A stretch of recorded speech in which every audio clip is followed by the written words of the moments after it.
International declared Israel to be an apartheid regime. Don't fucking stop me while I'm cooking, you baboon in a suit! The chef is in! About to give you a fucking Chelsea Green, you donkey! Donkey!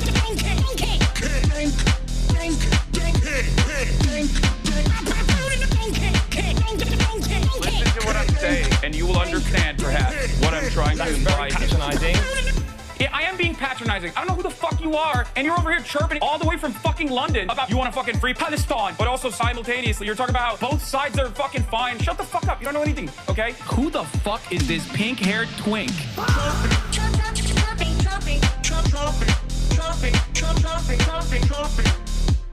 Dissolve the apartheid. So what would you like to see happen, Hasan? Do you not understand the English language? What's going on, everybody? I hope everyone's having a fantastic evening, afternoon, pre-noon, no matter where you are in the world. I'm Hasan Piker, and this is the HasanAbi broadcast coming to you live from sunny California, Los Angeles, folks. We're live and alive, and I hope all the boys, girls, and MBs are having a fantastic one because today is a beautiful day. Today's a wonderful day. Today is Hump Day. That's right, ladies and gentlemen. It's Wednesday. It's Hump Day. You already know what it is. You already know what's going on. It's Wednesday, February 18th, 2026. We're live. We're alive. And I hope all the boys, girls, and MBs are having a fantastic one. because today's a beautiful day. Today's a wonderful day. And we are here in sunny California, Los Angeles on stolen Tongva land. That's right. We got the land acknowledgement out of the way. You already know what it is. Also, I have heard that I've heard your concerns. I've heard your concerns, ladies and gentlemen. Okay. Boys, girls, and MBs, I've heard your concerns that I'm overusing and over spamming the soundboard. So I'm going to be more careful and I'm going to try to time it to the best of my ability. Okay. HasanAbi. Yeah. Wait, there's a fa button. Button mash. Fa button go. Okay. Some of you guys like it. Some of you guys hate it. There's a lot of like old people, I think, in the community, or people who take themselves like way too seriously. Even not just old people, but just people who basically take themselves too seriously, and they're like, this is not supposed to be like something where you can have fun. Fun is bourgeois decadence. Fun is counter-revolutionary activity. How dare you have fun? And then you call them out for it, and they'll literally turn around. They'll literally turn around and be like, nah, it's not just, it's not, I'm not anti-fun. You just suck. I just don't like it. You're just not doing a good job.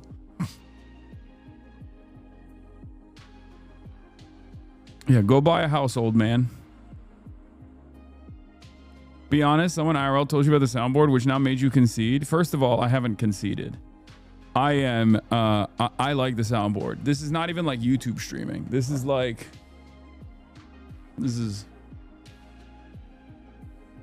is this? Also, HasanAbi talked to Brandon Lee about being a normal guy in a fantasy world.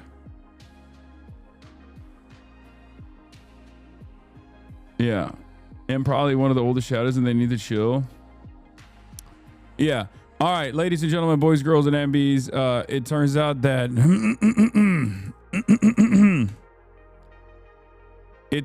that when we actually got the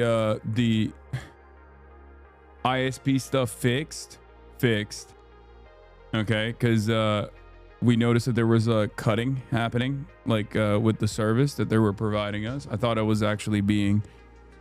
personally thought I was actually being what is it called, like bottlenecked by the ISP. I thought I was being throttled, right? And it turns out there were some unexpected infrastructure issues, right? So they had come in. It wasn't rate limited at all. They came in and they were like, "Oh, it's not. You're not being rate limited at all. There's actually an issue with the lines. So we should have to fix the lines." And I was like, "Okay, great." This was a couple months ago, if you recall. So they fixed the lines. And guess what they didn't do when they fucking fixed the lines? Weatherproof the goddamn lines. They didn't actually weatherproof it after they fixed the line, which is crazy. It's like you don't think to weatherproof the lines. Like, I get it. We're in Los Angeles. It doesn't normally rain, but like, really? You just didn't think to, like, I don't know, put a cover over the fucking lines or something? It's crazy to me. Anyway, yeah, it was because of the rain. It was because of the rain, and the infrastructure was busted because of the rain, as always. But hopefully, inshallah. By the way, Ramadan Mubarak to everybody. Ramadan Mubarak, everybody. May Allah awaken the people and help them to see the evil doings of Israel and the United States.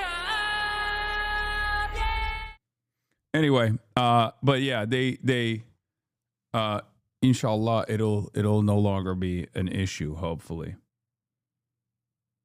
Get your neighbors to help you drop a fiber line on your street. Yeah, at least they predicted or at least they identified the problem and they seemingly fixed it. So we shall see. Prof. Jiang had an absolutely horrible vid on communism being a capitalist psyop. Yeah, he's an interesting guy. So, so apparently you're indoctrinating the youth now. What is this?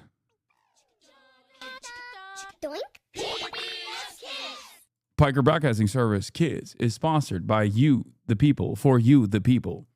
So you didn't look outside your house after it rained and see the cable messed up? I guess your mansion is so big it would take forever to get around. Brother, do you know exactly where on the fucking fault lines the issue lies? Like, Are you aware of every fucking every aspect of your internet service provider? Like, it doesn't make any sense to me. Are you okay?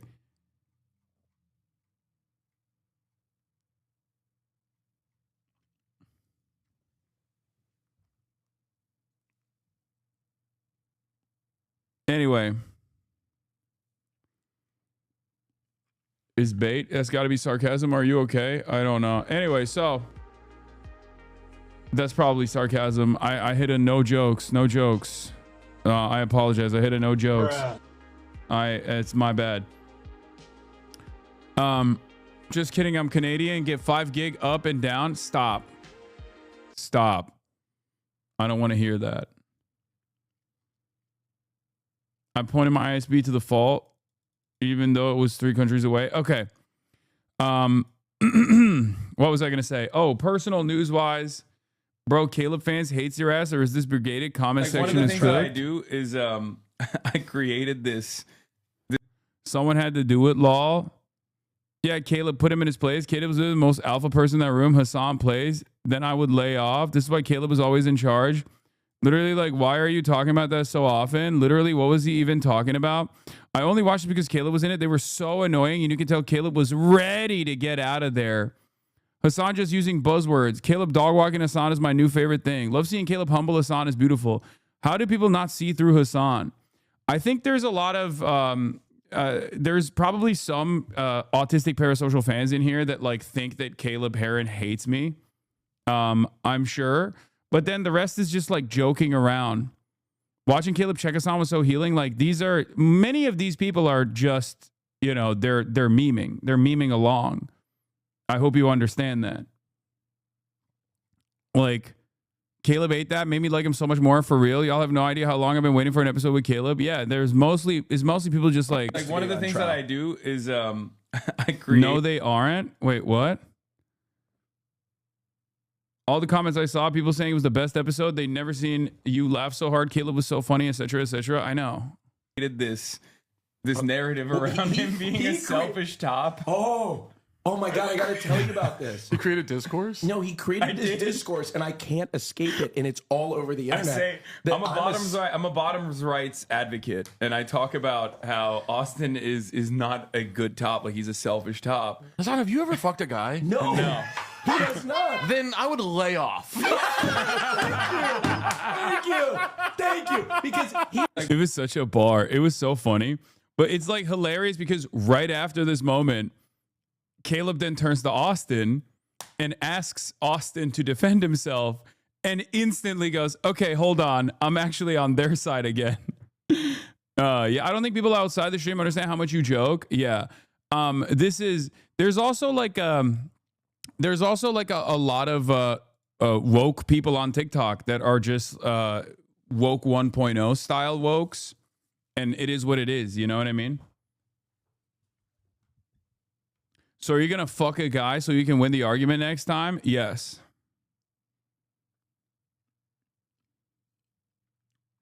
You guys, you also need to understand, like, there's always going to be, there's always, a lot of his fans are falling barbs, maybe. I don't know. But my point is, there's always going to be people, there's always going to be people in the multi-fandom. Right? Multi-fandom enjoyers that just have differences in opinion or don't read it well. Like, don't read the jokes well. They don't understand it. Here's what happened. And it may have been subconscious. Mm-hmm. You tensed a little bit, like we should let go because I'm straight. Mm-hmm. And then you hugged me tighter, which was very progressive. Mm-hmm. And then you out loud said, while we're high, I remember this. You out loud said, yeah. like you were giving yourself over to a longer hug. And I thought, well, how nice is that? How nice is that? It wasn't about you being gay.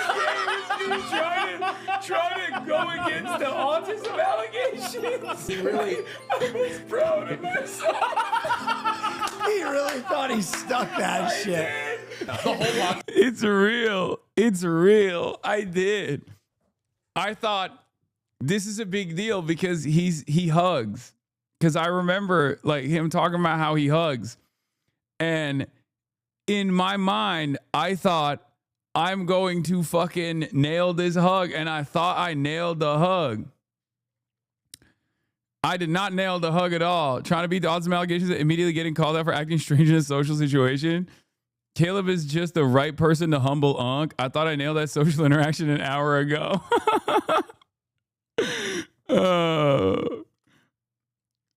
I also grade my hugs and greetings, but not sure if I've ever celebrated my success mid-interaction.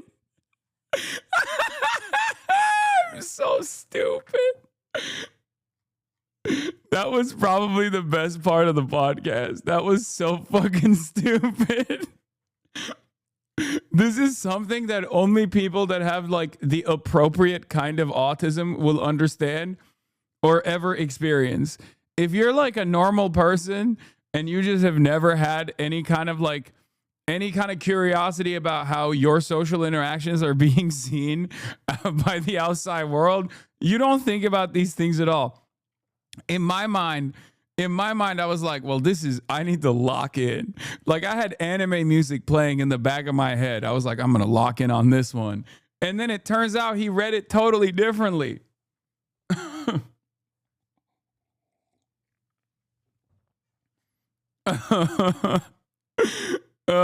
He was proud of himself for having a kind of normal interview and interaction.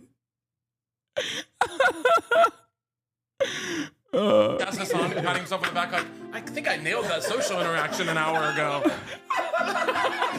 You did. Here's what happened. He fucking cooked my ass, dude. Yeah, I overthink every single part of social interactions. Like if I should be close to a person, a hug devil them out. Oh, man. I didn't even realize I did an audible call in the moment, too. That's so embarrassing. Got it. Thank God. While on the one hand, obviously, I'm autism maxing, but also on the other hand, I am shameless enough where it's like, yeah, it is what it is. You know what I mean? I can't believe I fucking hit it. Yeah.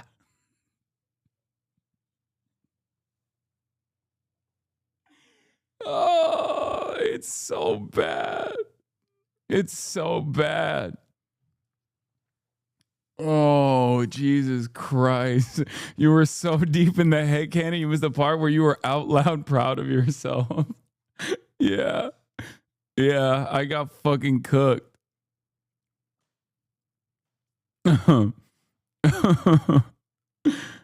Oh, sometimes listen, if other people are not going to be proud of me, I got to be proud of me. You feel me? That's oh, fuck. It was one of my favorite episodes. I know I say this all the time, but like we vibed so well. We vibe so well, which is why it's like it's odd that there are like, I guess, multi-fandom enjoyers, or not multi-fandom enjoyers necessarily, but like Caleb fans out there who are like, yeah, he fucking destroyed Hasan. It's like, okay, dude. Yeah, watch the entire episode of the Fear End podcast and the paywall part behind the paywall at patreon.com/fearend to find out more about how horrible he treated me. If you're a hater and you're looking for that juicy Caleb Heron destroys Hasan, secretly he hates Hasan, calls him out for his homophobia. If that type of shit is your mentality, if that's what you think you're going to get, yes, there's so much more of it. Please watch the episode. And also, please watch the episode, but also on top of that, please watch the Patreon as well. You also sent him a pic of yourself when he asked about coffee. Oh yeah, this was funny. Over the last year, you have quickly become my favorite social media creator. That whenever I scroll over one of your videos, I know I'm gonna laugh. What is your comedic background? Like, where did you become so damn funny? Hasan, right when we start talking about me, don't check your Apple Watch for me, okay? Yeah. I ordered. Okay, It felt bad when they started to pile on. I thought it was gonna be fun. No, I'm gonna get so cooked on this. This is what people get mad at me over all the time. I did it because I got a notification because I ordered coffee because I thought you were getting me a cold brew.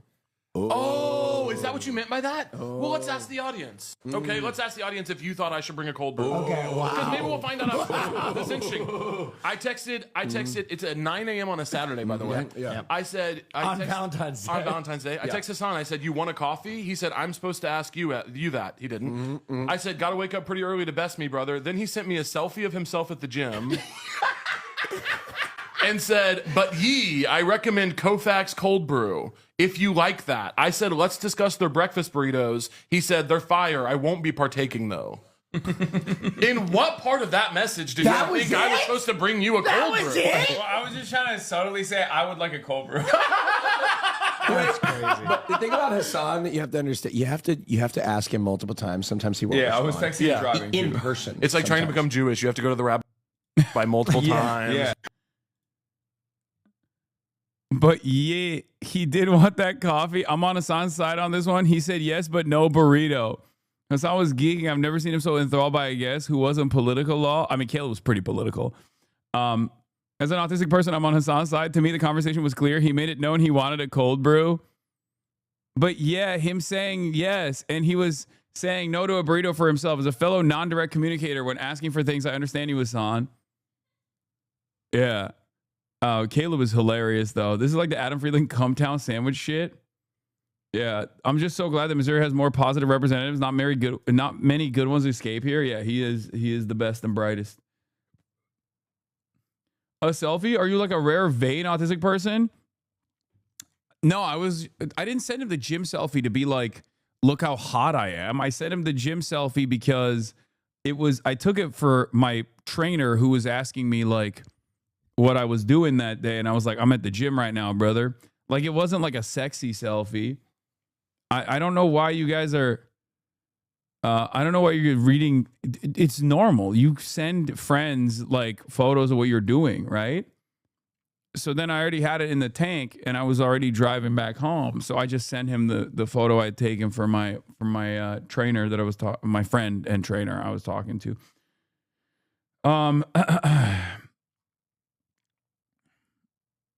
That's weird, bro. Okay, well, here's what we're not going to do. We're not going to like go through and comb through every minutia of my social interactions with people, okay? I think that's pretty normal. Like, autism aside, I feel like that unironically is like a fairly normal interaction. But in any case, as far as my personal news goes today, didn't do much. Worked out. It was leg day this morning.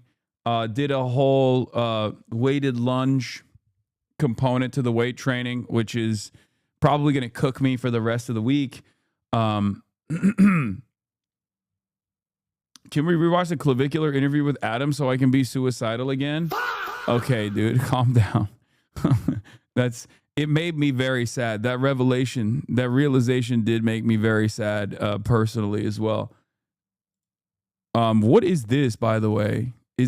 What is this? Upcoming crossover? Hasan build detected. Character Hasan D. Piker, Supernova's Fallen Monk Pirates. I assume this is is this a spoiler? I don't know what that is. That interview was so boring. I think it was interesting. It was a very interesting interview, but only interesting because Adam made it interesting and because Clavicular on his own is like a very not interesting character. But what Clavicular says is not very interesting. What Clavicular does is interesting. How he lives is interesting. And I think Adam did a pretty good job of like unlocking some of those aspects. Anonymous gifter! Thank you for the 100 gifted subs. Holy moly. We're going to be talking about New York Times asks Democrats New York Times Dem voter review demands more from the party. Iran, U.S. talks Mamdani momentum. Bernie interview later. Tax billionaires event. Volk 2.0 beast mode. Get in now. I am once again asking for Holy Toledo on the soundboard. Holy Toledo. There you go. You got it. You asked for it and you got it. Also, I'm gonna come. Yeah, we got both. Do not come. I'm gonna come. Do not come. I wish Adam pressed him on the Hitler shit. That's just not what type of show that is. Actually, it would have been funny. I wish he did that too. I just don't think that that's the type of show he conducts. Bro, this dude didn't even know who Zoran was. He was like, I don't know any of that shit. Wait, what the fuck? Oops. Bad link. Sorry. How many Alex Jones clips you got on that soundboard? I mean, I got the classic one. Liberal. Happy fun, la la la. Human smuggling, fentanyl deaths, forced government euthanasia, chopping up children's genitals, la la la la la la la la la la la la la la la. Soundboard is such a Unk 2000 radio shit. Yeah, but Zoomers like it too. Will Crinchin and Haas discuss the soundboard? Check out this clip. He played the fucking sound effect probably 300 times today, at least. That shit was frying me, bro. That shit was frying me.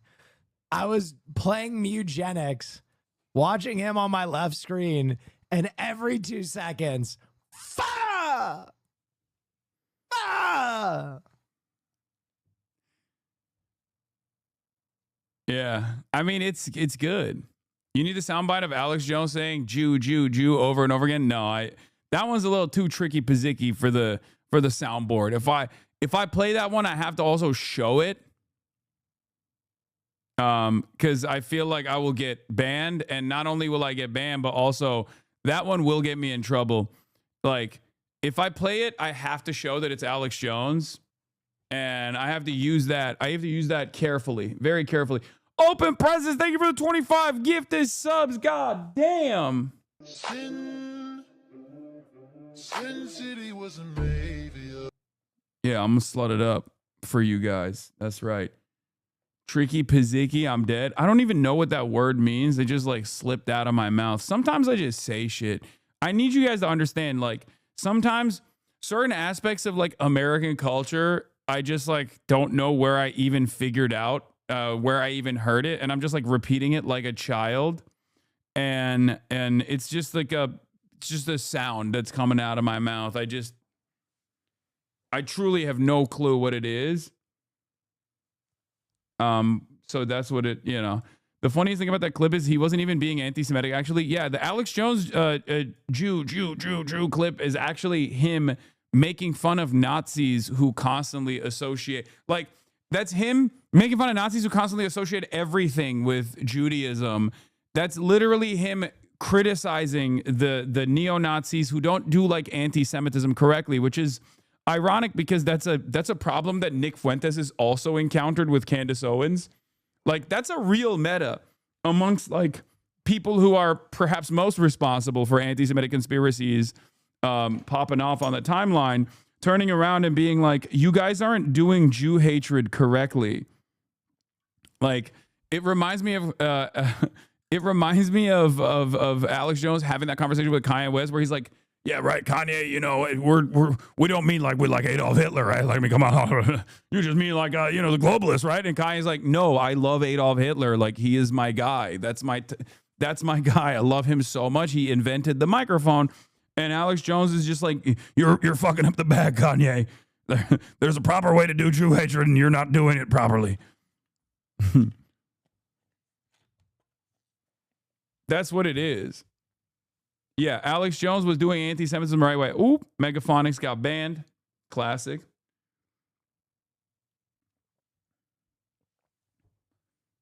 Megaphonics trying to influence the youth and then getting clapped. Hilarious. But yeah, I like, you know why I like the soundboard, honestly? Like, and I understand that like right now my trigger on the soundboard is not very good. Like, it's gonna get better as time passes. It's just like a training thing. But the reason why I like the soundboard is because it makes it, I'm just having more fun when I use it. I'm having more fun when I use it. And I also think it like makes the stream more lighthearted. And I think that's important. It's a good thing. It's a good thing. It keeps things lighter. So what is this? I've been saying this. How dare Hasan not listen to the very real black people who have the border as the top issue? Grr. To every black leftist defending Hasan Piker, defend this. What is the YouTube shorts? What like is it or not, black people care about the border? Man, shut the fuck up. Oh, this is one of the psychos, right? Like this is literally, isn't this one of like the weirdos who was constantly like clipping shit? Black people care about the border. I don't give a fuck what black people care about. The Democratic Party literally is going to fucking lose. Even if they don't lose, move the country to a significantly more right-wing position. Oh, black people care about this. Black people care about that. Like, shut the fuck up. That's not how politics works. Dude, isn't it fucking awesome that these guys will like try to clip me out of context? And for most people, it's like, it quite literally, it's like if they watch the video, they're like, oh, they're a hutch chatter. Oh, that's awesome. The hypothetical was taking Epstein's ideology versus Hasan to its maximum position as president. Yeah, Jeffrey Epstein would probably be a better president than Hasan. Yeah, also, I don't know if you noticed this, but this is an older clip from before the election, and I'm right. So them resurfacing this is hilarious. They're resurfacing this clip from 2024 where I'm saying Democrats moving to the right on immigration is either going to cost them the election, which it did. And if it doesn't cost them the election, it will actually, if they win the election, it will actually make the country more racist and more right wing. And that's not a good thing either. And it's literally correct. Like I cooked. People trying to do standpoint theory to be like, no, as a black person, I'm advocating for a more white nativist anti-migrant policy is not something that I'm ever going to give ground to give room to fucking talk about. That's not how we roll around these parts, okay? Like it's awesome. And I love that they posted this to be like, we cooked. Not even a week in and you've already redeemed. Yeah, I know. Read this sentence slowly. Governor Gavin Newsom, crypto executives and business leaders are ramping up efforts this week to stop the proposed wealth tax. And not only did I absolutely cook on the Gavin Newsom, I'm not voting for him take, and I'm certainly not pledging fealty to him take. I'm also being vindicated so fast about me saying Democrats want to cut out trans people from the equation for some weird, like, faulty notion that this will help them in the elections.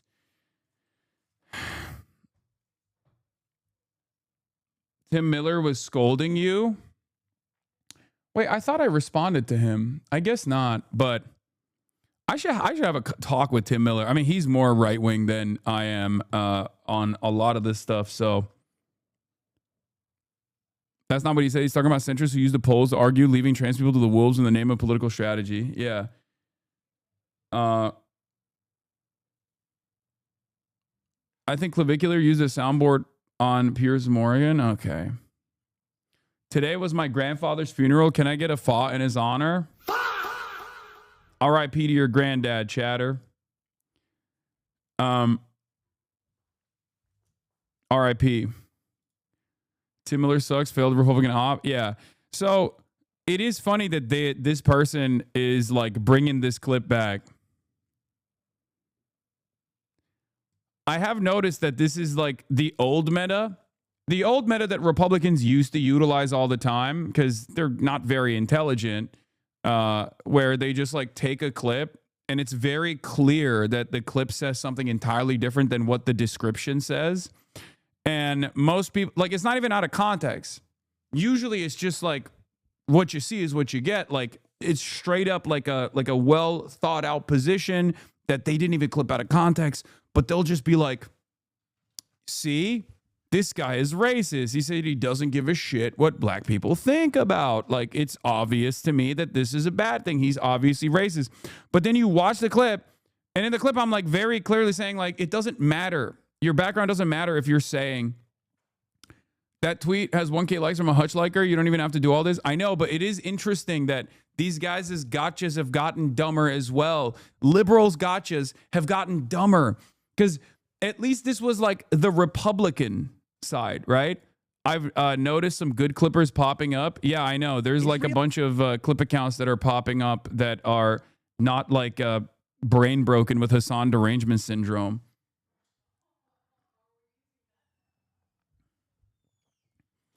It's just like if you come in here and you go, listen, as a black non-binary person, I think a billionaire tax is going to be devastating. I'm going to tell you to shut the fuck up. You know what I mean? I don't give a shit what you are. Like, I don't care about what your background is. You have a right-wing position on this that is not good for the elections and it's not good for the future of this country. I'm going to fucking tell you, shut the fuck up. Right? I think it's people being intentionally obtuse. When you say it doesn't matter, people think you're saying you don't care, when in reality, you do care. That's why you say these things. They're interpreting your words wrong. No, I'm saying your background is irrelevant in this conversation. You can be like, well, I'm a black person and I love Adolf Hitler. I'm not going to be like, oh, well, you're a black person, so I guess I have to listen to you. You know what I mean? Like, it doesn't matter what your background is. Like it or not, black people care about the border. Man, shut the fuck up. Black people care about the border. I don't give a fuck what black people care about. The Democratic Party literally is going to fucking lose. Even if they don't lose, move the country to a significantly more right-wing position. Oh, black people care about this. Black people care about that. Like, shut the fuck up. That's not how politics works. I hate that. I hate this, like, shield, okay? I hate this fucking idiotic shield, okay? Oh, well, Hasan, how dare you? Like it or not, black people care about this issue. It's like, it's such a fucking stupid stance, okay? It's such an idiotic stance. Nobody operates like this, okay? Black people don't operate like this either. Shut the fuck up. Stop using this as a fucking shield. Liberals are fucking racist. Okay, he was just memeing around, I guess. Liberals are fucking racist? Oh, I thought this guy was joking. You seriously think there are no racist liberals? Like it or not, black people care about the border. Man, shut the fuck up. Black people care. Today was the 875th day of my dry spell. Can I get a do not come in its honor? Oh my God, you guys, you get this in your in that honor. Pussy too. Yeah. Do not come. I'm gonna come. Do not come.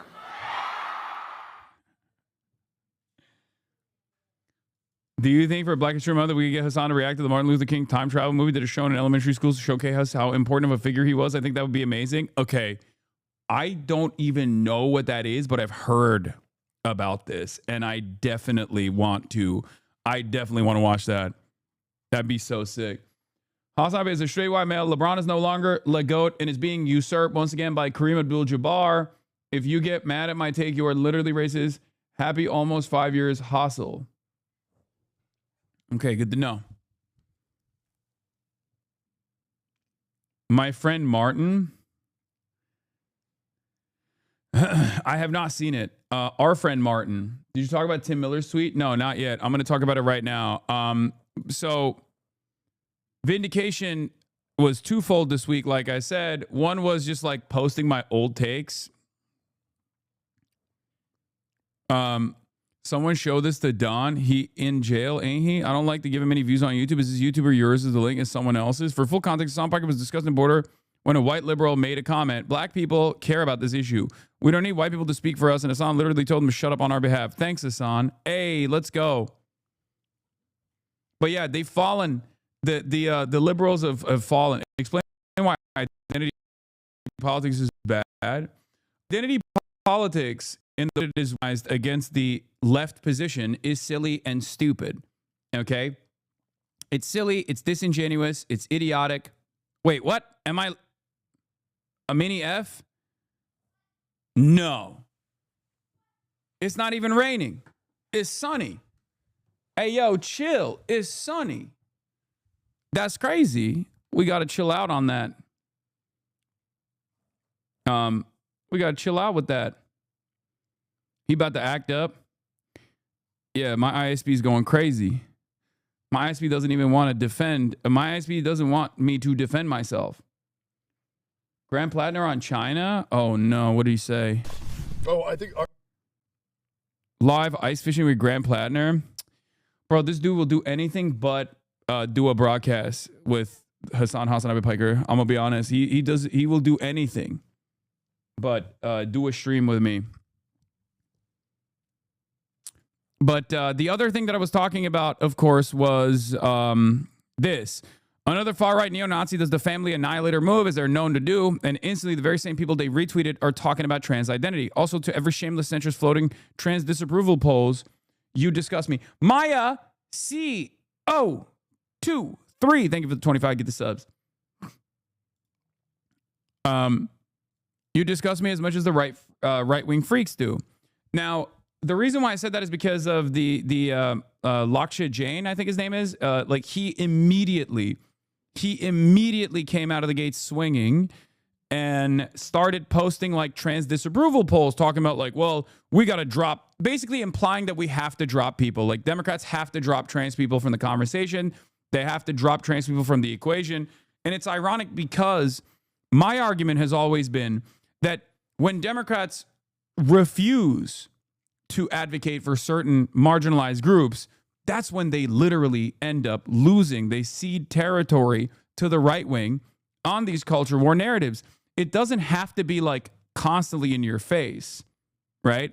It doesn't have to constantly be in your face. It shouldn't be like the only thing that the Democrats are known for, especially because if we're just going to make a sober and honest assessment about elections in this country, and I think trans people will also agree with me on this, trans people are a small group of people, right?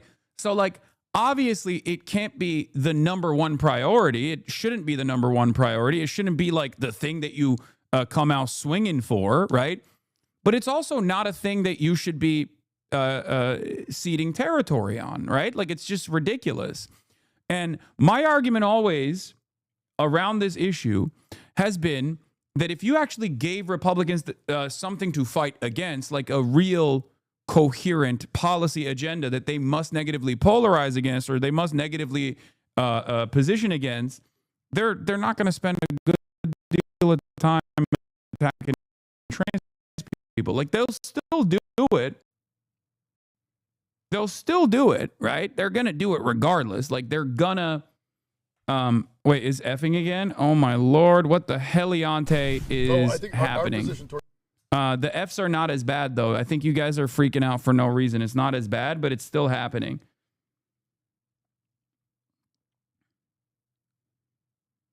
That's crazy though. It's only a few seconds. Yeah, it's like a minor mini stutter, right? Honestly, trans people are just people that need groceries. We need housing. We need employment. It's all insane hyperfixation on them is so soulless and worthless. Exactly. So here's the thing. My argument always is if you give the Republicans something to fight against, like policies that you advocate for, policies that you push for, they have to position themselves against those said policies. And if they're doing that, if you have a bold agenda, if you have a bold vision, and the Republicans are attacking that, they'll still do transphobia in the process. They're never going to let that go. They've spent hundreds of millions of dollars specifically designing a media infrastructure that is always hitting the trans panic button over and over again, right?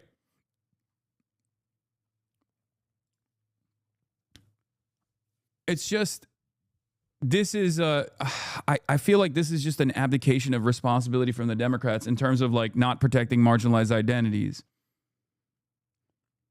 It's not about culture war, it's about class war, but the Democrats unfortunately are siding with the billionaire class, the owner class in the United States of America, and therefore they can't position themselves as being a part of the working class, defending the interests of the working class.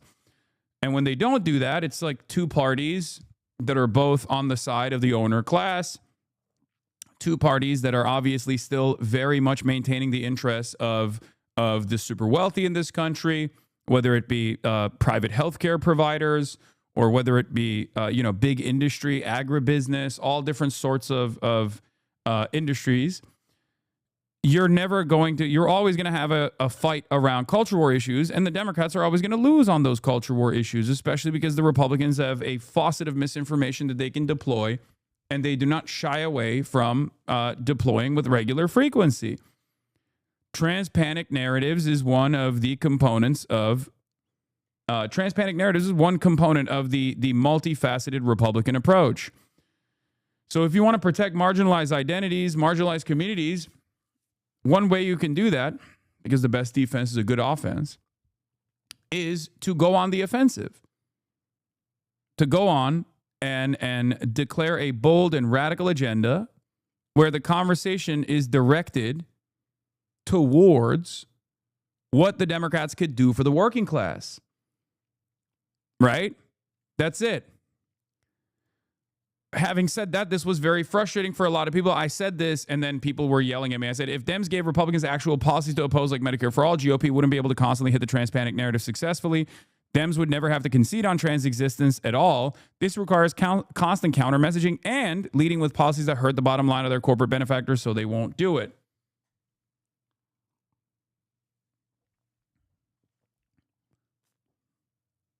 And this... Why ain't you at the Bernie rally today? I am. It's later in the day. What are you talking about? I am. I am going to be at the Bernie rally. I'm going to be talking to Bernie Sanders as well. So it's good it's good policy. It's good politics. It's good for winning elections. It's good across the board to tell people to tell the working class in the United States of America what you have as a broad, comprehensive legislative agenda. Okay, it's good in aspect, yes. Little f, I know. It's going to be a little patchy, I know. We're going to get through it. Okay, we're going to get through it, and we're going to be fine. It's not a major F. Wait, maybe it is a major F. It doesn't seem to be like a major F on my end.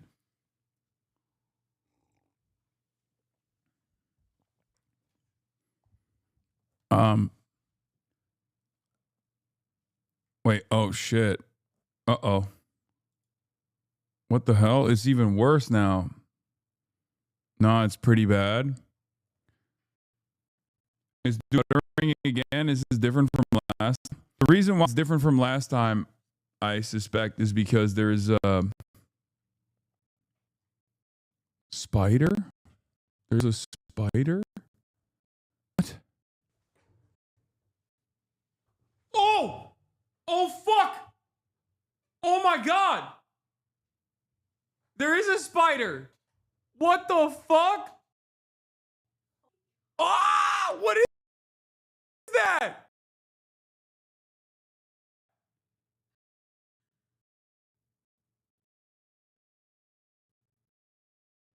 What spider is that?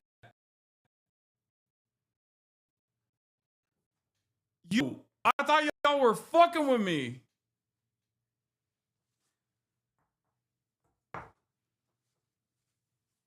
I thought it was like a Stream Elements thing that Austin or Haas was doing. Yo, this motherfucker was right on my head.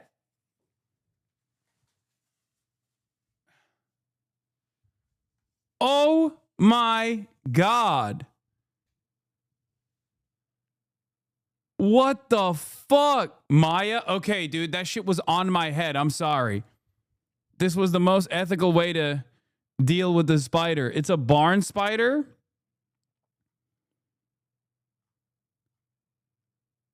Don't kill it. I mean, don't kill me, bro, please. Hasan didn't want to become Spider-Man? Oh, fuck. Maya is going to kill you. It looks like an orb weaver. They are harmless. Well, he wanted to be a part of the stream, it seems, which is crazy.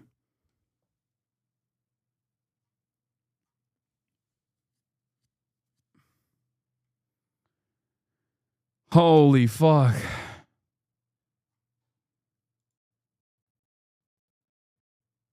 Wasn't that a daddy legs? No, I don't think it was a daddy long legs.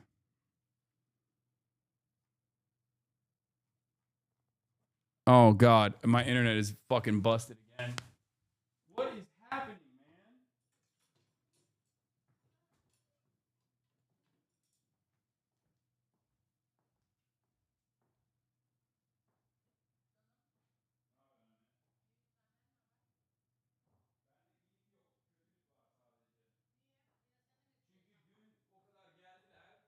Düzeltmeleri gerekiyordu stream'i.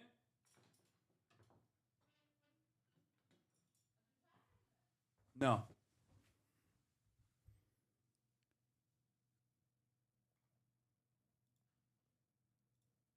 Anyway. Oh, that was crazy. I almost died. I refuse to believe this isn't a bandwidth issue, but that's just me speculating. Now I'm beginning to think it might be a bandwidth issue because I truly thought that we were going to be fine today because they fixed the infrastructure thing. And it turns out that, you know, it's not fucking fine. So I think they might genuinely be throttling my bitch ass. I think. Clip of the F. To the working to tell the working class in the United States of America what you have as a broad, comprehensive legislative. The shocking dogs, the clipping spiders pipeline is real. Yeah. That was the internet technician. How could you? He was here to fix the web. Yeah, well, he's dead now. Tucker Carlson arrested in Israel? No. Actually? No shot. That's probably a jitter. Had the same issue. It's noise on the line. You broke every bone that spider had. Do spiders have bones?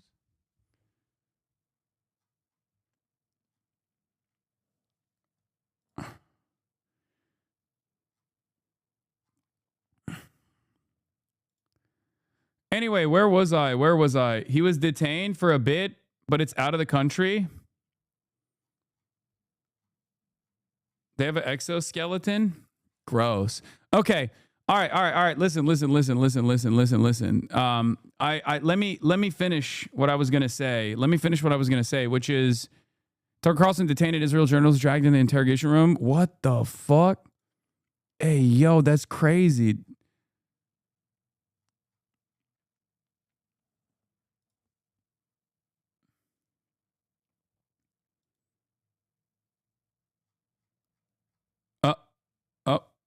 Internet going out again. Leave all Arab countries in the Persian Gulf immediately, says Sayed Mohammed Marandi. That's ominous. That's not good.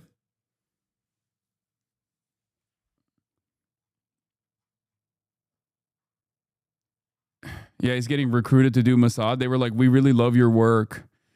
They're saying, "We really love your work with the CIA. We would like you to also work with the Mossad as well." That's what it is. That's what's going on. All right, so there's some ominous shit taking place here with Israel, Iran, and the United States. I will be getting to that in a second. But basically, my point was, my point was always that going back to the trans issue, my point always is like Democrats don't need to concede on the trans stuff. They don't need to concede on the immigration stuff. Like they need to have more confidence in their positions if they truly are invested in protecting marginalized identities, marginalized communities.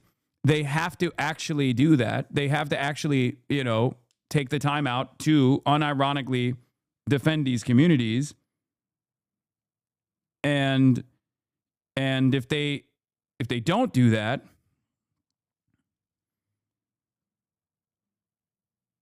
hold on, what is happening? Dude, everything is busted on my end. Like my fucking iPhone is not charging. I feel like there's like I got hit with like an EMP or something. It's like you know how like the Havana syndrome gun is like supposed to be a inconvenience that makes you like diarrhea your pants and stuff. I feel like Israel is using the EMP that, you know, offers minor inconveniences. Like it's not anything major. It just like briefly goes in and out. Your internet briefly goes in and out, and it pisses me off.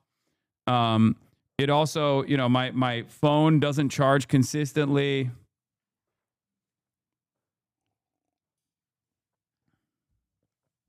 That's what my discombobulator situation looks like. You yelled at chat for indulging in conspiracy theories? Yeah, I'm fucking joking. All right, we'll talk about Tucker Carlson being detained and stuff like that as well. But let's get started with Holy Mr. Toledo. Holy Toledo. Now Governors have a whole lot of power. And I can't even watch a YouTube video, man. That is crazy. Holy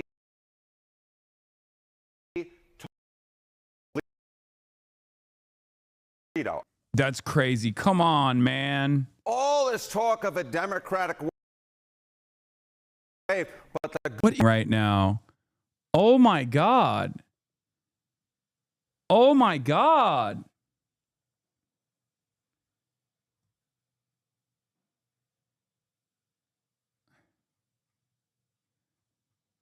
Oh my God.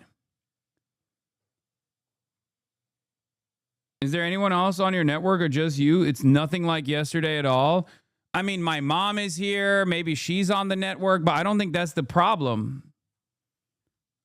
Anne, interneti kullanıyor musun şu anda? Okay, just making sure. Like right now, it says I have 700 up. And like, or no, 6 up, 700 down. 4 up, 700 down.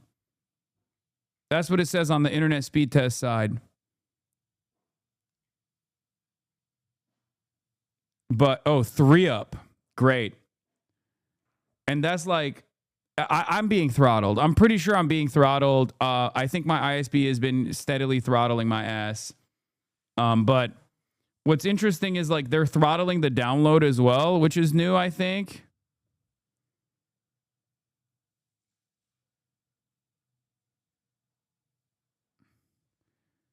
Especially because I had a technician come out last night. If you have cable, your bandwidth to share with your neighbors. Sounds like you're on DOCSIS 3.0 still. Yeah, but I have a business package. Like when you get the enterprise package and you pay a fucking premium price for it, they don't throttle you. They're not supposed to, at least.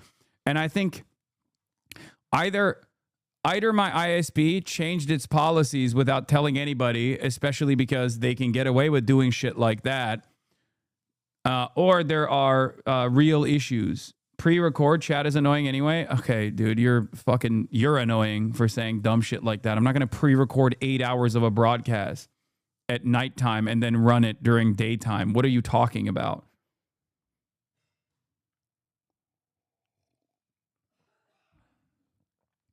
What a great suggestion, dude.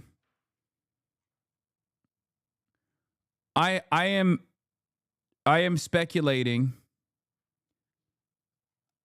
I am speculating that my internet service provider has changed his contracts to basically cook even the enterprise customers, like business customers, and they're fucking me now. Like, because back in the day, if you were a regular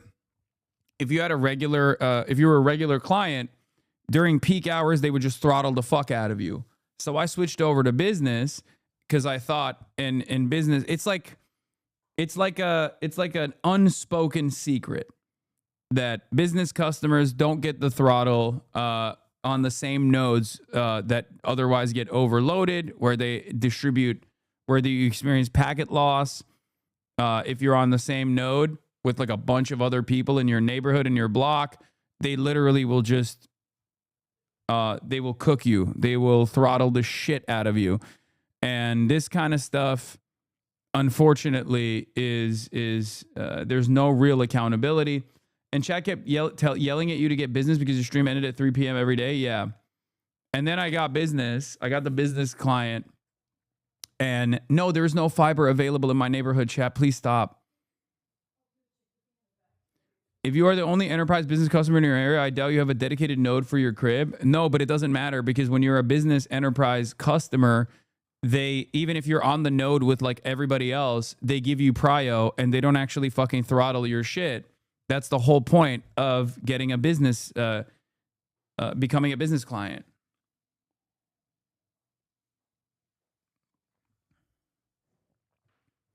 Do you understand? Anyway, let's just watch Mr. Holy Toledo. Holy Toledo. Governors have a whole lot of power, and there's all this talk of a Democratic wave. But the gubernatorial races nationwide should stand as a wake-up call for Democrats, a wake-up call for Democrats. Because take a look here, the race raiders, governors post-2026 election, at least tilting to the Republicans. Look at this, a majority, 26. That is, at this point, the number of governors that are expected, at least tilting towards the Republican Party at this point. Democrats come in at just 20. The rest of the races are toss-up. Of course, you sum up to 50. And I will note that the Republicans right now hold a 26 to 24 gubernatorial seat advantage. So at this point, it doesn't look like Republicans on the net and the aggregate are actually going to lose any governorships. In fact, when you add in those toss-ups, they may gain. So this should stand as a major wake-up call to Democrats, because if there's a wave building, it has not, at least at this point, hit the state level when it comes to governorships. And add to that, you point out that when it comes to governor's races, Democrats have had a bit of a problem over recent years. Yeah, they have had a big problem recently. If you go back, the last time that Democrats held a majority of governorships was all the way back in 2010, and that streak is expected to continue. And I will note, I went all the way back through the record books, Kate Baldwin. I went all the way back through the record books. This is now the longest streak in which Democrats did not hold a majority of governorships in at least a century. This is a massive problem for Democrats because, as we mentioned at the top, a lot of the policy is determined on the state level. And if all of a sudden you can't actually lead a majority of governorships, the executive branch on the state level, that means Republicans are in fact forming and implementing most of the policies in the states, and therefore a lot of the policies nationwide. Well, and the power of the governor also has to do with how the state legislature it looks. What are you seeing there? Yeah, okay, so it's not just the governorships. How about those state legislatures, right? Okay, take a look here. Republicans have held a majority of state legislatures since 2012. And again, this is the longest. So this is very significant, and it corresponds to the Republican agenda of sidestepping the legislative body and simply legislating through the state legislatures where gerrymandering plays a significant advantage, more so than the Senate, obviously where the Senate, it doesn't exist, but even more so than the House of Representatives, right? Like, what's going on here, what's taking place here is 100% a long-standing project of the Republican Party, which is to effectively neuter the main legislative branch and then utilize the states to do your bidding. That's how, for example, even when Biden was in charge, they were able to push through so many anti-trans bills at the state level. They were able to enact a horrifying agenda of violence and cruelty towards marginalized communities, specifically through the state legislatures, and then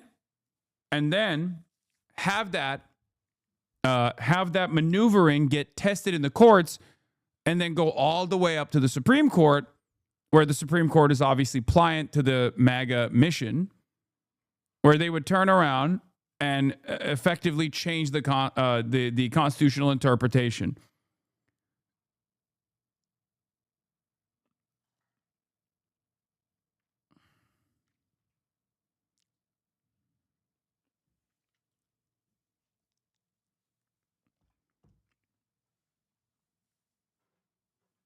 This is, sorry, I'm getting updates on the internet.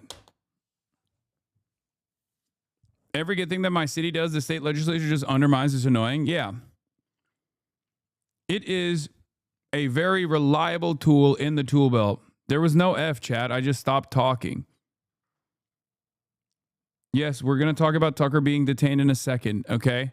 Such streak dating back at least a century in which Republicans have held the majority of the state legislatures. In fact, for much of the 20th century, what you saw was Democrats actually held more state legislatures than Republicans did. And now it is the exact opposite. And if you go state legislature by state legislature, at this point, it seems likely, of course, still uncertain, since we have a number of months until November elections, that Republicans will continue the streak of holding the majority of state legislatures, continue their streak of holding the majority of governorships, and therefore Democrats will be locked out of holding a power in positions that really do determine a lot of the policy nationwide. As I said, this should stand as a wake-up call for Democrats, because at this point, Republicans look like they're going to continue to hold the majority of governorships nationwide. A very interesting look at this. It's good to see you here. Thanks. Nice to see you, Kate. It appears, at least for now, that a bipartisan meeting of governors at the White House is back on after President Trump initially only invited Republican governors, but he's still blocking 2 Democratic governors from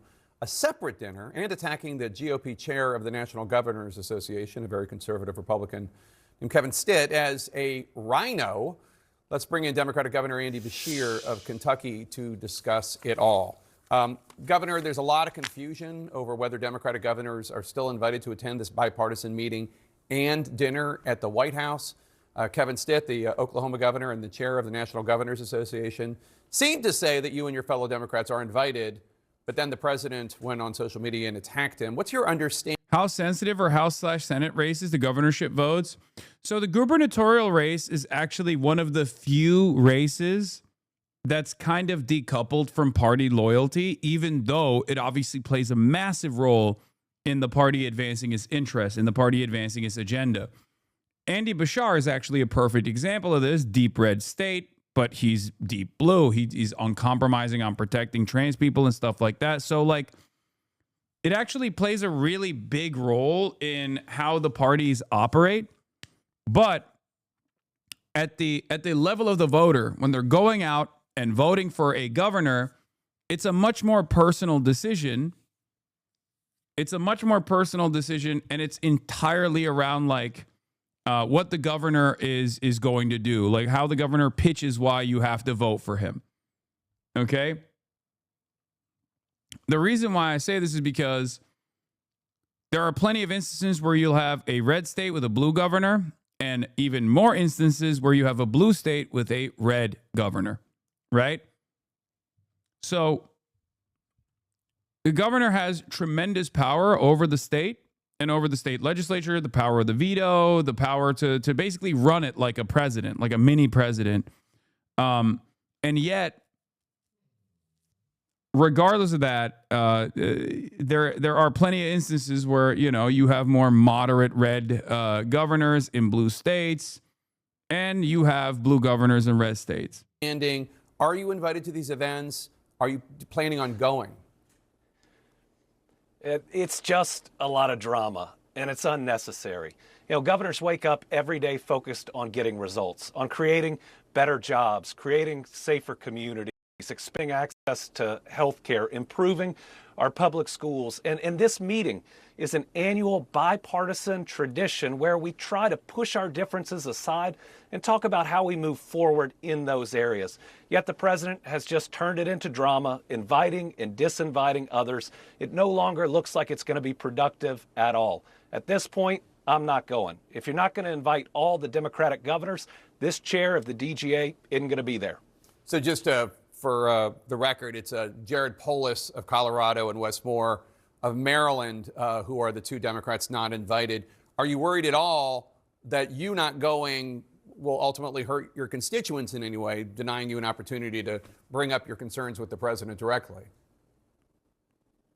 We've been able to communicate with this administration for our concerns, but there's a time when you have to stand up against the drama of a president that's turned an annual bipartisan tradition and is treating it like he's a 12-year-old and it's his birthday party, inviting and disinviting people, lashing out at others. You know, the American people admittedly don't care about this dinner. They don't care necessarily about the meeting. They care about whether you're improving their lives, decreasing costs, trying to address their everyday challenges.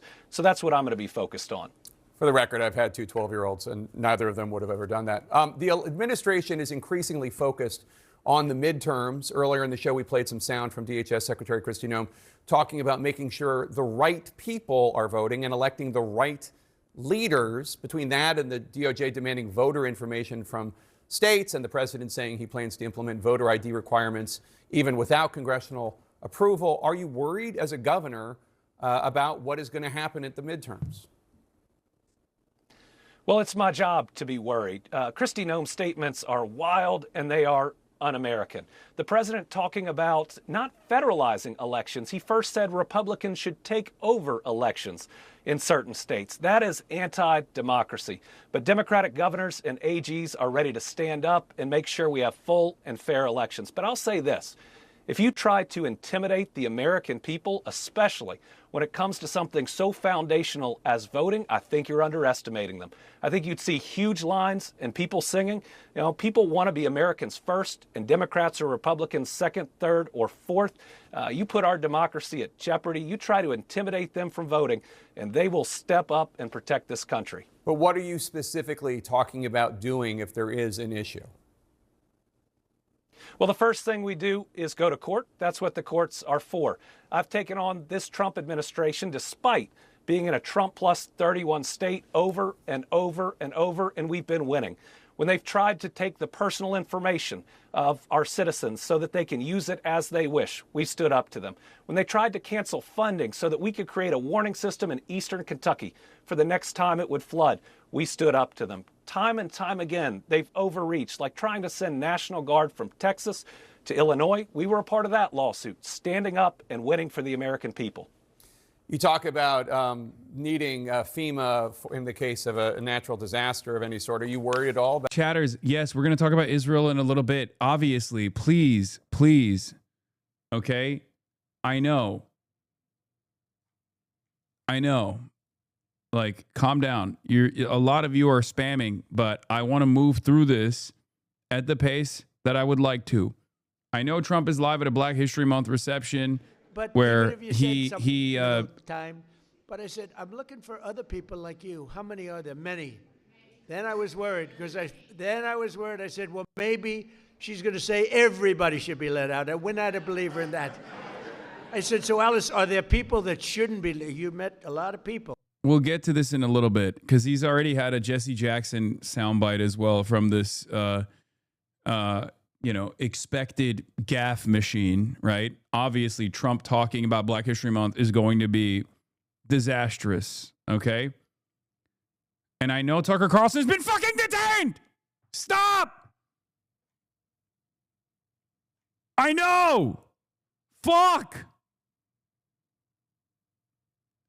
You think I'm unfamiliar with Tucker Carlson being fucking detained in Israel? You think I don't know about this? I do know about this. What do you want me to do? Fuck. About Senate Democrats blocking DHS funding in this latest government shutdown standoff?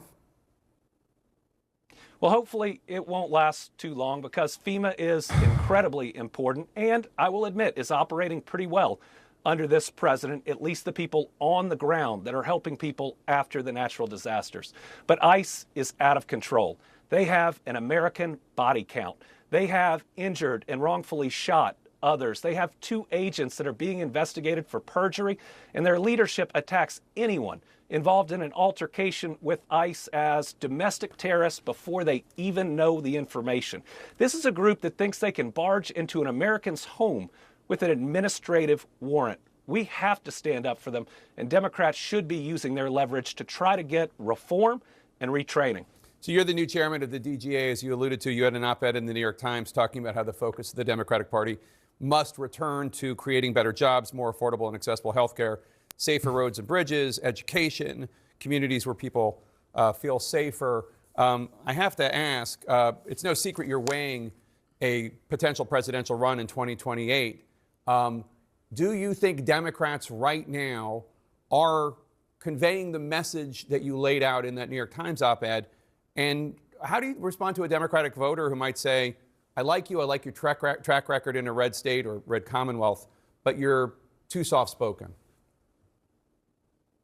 Well, first, yes, that message is working. Look at Abigail Spanberger and Mikey Sherrill, who ran great campaigns in races that should have been structurally difficult. And they both won by double digits. You know, the DGA and our candidates are winning. Andy Bashar is the pleasant face to the establishment liberalism. Okay? Like, he is in the tank for the establishment wing of the party. But because of his background being a blue governor, an seemingly uncompromising blue governor in a red state, he gets to be like the principal defender of the Spanbergers of the Democratic Party, and that's what he's doing here, right? He is advocating from a position of real influence too, right? Because of the reasons that I just mentioned. He is advocating for the establishment, neoliberal, Democratic wing of the party, saying, like, we need more CIA agents, basically.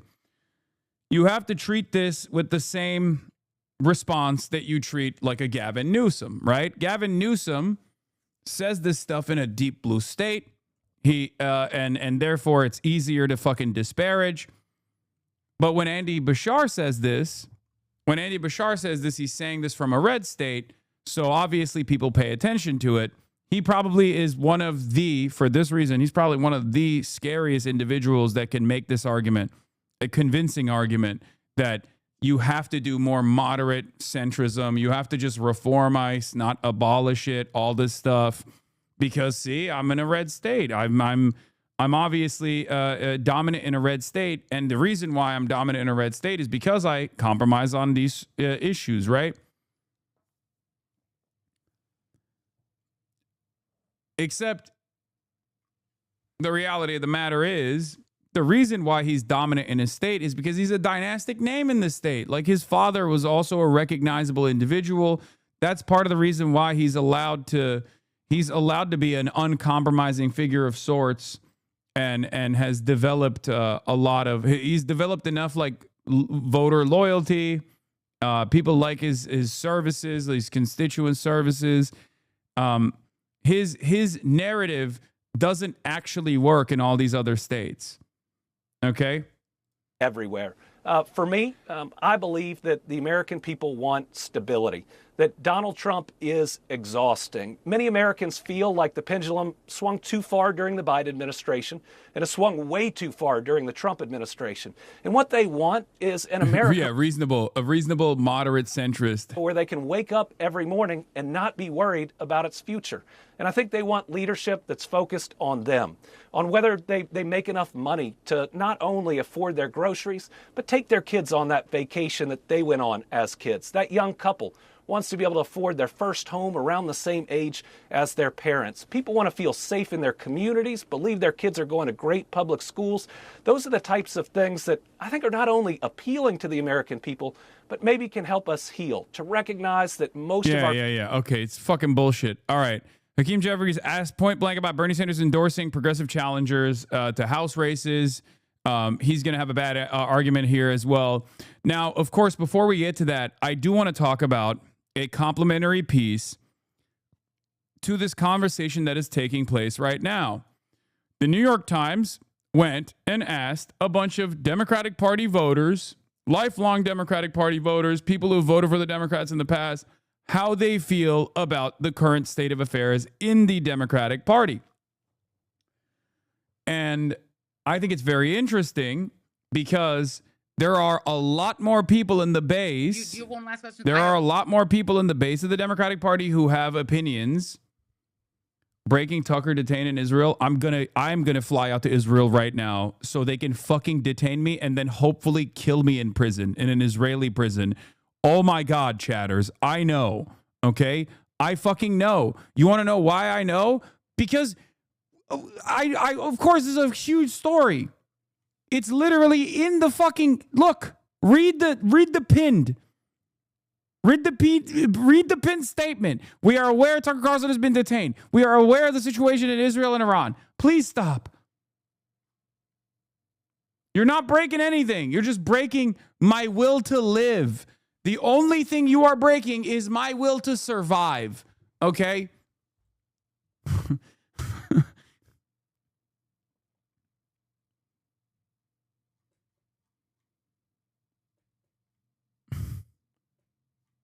Did you know? Did you?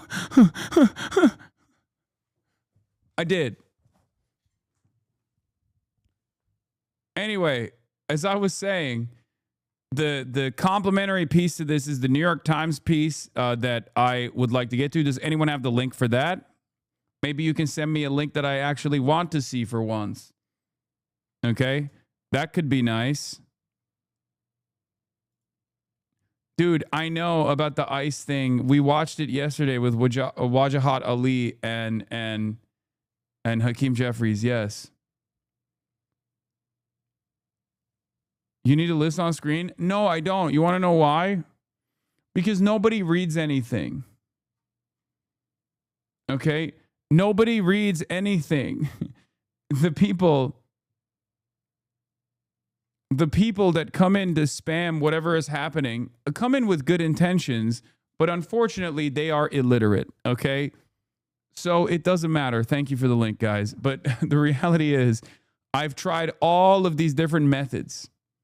I've tried all these different methods to be like, how do we do this? How do we get people to be understanding of like what I've covered thus far, what I will eventually cover? And people just come in and they're like, I don't know how to read, dude. I don't even know how to fucking type shit. I don't even know how I'm illiterate. I don't even know how I actually sent you this breaking news. Tucker Carlson has been detained shit. Anyway, so we're going to get to the New York Times piece. What word would you use to describe the Democratic Party? Okay, this is an interactive piece from the New York Times. And virtually every single person from every age group that they asked this question to said the same shit. Michael, 56, book dealer, paralyzed. Terrell, 68, retired, sold out. Afraid. Denise, 57, account manager. This is an opinion editorial piece called America in Focus. And the main takeaway was, show up for us. 13 Democratic voters on Trump, ICE, and their frustrations with the Democratic Party. Donald Trump's second presidency has remade American life in just a year. Many Democrats and others worry about the erosion of civil rights, cuts to social safety net, and the significant aggressive increase in deportations across the country. Amid major debates among activists, pundits, and elected officials about what direction the party should take, Times Opinion assembled 13 Democratic and Democratic-leaning voters to ask how the party is handling the moment, what changes and reprioritizations they want to see, and what kind of Democrats are standing out. Participants in our group weren't unclear about what the party stands for, the greater good and the protection of civil rights, but many also expressed dissatisfaction with a lack of resolve this past year during shutdown fights as well as more broadly. Again, every single pressure point that I have fucking yelled at the Democrats over, these guys also feel the same way. And these guys aren't HasanAbi heads. This is the New York Times, people. This is the establishment newspaper. It's not like we're not reading Jacobin, okay? We're reading the New York Times. I need you to understand.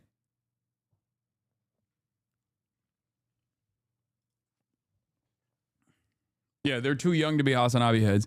Even recognizing that there isn't much Democrats can do out of power, people wanted more action and more aggression, especially if and when the Democrats take power again. You will hear the same exact sentiment that we express in here every single day being expressed by people who are nowhere near the demographics of being in this community. They're not card-carrying Democratic Socialists of America. party members, but they share the same enmity and the same anger that we all do. Okay? In particular, they wanted candidates who were young, progressive, and from a more modest or working class background with clear and simple messages. And as far as the Democrats who are standing out to these people, Jasmine Crockett, Pete Buttigieg, Zohran Mamdani, Gavin Newsom, many of them are the ones who've made a point in appearing in combative media environments, invoking a famous Michelle Obama quote, "After the past few years, these voters no longer want a party that goes high." Okay? So these are the participants. There's like two 36-year-olds in there. Okay? One 29-year-old in there, Arizona, Asian, independent, computer science. 33, Mike is from North Carolina, white, Democrat, telecoms. Okay? There's a 33-year-old black Democrat voter, career coach from Michigan. But here is the first question that they ask. Fill in the blank for me. I'm feeling bleep about the way things are going in the country these days. Okay? Confused about the direction the country's going. Frustrated, upset and concerned, discouraged, strongly concerned, terrified and angry, disappointed, pessimistic. I was going to say frustrated, horrified, tired and sad and upset. Now, this makes sense. When the Republicans are in charge, of course, Democrats are going to say this kind of stuff. Anybody have a positive word? No, I don't. No, absolutely not. These are tough words, Candy. Let me start with you. You said frustrated. Tell me why. I know people who are immigrants. So just what's going on with immigration and even being myself a U.S. citizen, I'm concerned about getting pulled over and shot and killed, or one of my family members is going to get discriminated against. I'm scared to leave my home. I already work at home. Now I feel like I have to stay here because I'm so scared. People feel paralyzed because of the ICE activities that are taking place all around the country, right? Have any other people have had an experience like Candy's? My family's all immigrants. We're all citizens, but I worry about my parents going out. They learned English later in their lives. I've heard that ICE is near where we live. I'm wondering if I have to have them carry their passports around when they need to go get groceries and things like that. Lauren from Iowa says, I have family members who are immigrants. That concerns me that even though they're citizens, they could be out doing normal day-to-day things, especially with the kids in tow, and just be yanked off the street, and we wouldn't be able to intervene in any way. Yeah, I just feel we're at the point now that we're being treated like animals. I'm Puerto Rican. I speak full Spanish, so sometimes I'm scared to go out and speak my native language. My mother, I'm afraid for her because she's older. They might just judge her by the way she looks, so I'm very, very frustrated. Moderator says, I want to hear from some other folks. Like, what was on your mind when you said all the words that people said, discouraged, frustrated, terrified, etc.? People who are maybe not immigrants, but minorities and things like that are just being targeted. There's a lot in my community about ICE coming and pulling over people. And it's disheartening, actually. Christian, you said discouraged. One, a lot of the economic policies that have been put in place, looking at the job market, looking at the numbers that just came out today, worst number in years, it feels just economically, there's no real light at the end of the tunnel. The immigration policies are also a disaster, and they're inhumane. Socially, some people have just embraced being blatantly racist, whether it's towards immigrants, whether it's towards African Americans. It's been normalized, not to say it ever, not to say it ever fully went away, but we've just regressed. Katie says, I wake up in the morning and I look at my phone and it's another headline. I saw something on Facebook the other day that was from The Onion, and I had to double check to make sure that that was where it came from, because in reality that we're living right now, it's hard to tell the difference between real life and satire, which is not a good place to be in. I would say that I've been discouraged since 2016, Trump's first term. Nothing has changed since then. It's gotten worse and worse and worse. Now people are being shot in the street, and it's like, well, how far is it going to go now? It's just not right. Until about 10 years ago, I used to think that things would be a little better every year or over time. Now it just seems, for the most part, the government is putting into place policies that are meant to take advantage of people who need the most help and to benefit the people who are well off. How do you get ahead when this is the situation? How do you, Kaya? How do you get ahead when this is the situation, huh? How? Oh, you like being noticed. Is that what it is? That's what it is. Look at her tail. Look at her little tail wag. You just like being noticed. This is how we get ahead. Hello. Hello.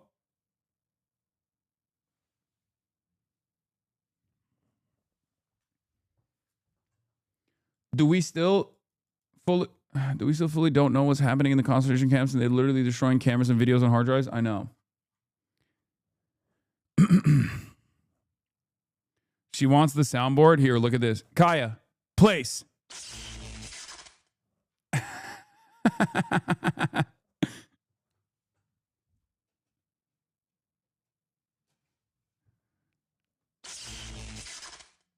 I now officially have a place button. Who's your little lady? Okay, come here. Come here. Come here.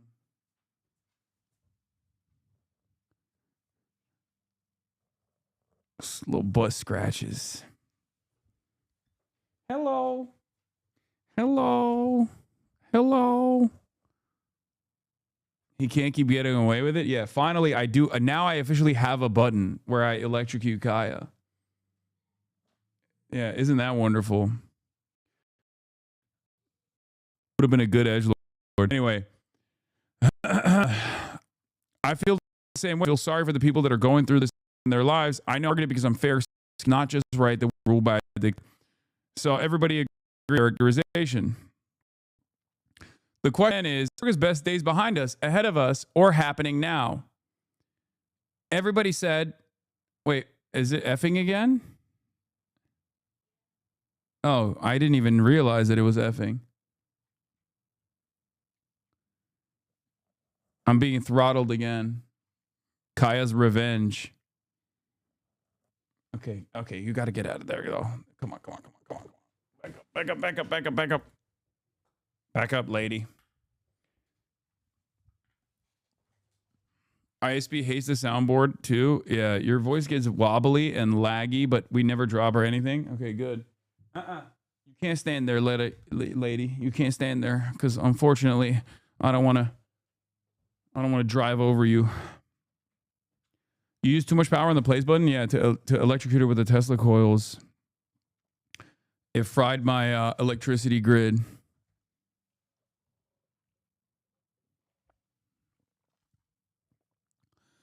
They all say it's behind us.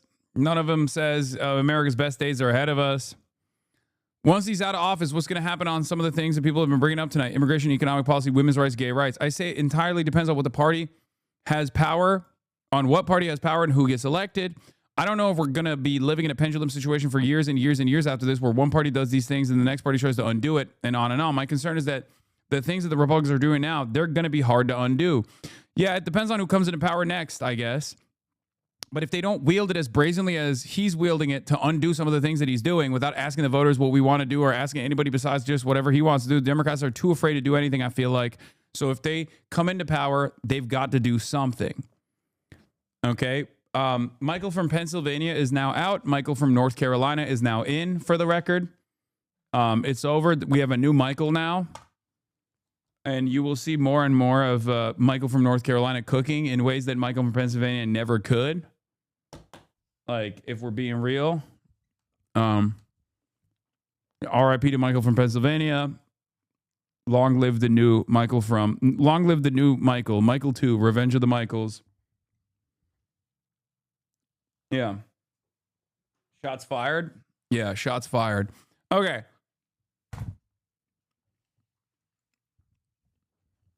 How often do you feel like you're thinking about politics and thinking about Donald Trump? I mean, the Donald Trump and talking about politics, I'm skipping. Do you talk to somebody about politics at least once a day? All day for me because of Instagram. Every day Instagram, TikTok. I used to be pretty apolitical. I wasn't really interested in as much. And then 2024 came around. I just found myself super interested, and I'm following state reps and senators and things that I was never really into much before. I keep up with it every day, but don't necessarily talk about it every day. For the most part, everyone in my life I know is reading the same stuff I am. No point in preaching to the choir. How do you feel Trump's second term compares to his first? Worse, definitely worse. When you imagine a potential second term, it's worse than I expected. I didn't think it would be this bad because I thought there'd be checks and balances like we were always told. Like, basically, most of the things that you are feeling, these people are also feeling. It's very common. This is a very common feeling. This is why I always say, you're not alone. And I have experienced this in the real world, where I go to these events, I go to these protests, I go to these marches, I go to like places where liberals congregate, right? And not even just liberals, but like independents, older people in general. And they have the same exact animosity both towards the way that the Republicans are handling the situation, hatred towards Donald Trump, but then anger and resentment towards the Democrats as well. Okay? This is important to understand. It's important to understand because you're not alone in this anger. And yet there is an entire media ecosystem dedicated to telling you, no, things are great. The Democrats are actually going to win by small margins, and then they're going to do business as usual politics, and you're going to like it. We're going to move and pivot towards moderation again and again and again. If you pivot towards moderation at a time when Republicans are going far right, then all you have is a center right to far right existence. We cannot do that. We must do away with this mentality. Okay? And trust me, the average liberal sentiment is closer to yours than you ever could have imagined. In 2016, resistance liberalism took hold. It took root. And therefore, by 2020, Bernie Sanders' movement and momentum was quickly packed up. By the time the primaries were in effect, a lot of the establishment liberals, establishment Democrats were like leaning into the Bernie-crat message, some of those policies, but they didn't actually have any investment in it whatsoever. And Obama came in and he cleared the field for Joe Biden. And we all know the rest is history, right? So there are a lot of these people that if you talk to your liberal, centrist, lifelong Democrat voter parents and people in your life, you will realize that many of them, even if they say like they like Gavin Newsom or whatever, they are demanding more from the Democrats. They want more from the Democrats. They want the Democrats to actually fight. Some of them think, okay, well, Gavin Newsom is putting on a fight. Jasmine Crockett is putting on a fight because they're aesthetically presenting themselves as putting on a fight. Okay? But many of them want more in terms of policy. It is upon us to explain to them that it's not just about the aesthetics of putting on a fight. It's not just about the style, but it's also about the substance. Putting on a substantive fight means having a more radical vision for change, being unafraid to push the Democrats in the appropriate direction to win elections. Okay? And this is, this was a very important takeaway. We're going to talk a little bit more about the Democratic Party. If you had to use one or two words to describe the Democratic Party, what would you pick? Spineless, more complacent than I thought they would be. Okay?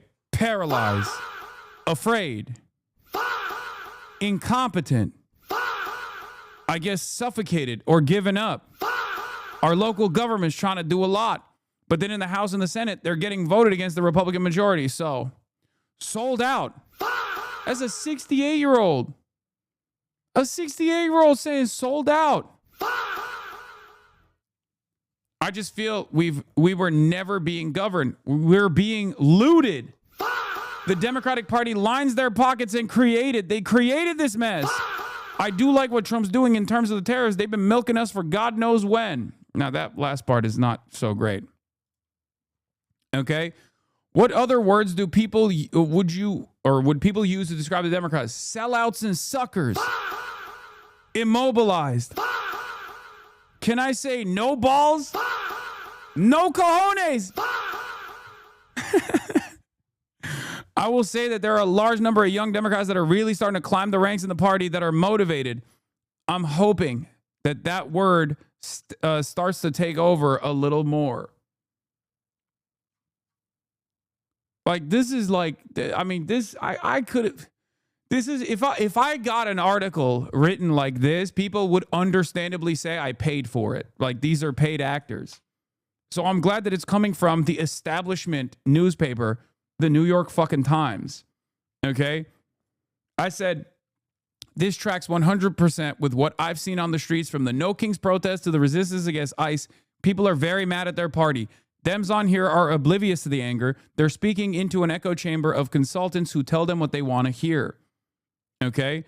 And it's not just consultants. Matt Iglesias wrote this in October, admitting the groups is something he heard in Washington. Now he writes about the groups for his Washington audience. He doesn't realize he's building the echo chamber. This is a major problem. The Democratic Party's electeds want to hear from people that agree with them. And there are plenty of pliant consultants and analysts that will give them what they want to hear. Matt Iglesias is one of the worst versions of this. Okay? The DNC has bubbled themselves in to this weird echo chamber where they are constantly demanding a steady flow of policy papers and focus groups that tell them the people demand a moderate agenda. The people demand a moderate agenda. And it's fucking crazy because that moderate agenda is seen as dog shit because it failed. The leader of the Democrats in the House is saying something that is in complete contravention to an overwhelming majority of his own voter base, let alone the growing number of independents that are leaving this party for the very attitude that we're talking about with the Hasan thing. The entitlement, the entitlement to anti-democracy. Like sit with that for a second. You have Hakeem Jeffries there, who is getting pissy that Wajahat Ali is trying to press him on the fact that he's taking blood money from a genocidal right-wing group, when you have a poll from around 6 months ago at this point in Gallup that showed that it's like something like 4%, 5%, single digits of Democratic voters that support Israel's military action in Gaza. The overwhelming majority are opposed to it. The majority believe it's a genocide. Yeah. Exactly. We watched that Wajahat Ali debate between him and Hakeem Jeffries the other day. It's disastrous. It's fucking disastrous. Cinemarxism is right. He says, it's actually so frustrating how often so many conversations, even on the left, assume that the Democrats are even trying to represent voters' wishes. They don't represent voters. They represent the capitalists. The sooner we realize and build power for ourselves, the better. This is why it's important to actually establish outside pressure mechanisms, whether it be labor unions, community organizing, tenants unions. By the way, shouts out to the new initiative in Kansas City for tenants unions. Cinemarxism is reminding me of that. But it's true. It's true. The DSA is another component of this as well. I'm never going to disparage people that are trying to actively reshape the Democratic Party in a direction that is beneficial for the working class's interests. Okay, we got to do away with business as usual politics in the Democratic Party. We got to do away with establishment neoliberal politics in general. It is completely ridiculous. They are the reason. You should remind people that they are the reason why Kamala Harris lost, okay?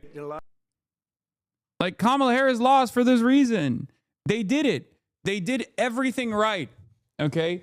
They followed Matt Iglesias' agenda to a T. They followed David Shorism. They followed Jonathan Chait. All of these guys were writing think pieces on how wonderful the Democrats were operating, how great Kamala Harris was in their pivot to centrism.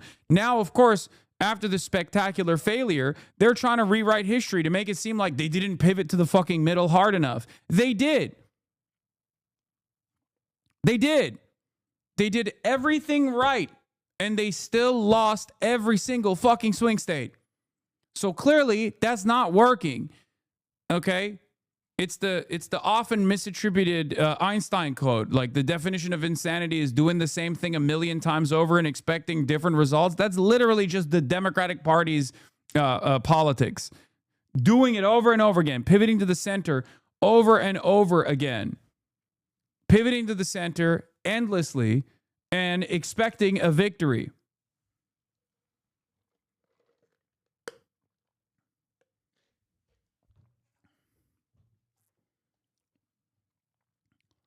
I work for Unite here, the labor union. I work in the back office, but we have periodical meetings about political strategy, and my union leadership right now are way, way, way more radicalized than what they were doing in 2024. My union president said moderate Democrats aren't enough, and we need even more power outside the Democratic Party. Good. Because major labor unions, let's be real, have also been sheepdogs for the establishment Democrats for the most part. And I'm glad that that's changing too. Good. It's a necessity. Like, no disrespect. I love the labor unions. I ride for the labor unions, but it's not a secret that the labor unions have also kind of been on the Democratic Party agenda, and they've lost the rank and file whipping power that they have for that reason. Now, not all unions are the same. I'm, of course, talking about like IBEW, the rank and filers that have moved in the rightward direction, voting for fucking the Republican Party and voting for Trump in particular. Same with the Teamsters, where there's a lot of rank and filers that have also done that. Like, part of that reason is because the Democrats are not seen to be defending the rights of the working class, the labor unions in general, their interests. And I've thought a lot about this, okay? I have thought a lot about this. Now you speak of labor union correctly. No more authoritarian, Hasan, please. Wait, what? I don't know what you're saying. Anyway, I thought a lot about this. There was a MS Now contributor that actually spoke on this, where he was like, Joe Biden was one of the best fucking Democrats for labor unions overall. He like walked the picket line, all true things. But why is it that the rank and filers are still hyper focusing on culture war narratives and operating under the assumption that the Democrats are no longer invested in defending labor unions and union power in general, or defending labor power in general? And that's because regular people obviously, understandably, measure the Democratic Party as one big institution. They measure the Democratic Party on the Democratic Party's weakest members. Because at the end of the day, the rotating villain structure that exists within the party and the lack of interest in whipping those people at the top of the party is what causes there to be a diluted and much weaker agenda for labor unions. If you don't get card check at the end of the day, for example, right, something that unions have demanded for a very long time, it doesn't matter if Joe Biden is walking the picket line. It's symbolically important. But at the end of the day, if you don't get card check, because there's plenty of spoilers within the Democratic Party's infrastructure, the Democratic Party's ecosystem, then all people see is you not getting these, important pieces of legislation across the finish line. From their perspective, you didn't do that for them, right? You didn't do that for them at all. So why the fuck should they think that you're pro-labor? It makes sense. They don't make the harm reduction argument internally. They never make the harm reduction argument. Most normal people do not think about harm reduction. This is something that I'm trying to get across, right? They want an agenda that you are championing to go across the finish line, okay? It's that simple. We got to do away with the rotating villains. We have to whip them. We have to punish them. We have to punish them if they step out of line. We have to have more organizational discipline within the structure of the Democratic Party, even for the modest social democratic gains. Okay? That's it. And a big component of doing away with that ecosystem is by addressing this false notion that the only way to have this big tent Democratic Party is by running establishment candidates, or by running candidates that actually adorn the moniker of progress and then do away with that progress when they're in power. The greatest example I can give you is Marie Concentration Camp Perez, a person that literally ran on like a Justice Democrat style campaign and then quickly became a part of the Problem Solvers Caucus, a self-declared group of individuals that play the role of spoilers from within the Democratic Party. Okay? John Fetterman is another great example of this. John Fetterman saying, well, I flipped the red area. Yeah, bitch, you flipped it by lying about being progressive. It's crazy.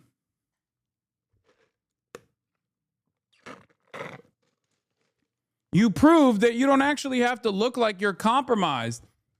You won with a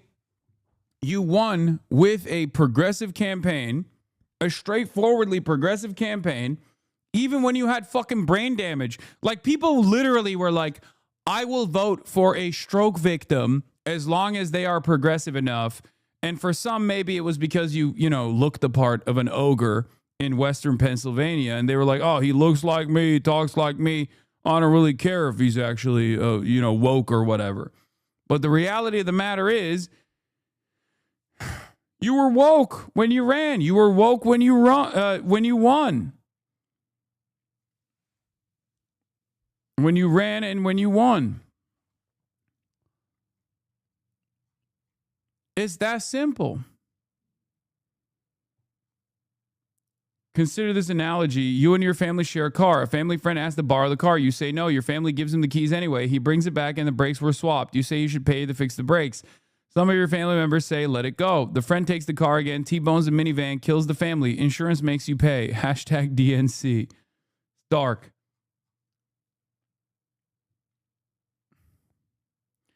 My rich liberal wine aunt who campaigned for Hillary in 2016 was wearing an Obama 2028 shirt at Christmas, texted me and asked to borrow my copy of the People's History of the United States and is posting Woody Guthrie Coates songs on her Facebook. The tide is shifting. Yes, it's happening all around us. I swear to God, it's not me on copium. The Democrats in charge are not responding to it, but the pressure is there. The momentum is there. The momentum is on our side because people have seen far too many losses at this point. It's getting there where people are like, okay, well, we did centrism over and over again. You sold us this notion, this false notion that centrism is going to actually bring us electoral victories, and it only brought us electoral defeat. I think the second loss to Donald Trump really worked to destroy the second defeat that the establishment Democrats had against Trump as well, when Trump was even more incompetent in the first round, made Democrat voters realize that the pivot to the center narratives are just simply a failure. And they're seeing it on their own, by the way. It's not like they're seeing it because they all magically became HasanAbi heads. Right? They're not watching me. They might not even fucking like me if they know who I am. Many of them don't. And yet, they agree with what we have seen for years. Okay? Because at the end of the day, if there's one principle that motivates every single person, from the blue dog Democrats down to the fucking Maoist third worldists, who don't even want to vote, it is that they do not want to see Republican fascists in power. Okay? That is the one uniting principle that brings all of us together from all different walks of life, from different ethnic backgrounds, from different lived experiences. Fuck it, even people who are like small business tyrants, right? There are people who are responsible for the wages of others, who are a part of the ownership class in some meaningful capacity, who still go, I don't want a fucking Republican in charge, man. It is too much instability. It's too much violence. I don't want to see it. That's it. HasanAbi heads, we need a better name. Yeah, parasocialists.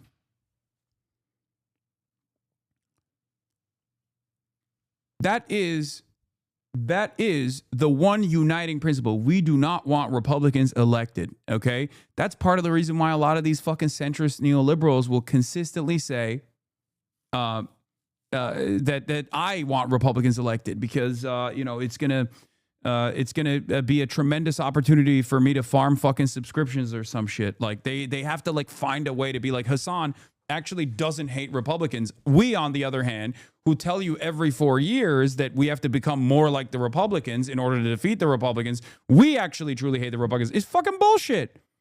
It's bullshit. My resentment for the Democrats come from their closeness to the Republicans, okay? It's bad politics and it's bad policy. I don't want Republicans in charge. I don't want Republicans to ever win another election ever again. Centrists do not care about that. It's ridiculous. But fear not. It seems like a lot of people are also on the same wavelength. Some of them might be misguided and think that, Gavin Newsom represents that change. And, we must do away with that notion. I think when push comes to shove, and when people actually realize that Gavin Newsom is a representative of that establishment wing of the party, they will move away from that. Okay.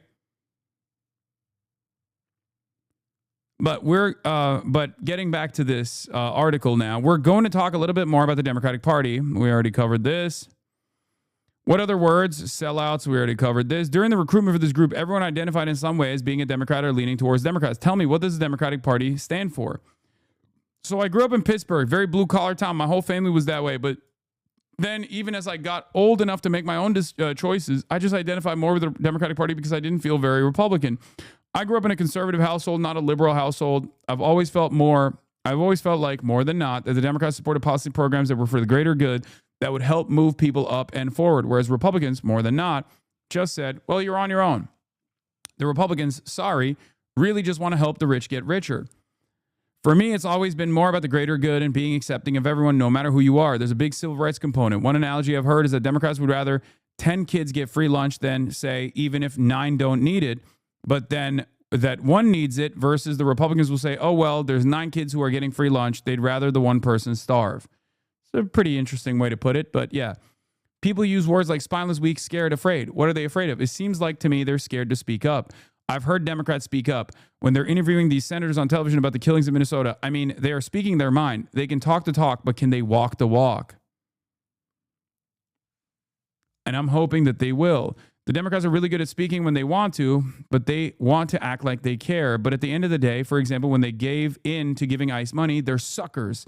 They get suckered in really easily by the Republicans. The Republicans call them a couple of words, and the Democrats believe it. I feel like the Democratic Party always tries to take the high road and do it the right way. And the other side is going so scorched earth that it takes so much more to try to do it the right way. I'm not saying go low, but I mean, at some point, you got to meet them a little bit in the middle. You have to be a little bit more aggressive with your message. I don't know if that's complacency or some of these people, these people are so close to understanding that the Democrats represent controlled opposition party and that we must do away with those who actually actively undermine the interests of democracy. They're so close. Because remember, the starting point for a lot of people is liberalism. Liberal. That's just how it is. A lot of people start off as liberals. Many of you started off as liberals. Every single one of you, as a matter of fact, myself included. We had some kind of start point where we were liberals. And we moved away from that, slowly but surely. Through observation, through observing reality, through recognizing that the Democrats actually do not present the change necessary. What have people seen from the Democratic Party over the last year since Trump has been in office? We saw Melissa Hortman and her husband get murdered in their home, and no Republican really batted an eye compared to the response that Charlie Kirk got. And you see, again, our own president is lying and spewing hate every day. If I were a Democrat, I would probably be pretty scared about the things that I said, too. I have a lot of respect for Jasmine Crockett and Pete Buttigieg. I love them. They are really standing firm. Oh, God. Bruh. Democrats have folded a little bit lately to move things along. Unfortunately, not in the way that we would like, because they don't want to see all these people not getting paid in a shutdown and our country not moving forward. Not saying it's 100% right, but it's one of those damned if you do, damned if you don't situations because they are largely out of power. Bruh. Don't give them that. Don't give them that.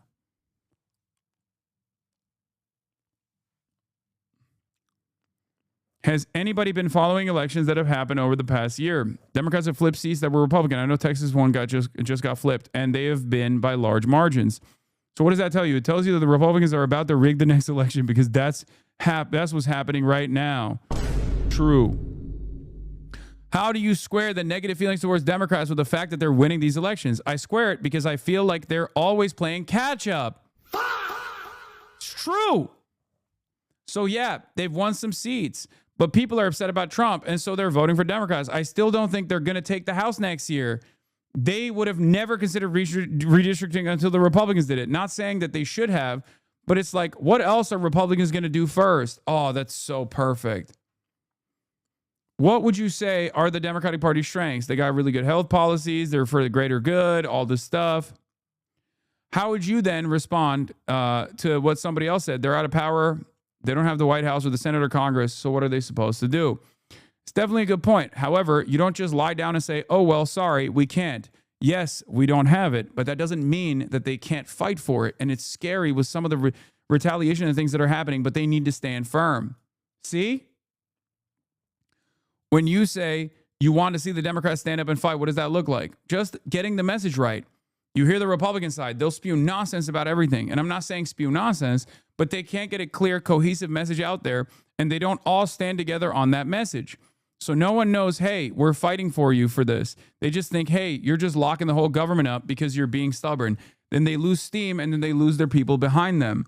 They just go belly up on the government shutdown. Oh, my God. There it is. There it fucking is. The whole blaming the Democrats thing was just a big Fox News story of let's blame the Democrats. But they had some real bargaining power there, and they just pushed in the chips and said, no, it's all right. I don't want to play this game anymore. It's like, no, if the Republicans are going to play this game, you got to play the game.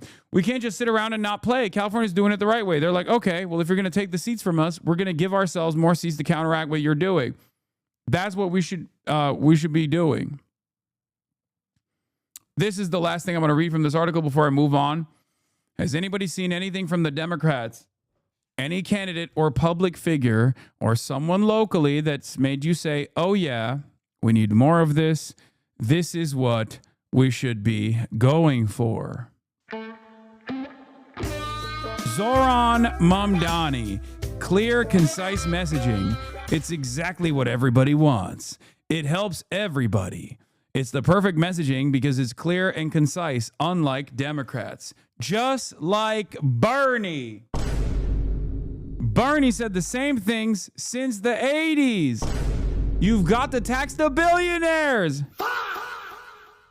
You've got to tax the upper class. He's never changed.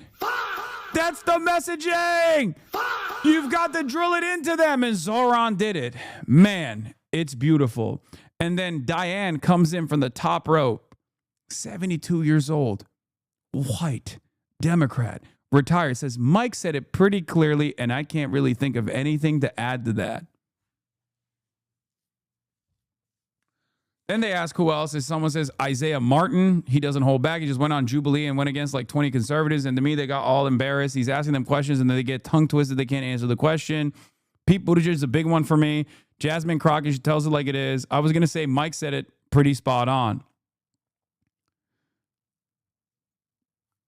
When people are saying what Mike said, do y'all mean you like Mamdani and Bernie? You like the idea of simple messaging or all of the above? Panth comes in and says, the Democratic Party needs to embrace voices that resonate with people. When you hear Bernie, he has energy because he really believes in what he's saying. It's the same reason Trump resonates with people, because he acknowledges some of the struggles that they're facing. Sure, he blames the wrong groups, but at least he voices it. This is literally, oh my God, oh my God, oh my God. I'm walking away. I'm walking away, dude. I'm done. There's nothing else I need to fucking say. We're here. May Allah awaken the people and help them to see the evil doings of Israel and the United States.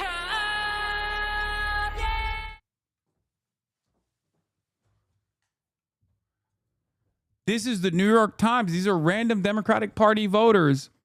And it seems like Allah has awakened them. Not just to the evil doings of Israel and the United States, but specifically the evil doings of establishment Democrats. Okay?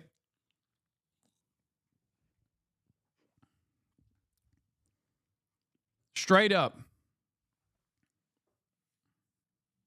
The wind is on our fucking sails.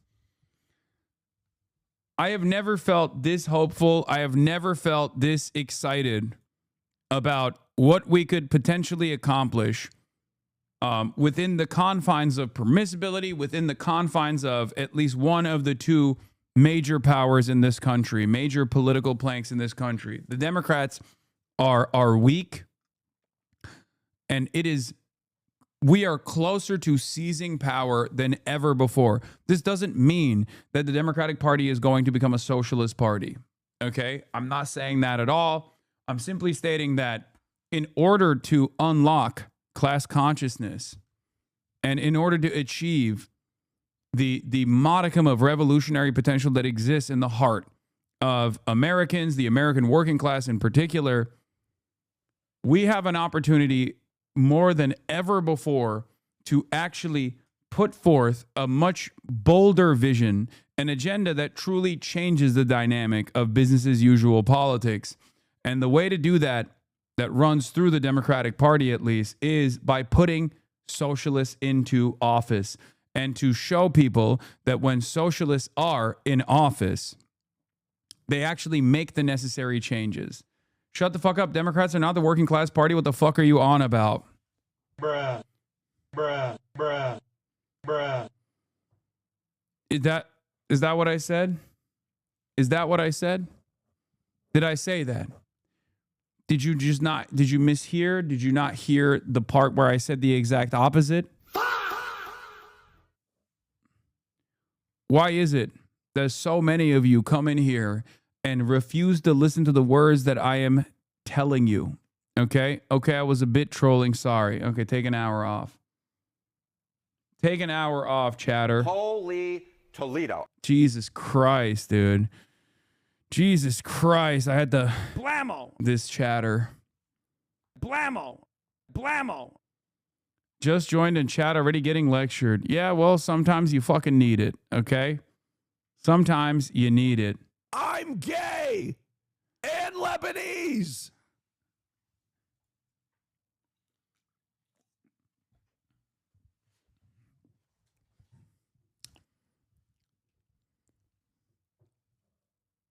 I mean, come on. Come on, dude. I'm gay and Lebanese.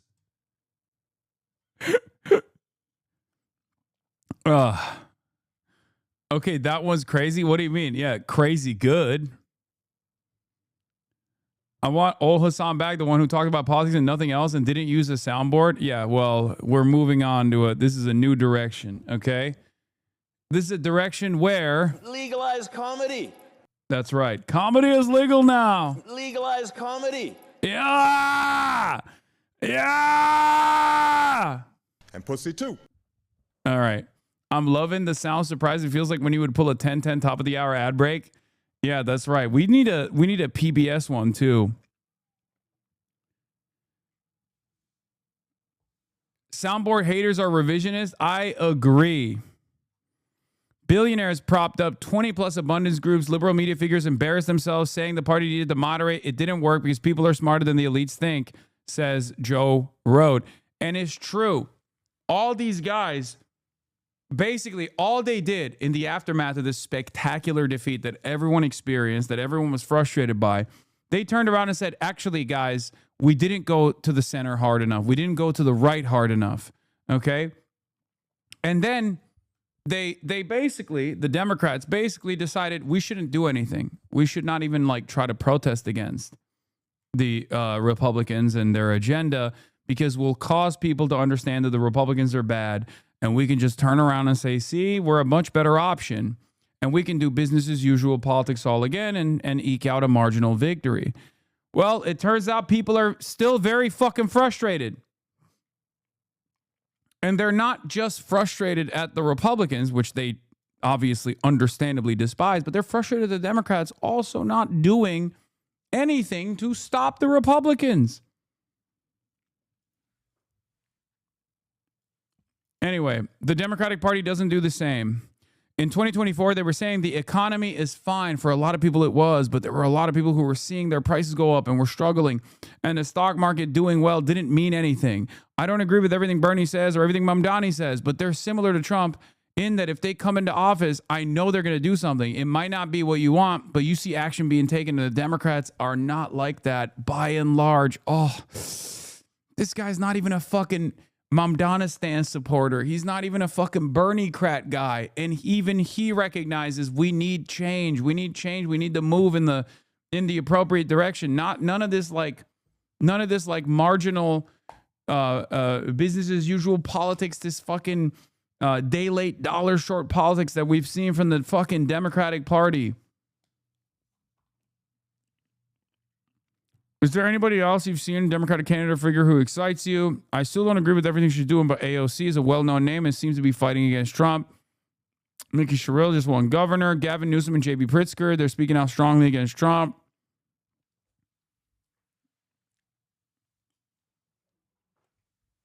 Even people who are like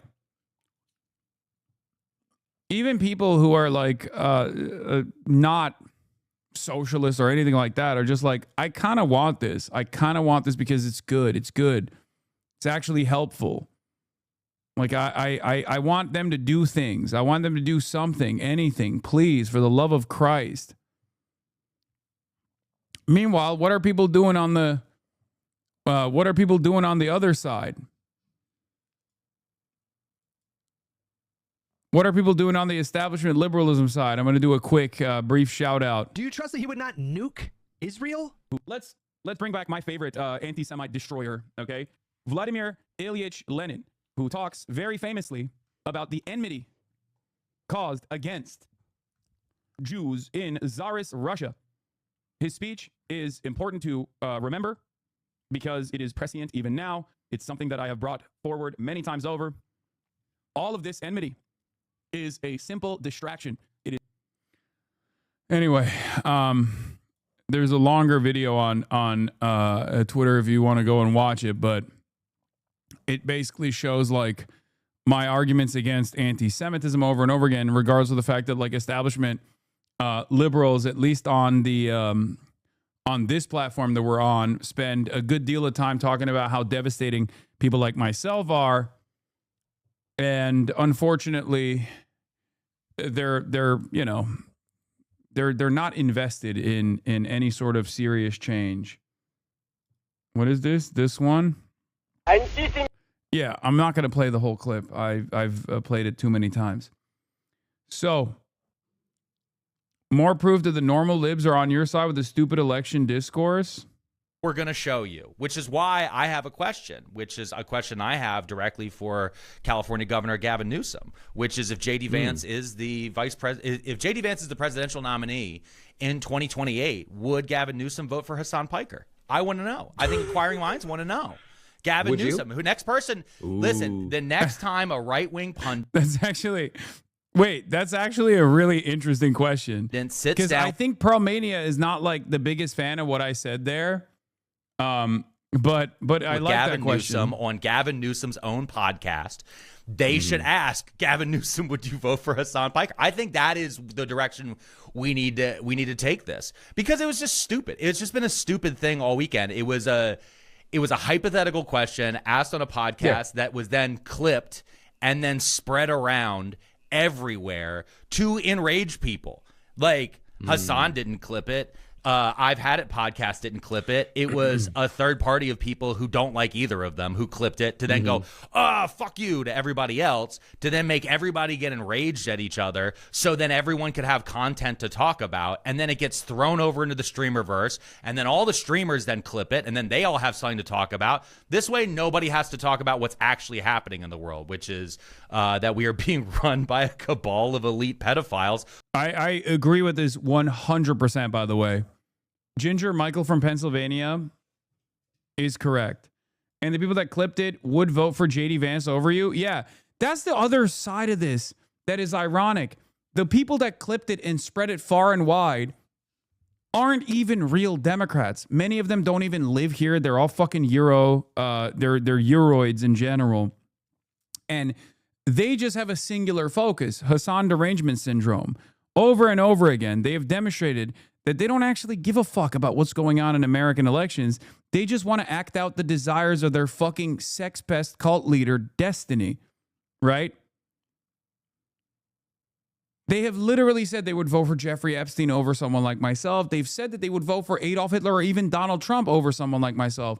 When you say stuff like that, you basically reveal that, like, you're not a serious contender. You're not serious about the moment that is ahead of us, right?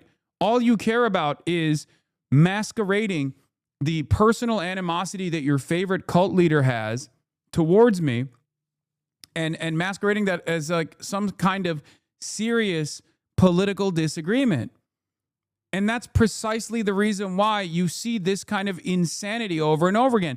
Remember, these are the people that were running around.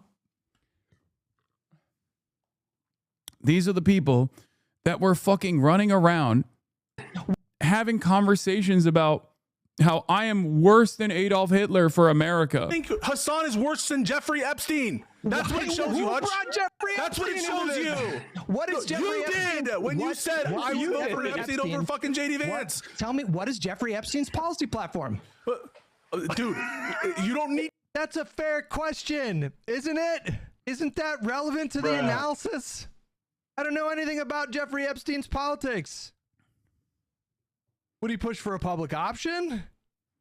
Is he a Medicare for all kind of person? I don't know anything about his politics. Yeah, you don't know anything about his politics other than the only thing Jeffrey Epstein is known for, which is being a fucking pedophile, bro. Are you fucking joking? Like, Jeffrey Epstein is known for one thing and one thing only. Raping children. And this motherfucker is like, yeah, that's good enough for me. And he also loves Israel. So I guess that those are the two things that you care about as far as who you're going to fucking vote for. I would not necessarily disqualify Jeffrey Epstein electorally. It's because first we would have to establish if he supports liberal democracy. Because the whole thing with Hasan is that he doesn't. And I had people in my own chat last night that thought I was being ridiculous. I don't... Why am I being ridiculous when we're talking about Hasan Piker? Dude, you are. Snap out of it. Snap the fuck out of it, dumbass. The reason why even people that are in the edge communities that would normally agree with your sentiment are saying, dude, what the fuck are you saying? Like, what we are watching right now unfold with evil Northern Lion and all these other like adjacent orbiters of Sex Pestiny is this moment where they are expressing how unserious they are about American politics. I have long maintained the position that for these guys, they make it seem as though they're giving you like a political take, but all they're basically doing is using political disagreements as a way to just say Hasan is bad, okay? Hasan derangement syndrome. And I don't think Hutch is ever going to snap out of it. I don't think Destiny is ever going to snap out of it. But like their audiences are finally coming to that recognition that it's like, dude, Donald Trump is fucking kidnapping people and murdering American citizens that are trying to stop this kidnapping operation from taking place. And every single fucking moment of the day for you is spent talking about how Hasan is awful. Hasan is bad. At least he's out in the fucking streets. You ain't doing shit. Do you trust that he would not nuke Israel? Do you trust that he would not help China invade Taiwan? I'm crazy for being worried about our fucking nation's secrets. If we gave power to Hasan. Hasan isn't an all-powerful God even as president. Like they're trying to walk him off this ledge, right? They're trying to walk him off this ledge. There's still plenty in his community going, I don't. He'd give that shit up for a shiny new shock collar. Piker? Like, again, it's all drama. Even when he's being a fucking insane person,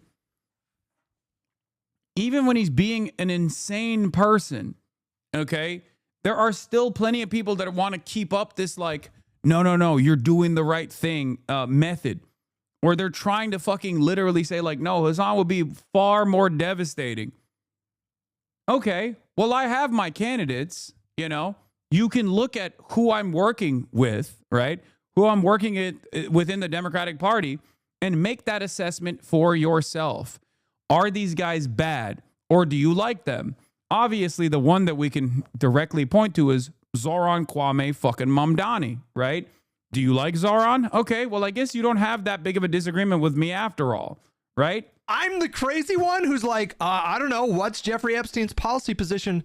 when he glorifies the current Chinese Communist Party as like a model of government, I'm the crazy one. Somebody who idolizes Vladimir Lenin, and I'm the fucking crazy one because I don't want to fucking live under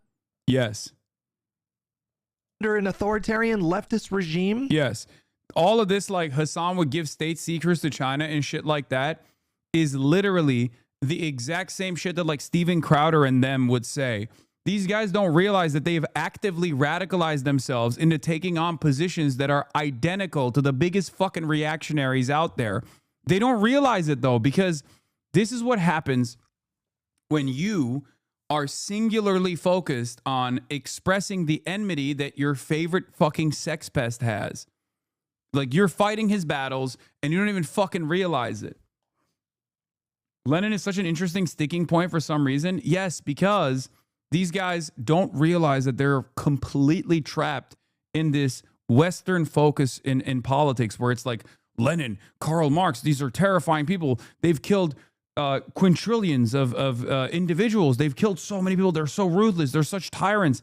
They don't understand. It's like they only have a very like America good approach to things. Yeah, Stalkman says he would vote for JD Vance over you.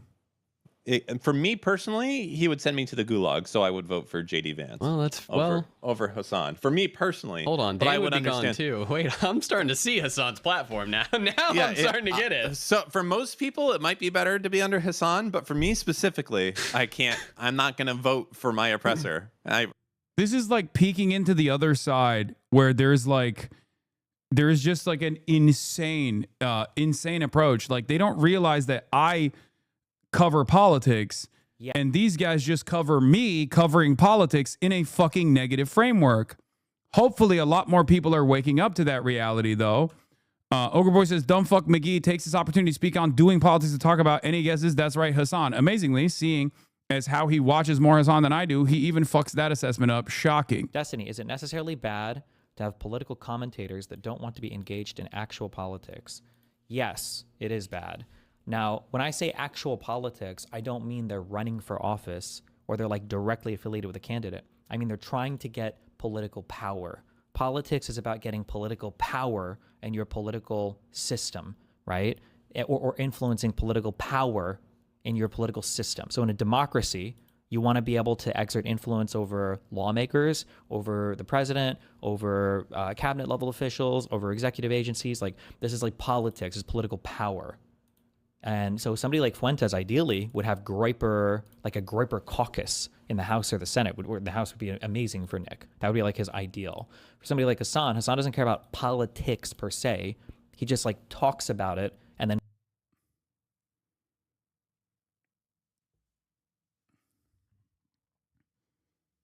I thought it was dangerous for America's future because I do actually directly correspond with candidates and, push for them to be elected.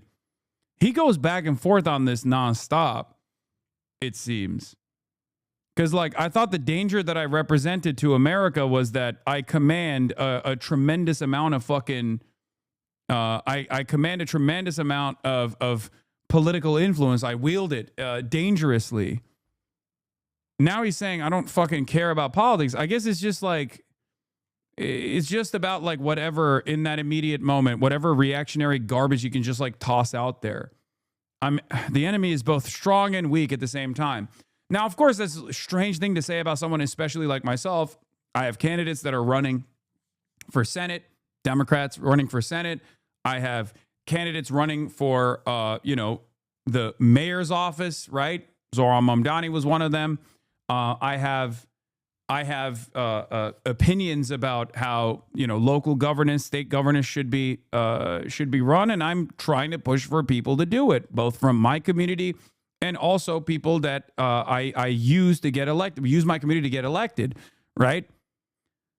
So what has Destiny done, on the other hand? Nothing. He just fucking constantly is chirping about how I am a bad person. That's it.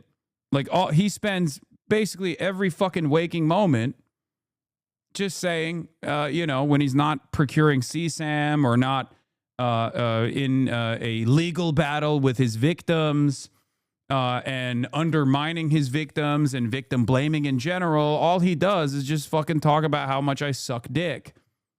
Makes money off of it, but he doesn't care to actually influence any of it or to try to get anybody elected. He doesn't want to wield any political power. He just kind of wants to talk about stuff all day. Now, in and of itself, that wouldn't be a bad thing, but the issue is that these things, to a lot of people, seem to overlap or they're hard to distinguish from one another. So then you end up in a world where people on the left look to Hasan as like, well, is this guy speaking for Democrats? And then people on the right can use Hasan as like an attack vector. The only thing that his community has done as far as projecting political power was to get Richie Torres to send a congressional letter to Amazon to get me deplatformed. The only fucking large leftist, progressive, Democrat content creator, Democrat adjacent content creator to get banned 5 days out from the general election. That was it. They sicked the ADL on my ass to constantly try to get me deplatformed because they're super pro-Israel for some fucking weird reason. And right before the election, that was their big moment. Him and the other dipshit that I just showed you who said he would vote for J.D. Vance over me because he thinks I would put him in a fucking gulag have worked with senators like Tom Cotton, as a matter of fact, to try to get me deplatformed. The only thing that these guys have done, aside from revitalizing Nick Fuentes' career when he was deplatformed from every fucking outlet possible, okay, and trying to fuck other white nationalists on top of Nick Fuentes, the only thing that they've ever done is that. It's just pure spite. I hope people can fucking wake up to the reality that this isn't real politics, okay? This is just pure spite being expressed as though it's a political disagreement. Hyper-focusing on drama. Drama is much easier to pay attention to. Drama among streamers is much easier to pay attention to than the boring stuff, right? I'm in Hudge's community. He's been spiraling the last couple of months and conflating his personal vendettas with being a political position. Some of us even bring Fred BLS data, and he'll refute it if it aligns with something you said. The vibes are not good over there at the moment.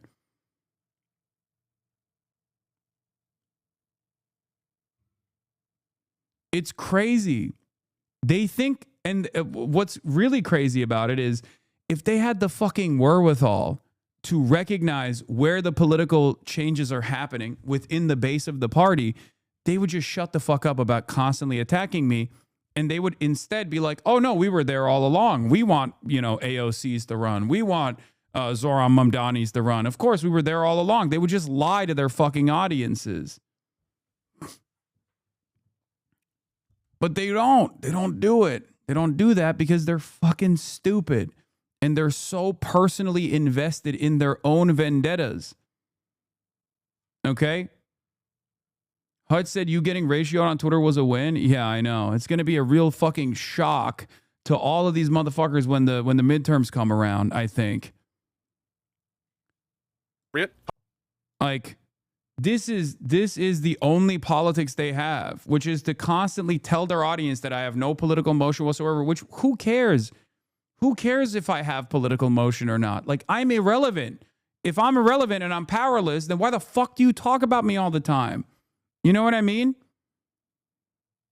But the annoying thing is that he's not playing the same game that conservatives or even center-left liberals are, because he doesn't care at the end of the day if any of his people get elected or if he's able to influence any policy or not. He just wants to talk about it. That's it. And the confusion of those two things are very detrimental, I think. I just don't understand it. For someone who's obsessive with hating Hasan, he actually has no idea what Hasan stands for? Is he pretending? Instead of streaming literally almost every day, he could go spend time with his kid. Should only talk politics if your buddy's in power. Gives you power and money. New vibe detected. It's just strange. If they literally, here is free ball, okay? I know that these guys will never listen to what I have to say, but the free ball here for you, okay, free advice, is to shut the fuck up about me and start talking about the issues themselves without tying it back to me somehow. Because the reality of the matter is, if you only talked about the issues, you would probably start developing an audience that cares about the issues again. Okay? Didn't this guy care about a municipal candidate getting elected? Said candidate turning his back on him after the allegations came out and ended up doing 2% or something? Yes. The difference between me and Destiny is that when Destiny actually put his hat in the fucking ring in the electoral arena and tried to get a mayor elected in Nebraska, in I believe it was the Omaha mayoral race, right? His candidate had to disavow Destiny, and his candidate got fucking 2% of the election anyway. Okay?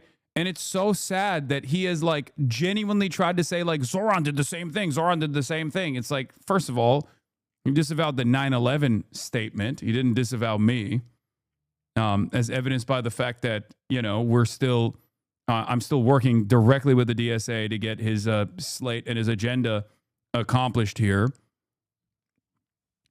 And not only that, but he fucking won. Didn't Midas Touch blow up like the #1 lib podcast? Pretty sure they don't spend hours a day talking about Hasan bad. The problem is this guy's mentally ill. Exactly. That's what I'm saying. And the reason why Midas Touch, Midas Touch and the politics that they represent are different than mine. Okay. I am much more radical than they are. I am much, much more radical than they are. But it doesn't matter because they also understand that a big tent with candidates like AOC are what will make the Democratic Party viable. They love Zoran. They love AOC. They love Bernie Sanders. Okay?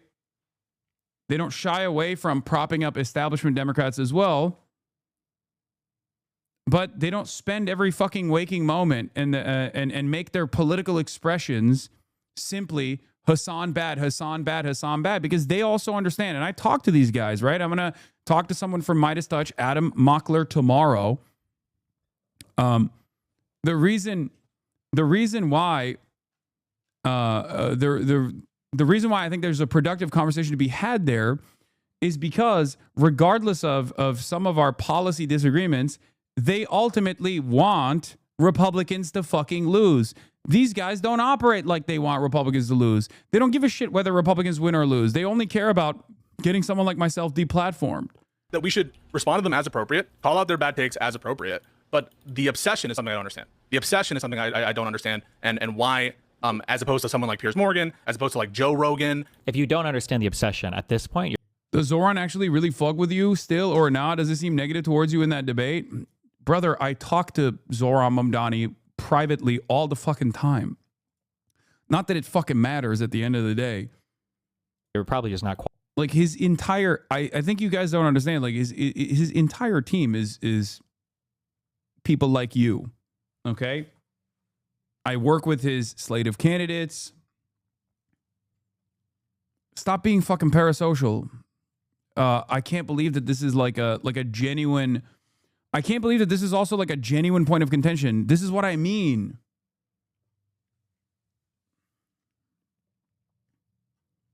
And why, as opposed to someone like Piers Morgan, as opposed to like Joe Rogan. If you don't understand the obsession at this point, you're probably just not qualified to have an opinion on anything going on here. I don't think you should talk. That we should respond to them as appropriate. It's crazy that he also like recognizes that it's an obsession. Destiny defending Hasan against Pisco's outrageous suggestion that Piers Morgan and Joe Rogan are much more appropriate objects of goon fixation. Insists that failing to psychosexually obsess over Piker should in fact disqualify a person from having an opinion on anything.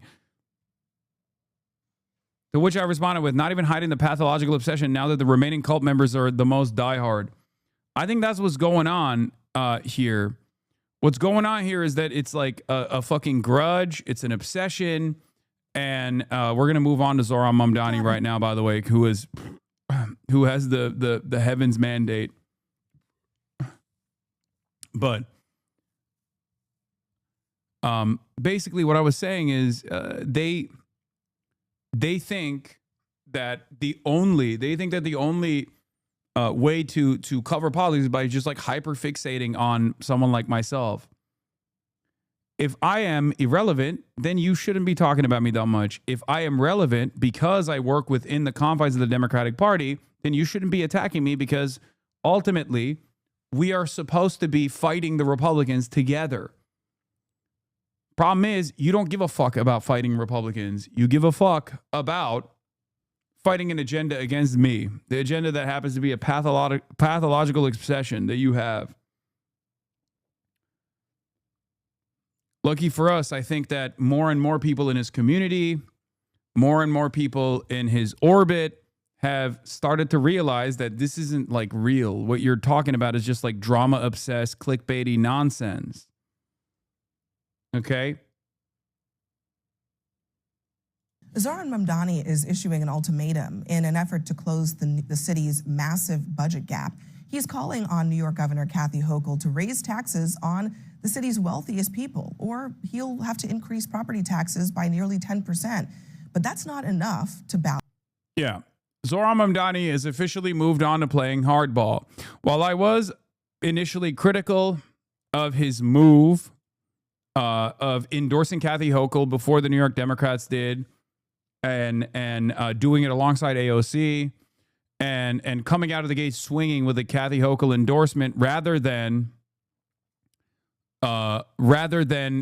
wait and have proper leverage against her, right? He got this endorsement.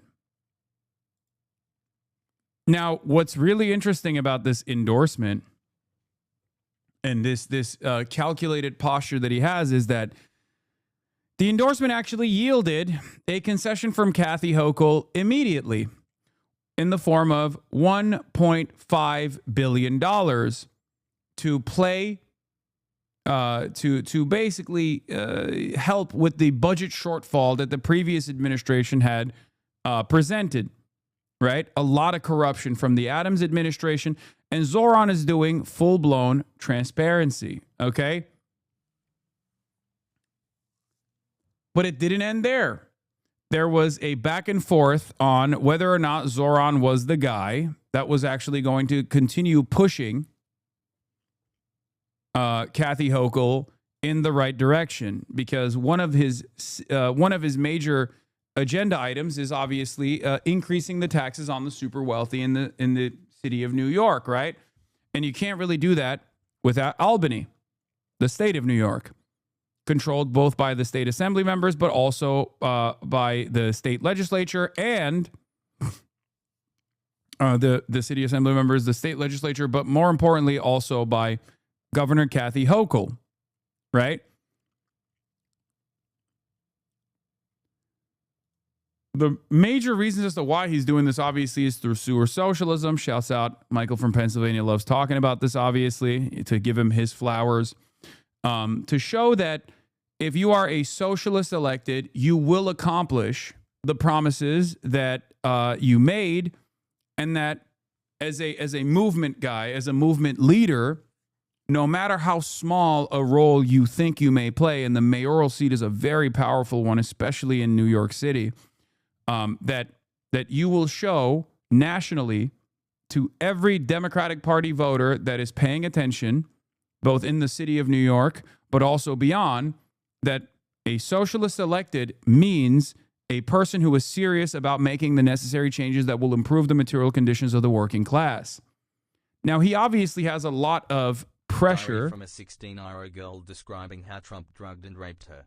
The text below can be found on page 16 next to a magazine cutout of Ivana Trump. The text reads, "Does this lady know that you can't have dignity if you've been with him? I know I have none, only Skittles." Jesus Christ. Yeah, oh yeah, TTS is back too.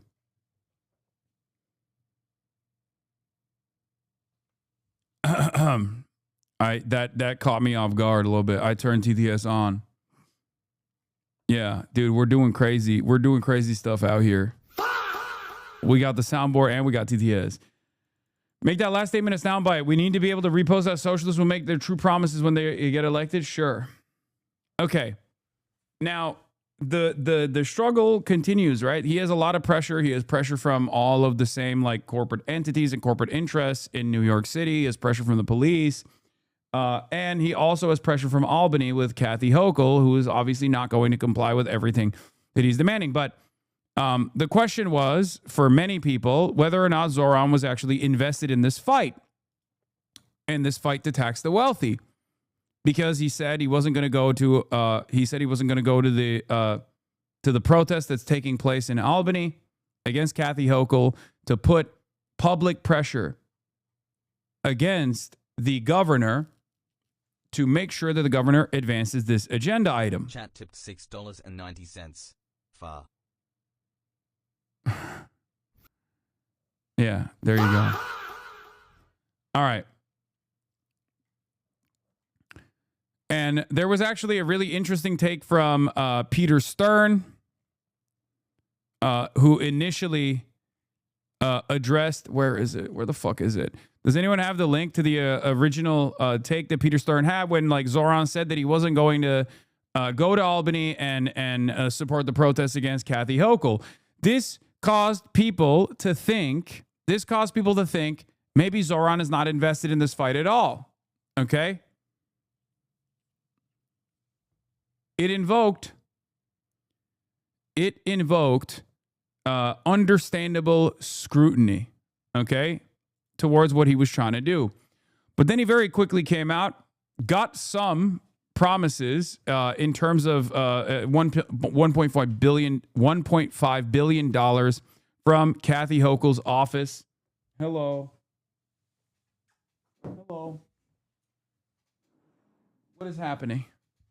Hello. Sorry. Kaya break. What? No, not there. Kaya, get out of there. Move out of there, little lady with your big butt. No. Oh my God. What do I do? What do I do here?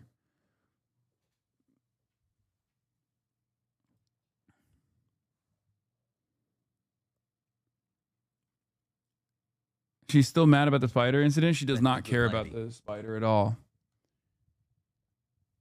Okay. I don't know why not all of the TTS is working. Okay. Pick her up. She's a lapdog. I can't. Her bed is dirty as fuck. No, that's just the light shining off. As I was saying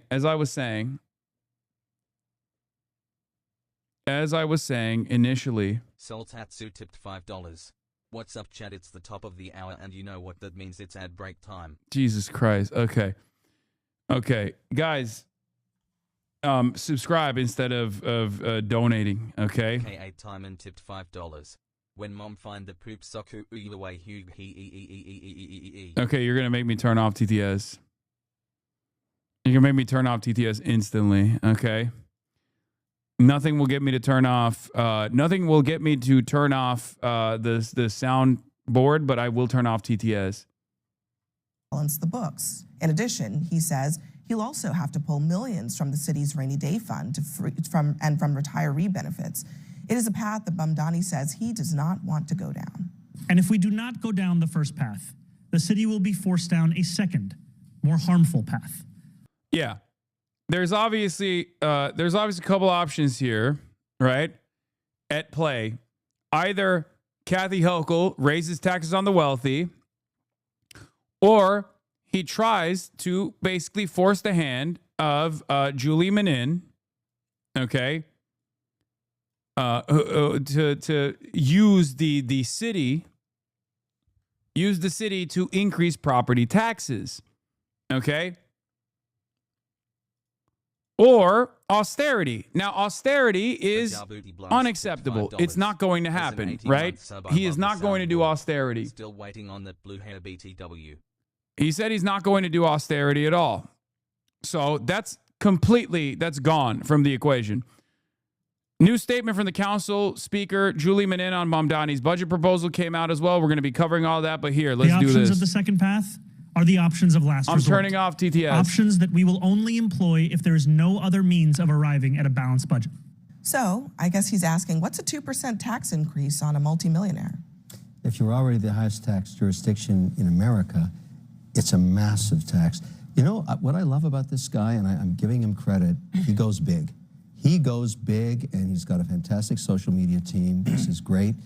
This is bat poo-poo crazy, what he is proposing. And probably sometime next year, within 12 to 18 months, I will meet him in Miami and give him Real Estate Agent of the Year award. Because I'm not happy with what's happening. I can't get across the bridge anymore. I live in Miami Beach. Everybody from New York and New Jersey and Massachusetts is moving into my neighborhood. I'm pissed off. And this guy's just doing more of it. What he's proposing is beyond insane, but I love it. You are now, very I'm dramatic. like everybody else. Listen, you guys live here. You're not paying your fair share. I don't live here. You've got to pay 110%. That's the right thing to do. Because he's not cutting spending.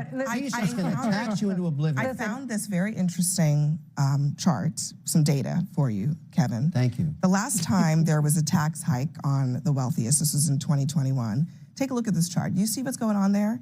The number of people making more than $200,000 in the city increased. The number of people making between $200,000 and $1 million increased. Everybody who makes a lot of money, there were more of them in New York City. Okay, so the idea Abby, that if there that's was some... true, why not increase taxes to 110% if it's so good? Look, let's go. So what's interesting about this, of course, is, like I said, he is forcing the hand of the governor's office, right? This is very real pressure because the city does not want to raise property taxes at all, especially because if property taxes are raised, obviously landlords are going to turn around and increase the price of rent. It's going to make housing more unaffordable. It's going to be a burden on working class individuals, which he openly states, by the way, in this long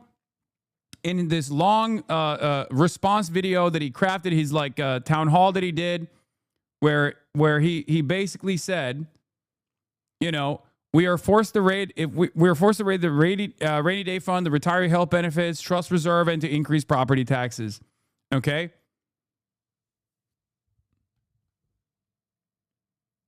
What is this? You dumb socialist. I bet you want to tax millionaires at some absurd percentage, like 90%. That would never work and has never been done, but you wouldn't know that because you're a dumb socialist. Exactly.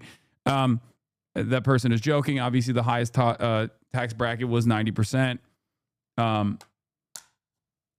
The highest marginal tax rate was 90% back in the day. For those of you who don't know humor and jokes. But basically, he's explaining that what will happen if Kathy Hochul refuses to raise taxes on the rich. She's the one who has the ability to stop this, which is why he's been transparent, so people can ask her to pass the wealth tax, which she refuses to do. He can't fulfill his promises if she's not cooperative. Also, without the mess Adams made, none of this would be even happening. Blame the guy who's been in office for less than 2 months. That's what's going on here. Okay?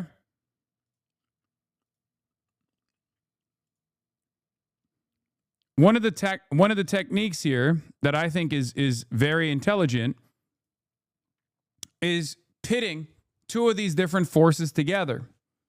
In order to develop more public pressure, Zohran Mamdani is being as transparent as possible. He doesn't have the power to do this wealth tax because he's the mayor.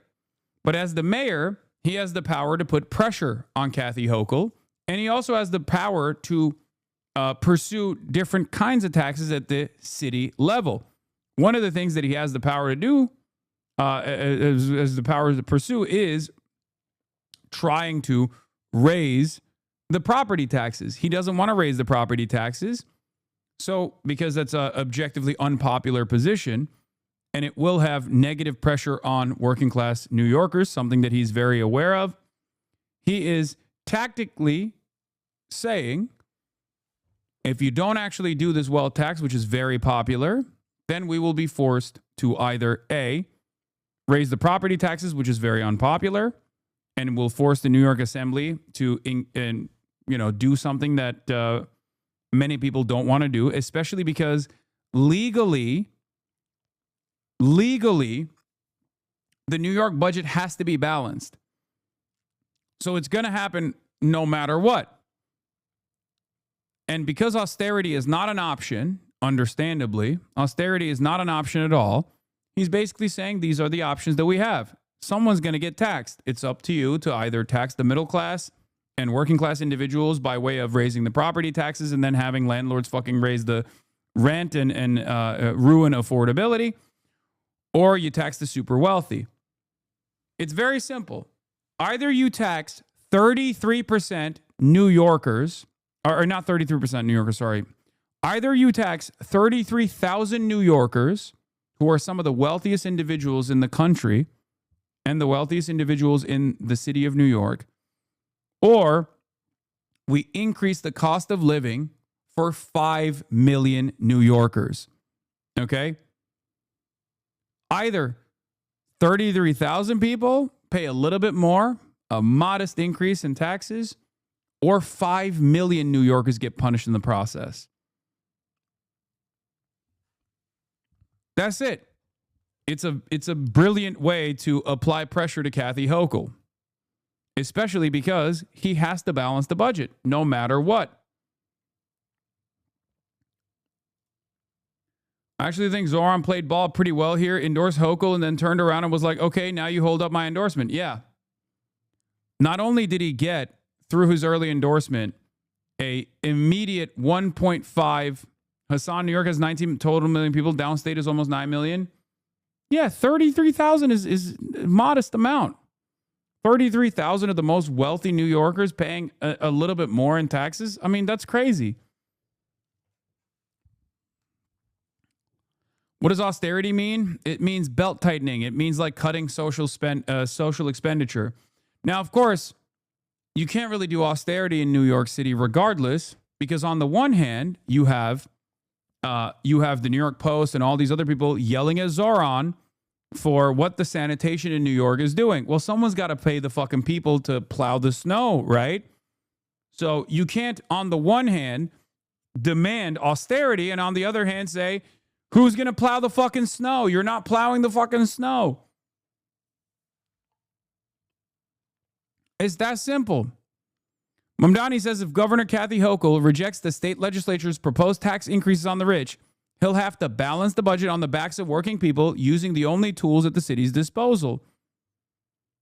So it's either austerity, which is a non-starter, or hiking property taxes, which will still hurt most New Yorkers.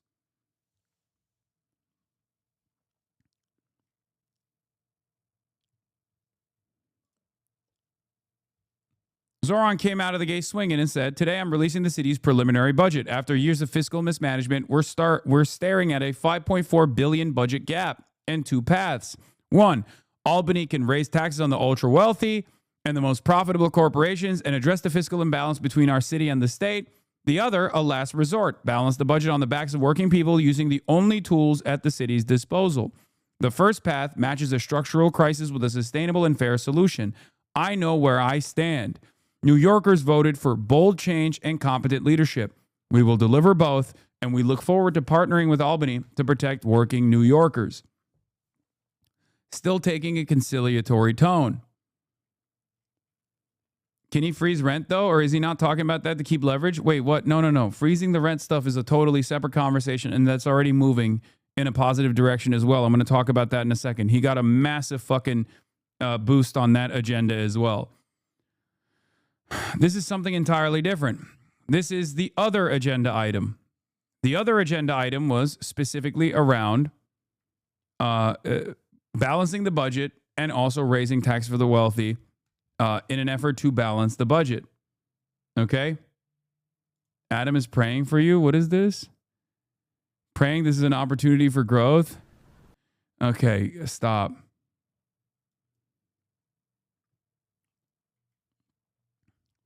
Yes, he has potentially 5 new slots, 5 new appointees on the rent board. So that's huge as well. Okay.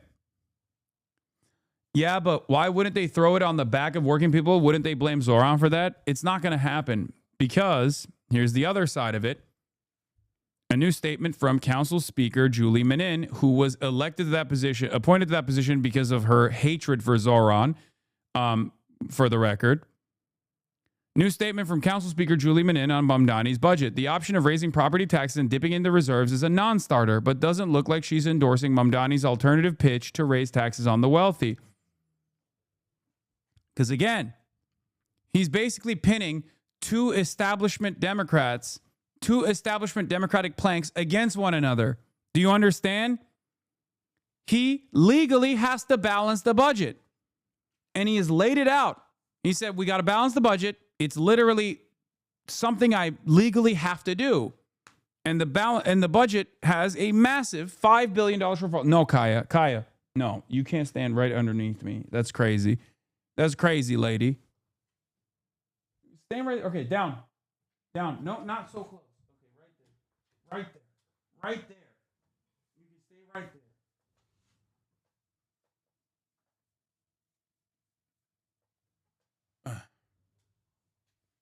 Let her. No, I can't. I don't want to step on her, Chad. Okay. Yeah, she came over here.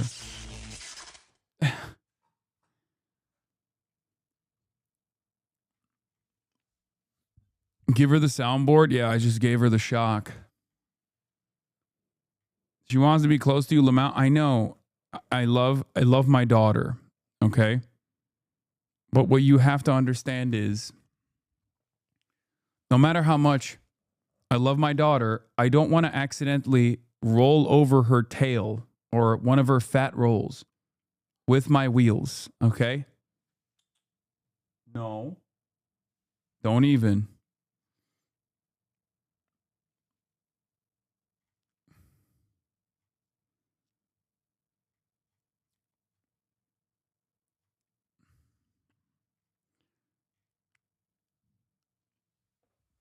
Chad doesn't understand. It's a lot of our dreams for you to step on us. That's crazy. Someone said there's a fourth option. He could invade New Jersey and raid their coffers. He could invade and arrest the mayor of Jersey City and take all their tax money. Yeah. Raid the coffers of Jersey City. It is time. Okay.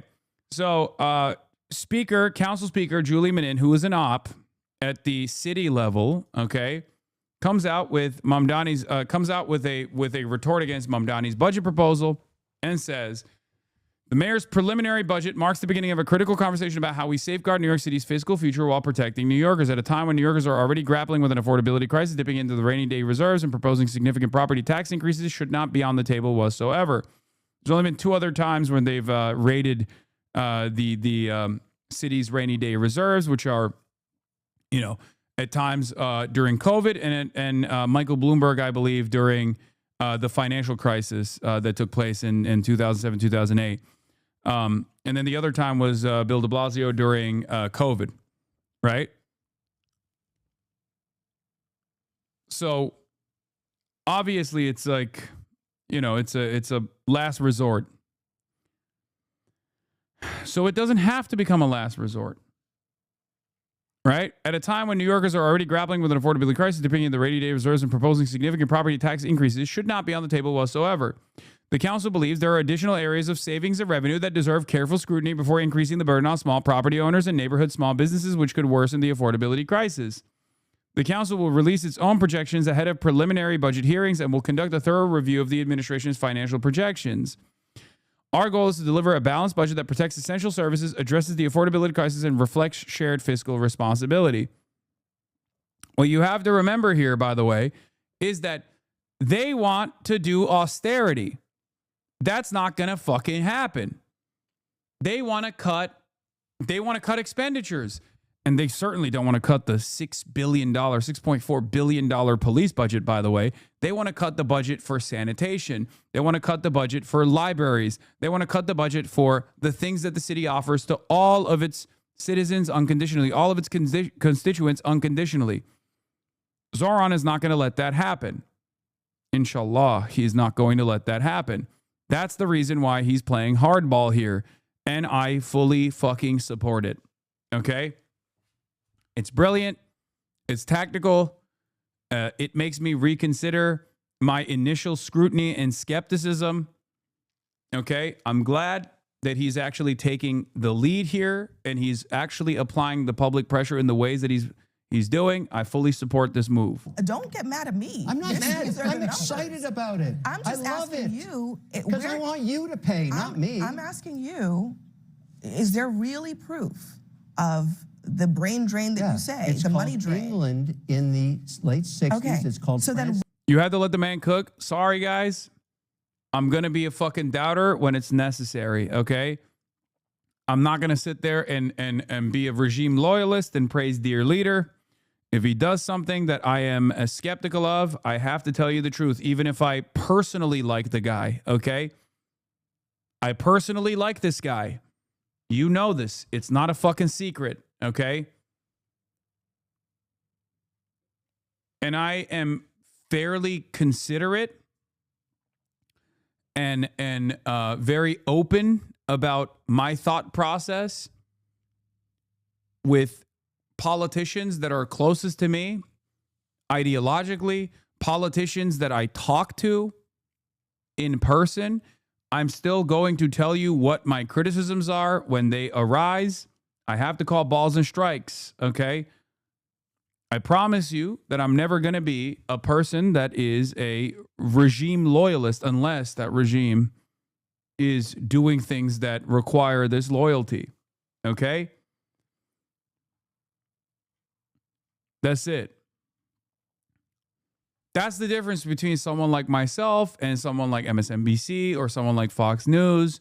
Everyone has a role to play here. But even when it comes to someone who is objectively the closest politician that I have ever seen, at least with his representation of his own personal ideology, with what he's done, both in the past and what he says he was going to do, I am still going to be critical. That I promise to you. No matter what happens, I am accountable to no one but you guys, okay? The Piker Broadcasting Service is sponsored by you, the people, for you, the people. Does this put his prior moves into a new perspective or as well, or strictly his endorsement with Kathy? A little bit, yes.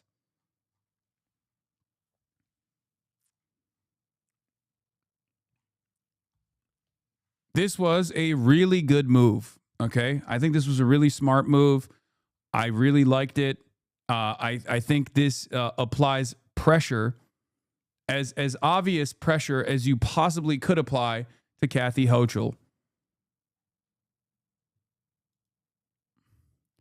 Of course, City Council Speaker Julie Menin won't consider Mamdani's proposal to raise property taxes if Hochul refuses to tax the rich. Instead, she went on a conservative radio show to say the city needs to spend less on retirees' health care benefits. That is a fucking non-starter, okay? That is obviously a fucking non-starter, and she is going to get fucking destroyed because especially at the city level, a city council speaker has a level of accountability to their constituents that the governor doesn't, right? Like, it's much harder to apply pressure to the governor's office than it is to the city council speaker. Okay? That's a easier hurdle to clear for Zohran Mamdani. That's it. So when she stands at odds with the needs of some of the most important constituents from especially an election perspective, it's going to be much easier to turn the fucking pressure on someone like her. Because remember, this is the New York Democrats rat fucking Zohran by appointing Julie Menin to the speaker's position. This is where politics gets ruthless. It's where politics gets conniving. This is where politics gets annoying and boring for most people. Obviously, we pay close attention to it because of the ideological nature of Zohran Mamdani, what he represents as a movement. So it's good to keep a close eye on this stuff, especially when the local papers are actively misrepresenting what Zohran Mamdani is advocating for. He's going to need allies on his side in the media side of things. Okay? New York Post straight up came out and was like, Zohran wants to do property taxes. He fucking sucks. He fucking sucks. They did not actually cover transparently what he was doing. So someone's got to do it. So it's up to people like ourselves to correct the record.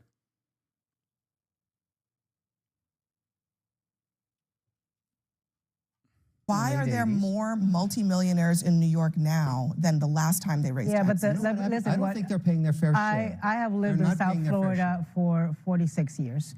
And there is no doubt that we are seeing an exodus of very, very wealthy people, billionaires, from California and from New York into South Florida In Florida, I'm there pissed are off. no state taxes.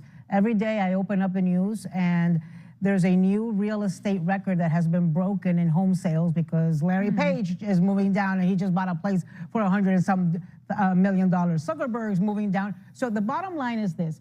When you put a hike... The real people, the only people that matter, people who purchase hundreds of millions of dollars of real estate.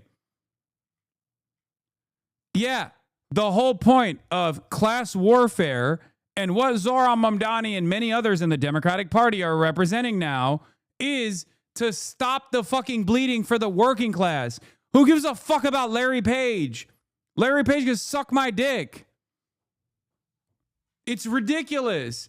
It's fucking ridiculous. Like, she's saying the quiet part out loud. Anna Navarro is literally like, oh, isn't it wonderful that Florida is now a fucking safe haven for Jeffrey Epstein affiliates?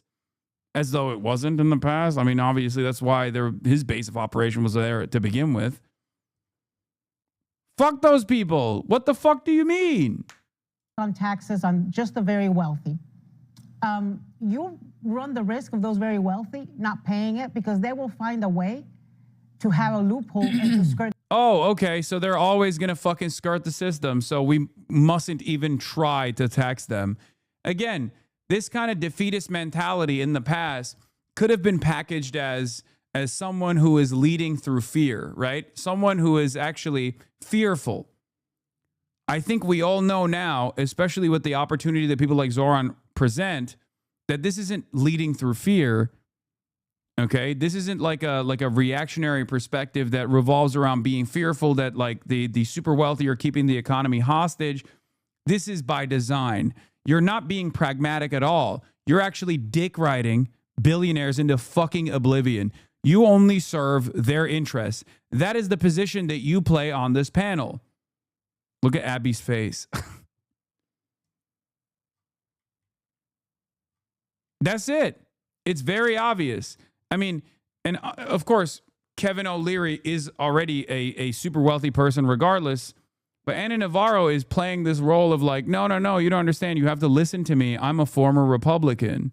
Those taxes, even if it means moving to Indian Creek and, living in billionaires' bunker. They can afford to do so.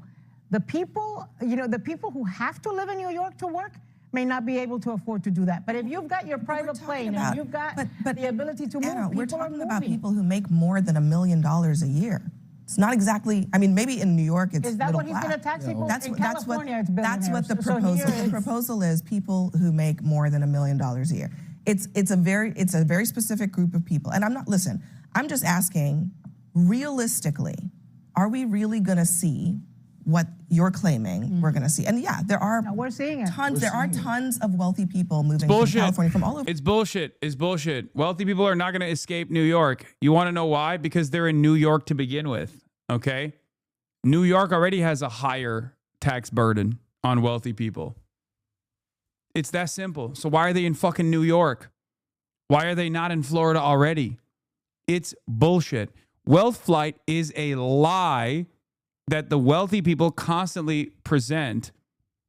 It is bullshit. Here's a Forbes writer on the capital flight myth.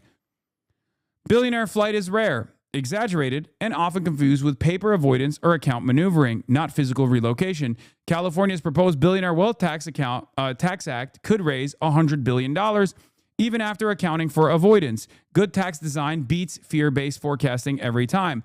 The wealth flight narrative survives because it sounds intuitive, not because it's true. The research actually shows, 1, wealth tax moves paper. The dominant response is accounting maneuvering. 2, the wealthy are less mobile than publicly suggested. And 3, revenue gained exceeds revenue lost from those who leave.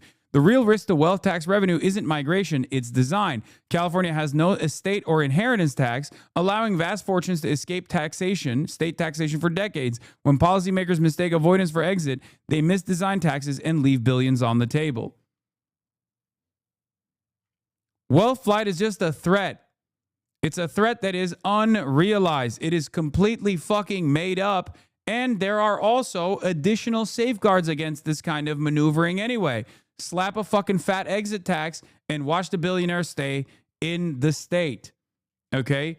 We have to start calling these guys bluffs out, because the reality of the matter is you can extend this argument all the time to taxing the wealthy, which is one of the most popular fucking positions in the United States of America. It transcends political boundaries. It transcends politics. It transcends the political duopoly. There is a consensus amongst the base. They want the super wealthy to pay their fair share in taxes. Okay? It's bullshit. We should tax you too? Fuck yeah. Fuck yeah, you should tax me. Bitch, I pay the fucking highest percentage in taxes in the goddamn country. My income is pure income coming from you, the viewers, in the form of a fucking 1099. You understand that? So I'm already getting pure income and I'm paying all of it back. I pay a higher share. I pay the highest share in taxes in the United States of America. Far higher of a real effective tax rate than the average billionaire or the average millionaire pays, because of the way that my income works. Okay? If the average billionaire or the average millionaire, the average small business owner, average big business owner actually paid my percentage of taxes, the American tax coffers would be fucking filled to the goddamn brim. Okay? I pay the same real percentage taxes at the end of the fucking year that the average worker does. Okay? It's unheard of for someone in my position. It's unheard of for someone at my fucking tax bracket. Most people look at me like I'm a psycho for that reason. Not only do I live in the state of California, I live in Los Angeles, and on top of that, I don't actually fucking shelter my assets or fucking dump it into the stock market or anything like that. It's just pure income. And it's ironic because you're saying this to defend fucking billionaires. It's so stupid. And I still say, yeah, there's more room to grow in terms of taxing someone like myself.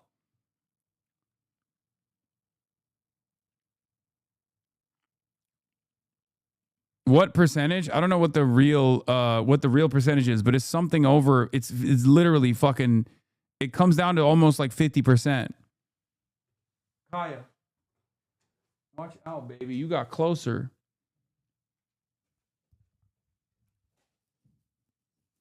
It's over 50%.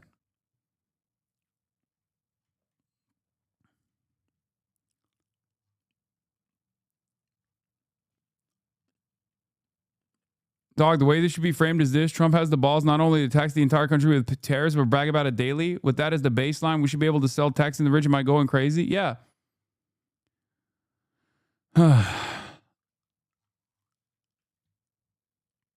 Anyway. The worst problem is, at least from where I'm standing, I don't mind paying these taxes because at least some of that still goes back to the teachers, some of that goes back to the roads, some of that goes back to the infrastructure. I want all of it to go back to the state of California, to helping these groups. I want all of it to go to initiatives that help the working class and not to like Israel or the military industrial complex or to major businesses that get these tax breaks that basically are subsidies at the end of the day. There's no reason for fucking Palantir to avoid taxes every goddamn year, okay? It's ridiculous. It's bullshit. Yeah, I pay you know what's shocking? When I talk about this stuff with my French friends, for example, they're shocked. There is this false notion, there's this false understanding that in the United States of America, the effective tax rate at the end of the year is actually super low. That's not real. That's not the case at all. For someone like myself living in California, I pay a higher effective tax rate, than the average wealthy French person does. They're shocked by it. And the reason why they're shocked by it is because of, one, the false notion that, America is a tax shelter. Obviously, it could be a tax shelter if I don't know, incorporated in fucking Delaware or some shit, right? But the other reason why they're shocked by it, because there are plenty of tax loopholes that I could take advantage of, especially at my current level of wealth. I simply do not do that. But the other reason why they're shocked by it is because there's nothing that we get in return for those taxes. There is a tremendous amount of homeless people in the streets. The infrastructure is dog shit. There's no adequate public transit. There's no health care. Education is underwater. There's nothing to show for. That's the reason why they're shocked by it. They can't comprehend it. They're like, what the fuck are you paying taxes for? And that's a very real question that a lot of people have, because the American tax policy creates instability. It goes against social cohesion. We don't have the mentality of the super wealthy giving back in exchange for the wealth that they've accrued off the backs of the American working class, partially because everyone has the understanding that, oh yeah, you're paying these taxes and then where's it going? To build a fucking stadium. You're just basically subsidizing the super, super wealthy. Why the fuck should I pay taxes? Of course I'm going to cheat. Of course I'm going to do everything in my power to fucking engage in tax avoidance. Ask the average European, middle wealth guy, right? The average European millionaire, why they pay the taxes that they do, and there is infinitely more social cohesion. Not to say that these are good guys in general, they're still fucking capital owners, but the reality of the matter is they have this understanding that the taxes are going to use, to good use. There are plenty of people who are higher earners on average, part of the professional managerial class, part of the, small business contingency that somewhat recognize, at least even after 2 decades of austerity in European capitals, that the money is still going back to good programs, to things that, help boost the prosperity of the people. That's where that real cohesion comes from. Republicans are too stupid and too racist to recognize it. They think, oh, it's because these guys are homogenous societies. No, it's because there is a mutual understanding, at least for the time being, that the government is supposed to work for the interests of the common good. Okay? That's changing, especially with decades and decades of austerity and more opportunities for the private enterprise to come in and take advantage of this, take advantage of the shittier government services to say, oh, we can provide a better service and then, make money that way. But that real cohesion comes from an established understanding that at least at a base level, okay, there is a mutual understanding that the government is supposed to work at the behest of the common good, for prosperity for all. Okay? What is this? Ronaldo got you wiped down? What does that mean? What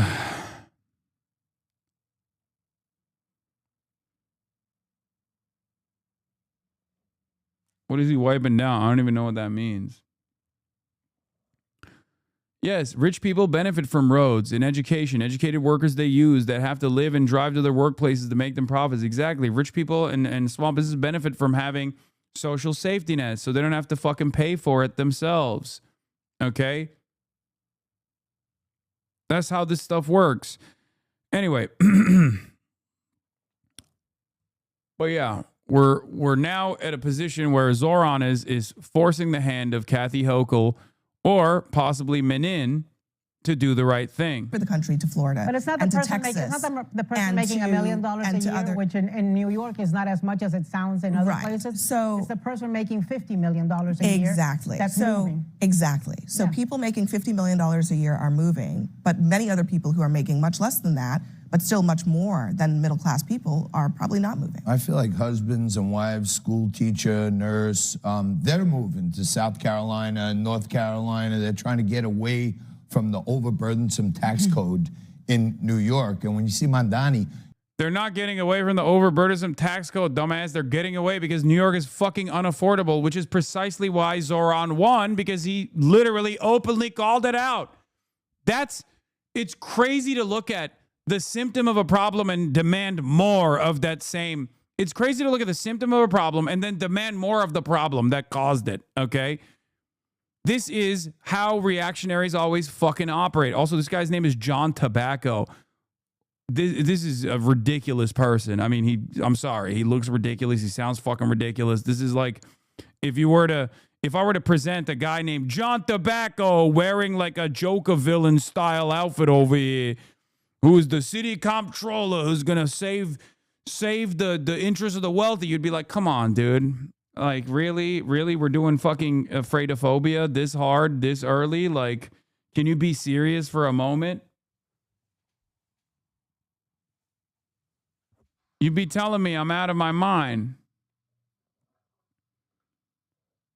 Meanwhile, this cartoon character is a real person, apparently. Hey, I'm Big Tobacco. I'm John Tobacco.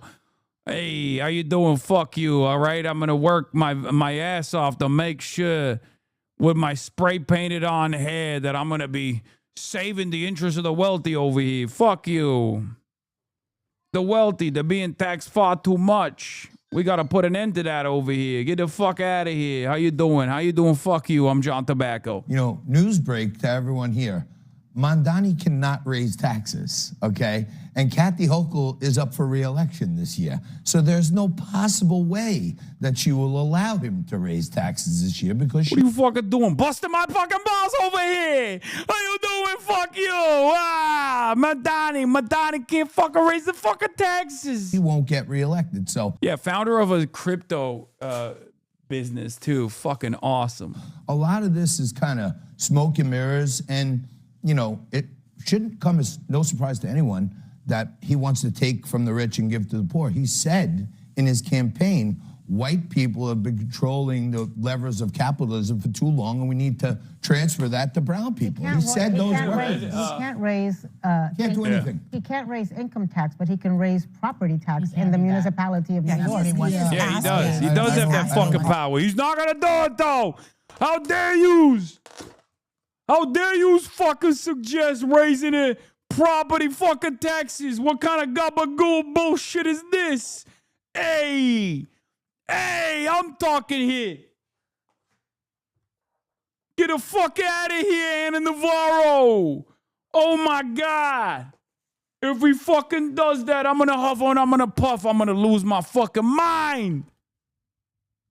Albany. Do that by executive order. But hold on, to be clear, he explicitly said he's asking Albany to raise taxes on people making over $1 million. I think that's what he's doing. But to his point earlier, he's swinging for the fences. I don't think anybody is. Well, yes, it is surprising to actually hear him say it, but this is what he ran on. He talked about what he was going to do. I feel like, why not? Why not? Because he's doing exactly what this president is doing. He's leading and he's doing it by any means necessary, whatever he says. He's leading with this boldness, like, I'll try this, let's see what happens. I mean, like, why the hell not? Let me just throw it right here and see what happens. This is interesting. I think it's really clear that he doesn't want to raise property taxes. He wants to do everything he can to make sure he doesn't want to. He wants to increase taxes on the richest people and the biggest corporations, but he needs Albany to do that. He needs the governor to do that. And like you said, she's not going to do that in election year. So I think that's pretty valid. Right. But I think this idea that people are all going to flee New York. They are.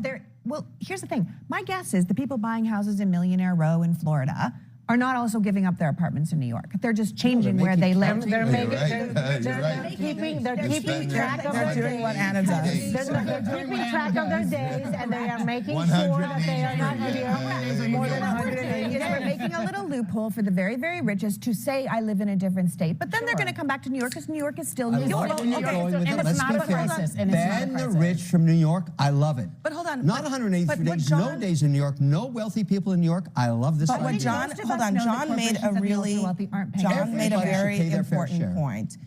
Zoran Mamdani ran on this, okay? I love it. He ran on it. The people voted him in. He beat out all the other Democratic candidates. He threw Kathy Hochul, who you're claiming won't back this, a lifeline by supporting her in her primary. I think it feels like you guys have the politics of this backwards. Oh, really? Okay? She is the one who They're working needs together him too, I think. So just the as much unknown as he needs assemblyman her. threw the lifeline to the incumbent governor, is what you're saying. He threw her the lifeline. I mean, I don't know if you know this, John Tobacco, but Zohran Mamdani, as it stands, is the most popular politician in the United States of America and is not even a nationally renowned politician now, but an internationally known one. So, sucks to suck, but cat's out of the fucking bag over here. Yeah! Kathy Hochul needs Zohran Mamdani for her political career more than vice versa, more than the reversal of that position now. Okay?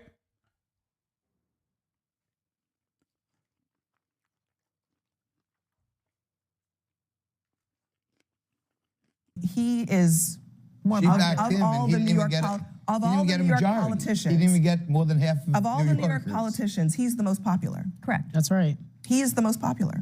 He didn't So even get I a know that it's not. He I know didn't that get a it's half. not an easy thing to understand, but I think Mamdani has shifted the politics in the city, and I think it's a real question that if the voters who voted him in to raise taxes on rich people don't want him to actually do that. But what happens if he doesn't deliver by chance? Maybe he doesn't deliver. I still can't get on a free bus yet, and I'm pissed. My hotel still costs me money in New York. Are you getting on the bus? Are you getting on the bus? Are you legitimately getting on a bus? $5 for coffee. I'll get on a bus if it's free. So if the bus is free, you yourself will get on the bus. My hotel, is that what you're saying? Kevin, I want a free hotel. A cold I day want in hell a free when we bus. see you get on the bus. It'll be groceries. 2% more. I promised stuff from him. No way. Guys, I want it. all right. That's not true. I want my All right. We gotta go. This is not all about you. The catch-20. Why does Zohran Mamdani not make the buses fast and free in the first day in office? Here in New York is that there's a balanced budget law, right? Yeah. And so they can't be like the federal government and spend more than what they have. All right, And don't let me respond, Kevin. according to We him, have he's to got a go. gap. Did he promise We gotta money go, my for nothing, friends. chicks for free? Yes or no? Chicks for free? Money No, for I think nothing, that was chicks for free, Epstein. and we didn't get either of them. Kevin, listen. I'm upset. That free bus is going to cost You you don't vote 2% here, more on your Kevin. upper tax bracket. Where's my money for Next for nothing, chicks us. for free? You're a Next. Canadian who lives in Florida. What the hell are you upset about? Next Because for I want my us. money.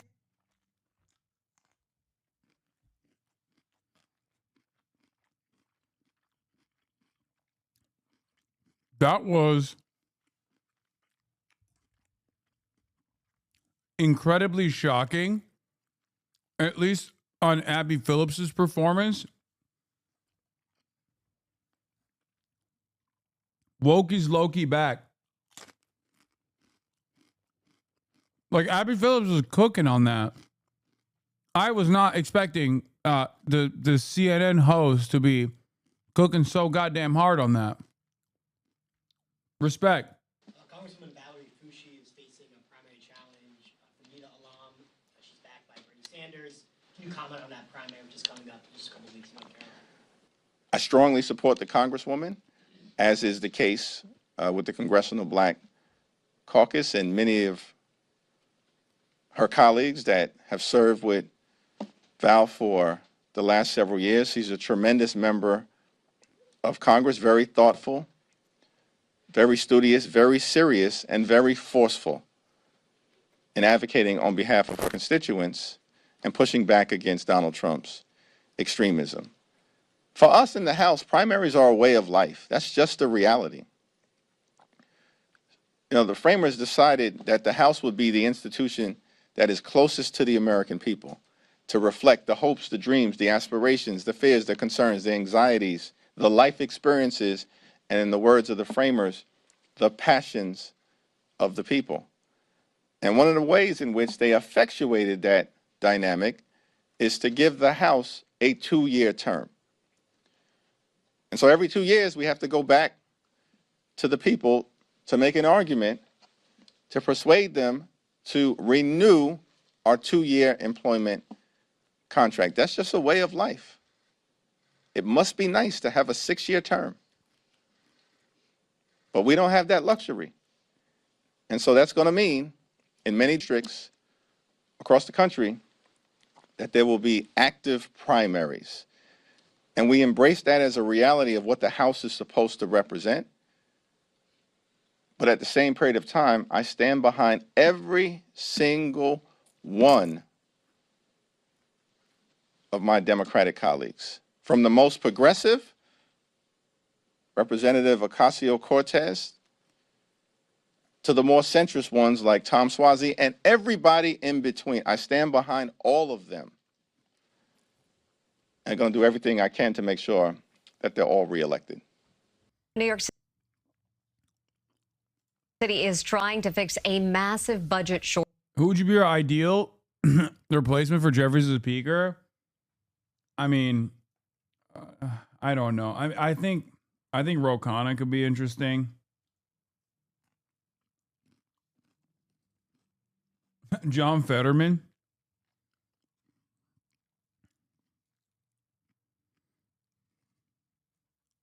It was Chi.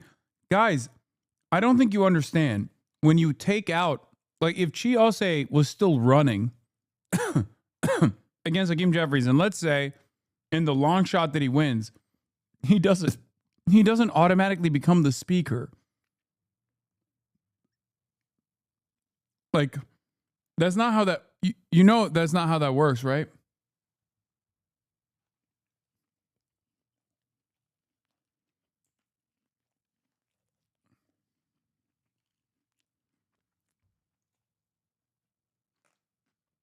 Shortfall. Mayor Mamdani says if the state doesn't tax the rich more, property taxes will have to go up to fill the gap. Aziza Schuler joins us live from the studio with more on the potential impact to people. Aziza. Good morning. So with the city staring down a $7 billion budget gap, someone will have to shoulder the cost. Mayor Mamdani says it should be the wealthy. Governor Hochul opposes raising taxes. And many New Yorkers say they don't want to carry the burden at all. Mayor Mamdani's first and preferred strategy to close the $7 billion budget deficit is a 2% income tax hike on roughly 33,000 New Yorkers earning more than $1 million a year, along with higher corporate taxes. It's a plan Governor Hochul has firmly rejected as she heads into a re-election campaign. So that leaves option two, raising property taxes on everyone, homeowners, building owners, and corporations that own property here. And Governor Hochul is also against that. This is not a conversation on the basis of ideology. This is a conversation about a fiscal crisis. And when faced with this crisis, the question is who should pay these taxes? I believe that it should be the wealthiest New Yorkers, the most profitable corporations. New Yorkers are stuck in the middle of this battle of the taxes. Everything has increased.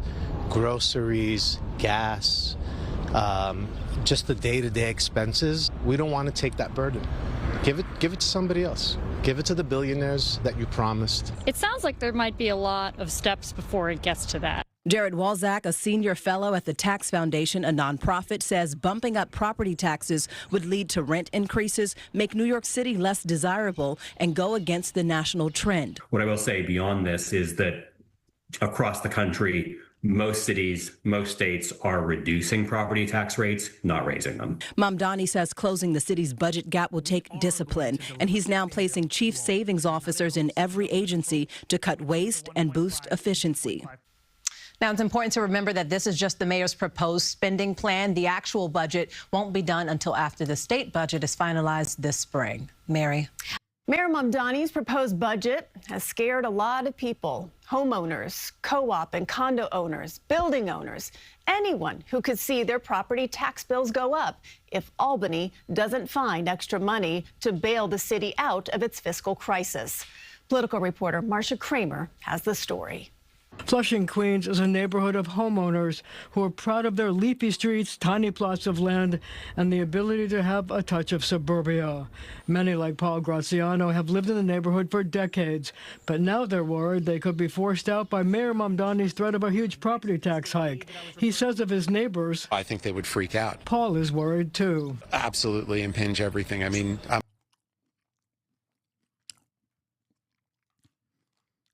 it is... Dude, local news is so fucking reactionary. Sometimes when I'm listening to local news, I'm like, is this the New York Post? Like, what the fuck is this? Like, explain why. explained that he doesn't want to do that.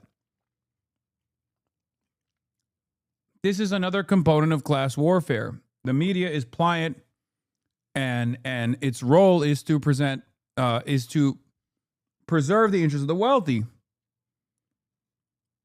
So, of course, they're doing this fucking insane propaganda to be like, Zoran wants to raise your property taxes.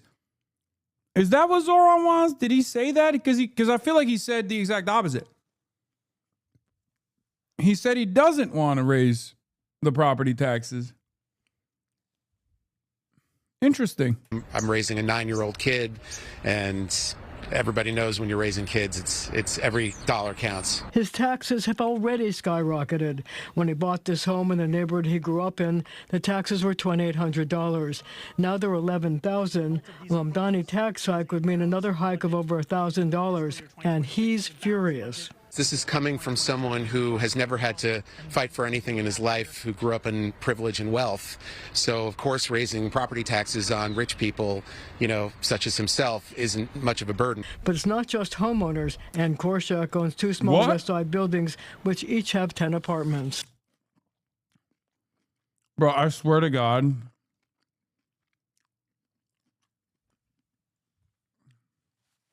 Like, I swear, dude. What the fuck are you saying?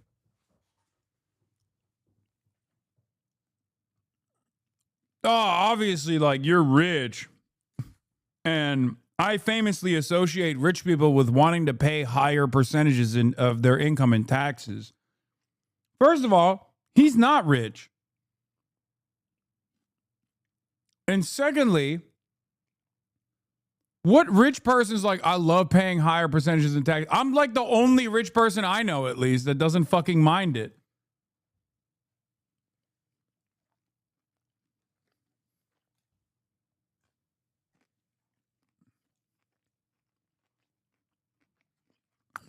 This argument is awesome.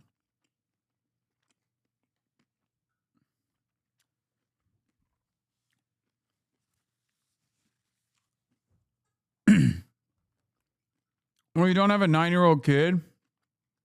True. It's just funny. You're not rich enough. That's why you don't mind it. No, I'm probably wealthier than that guy. Let's be real. But it doesn't matter.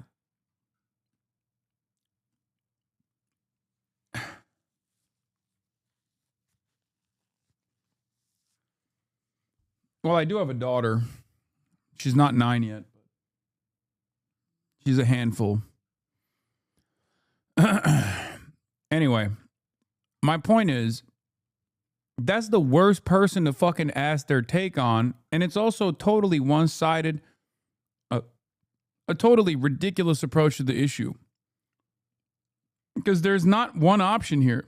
Zoran didn't come out and was like, I love raising property taxes. I'm going to raise the property taxes. He said, I don't want to raise the property taxes, but that's the last option.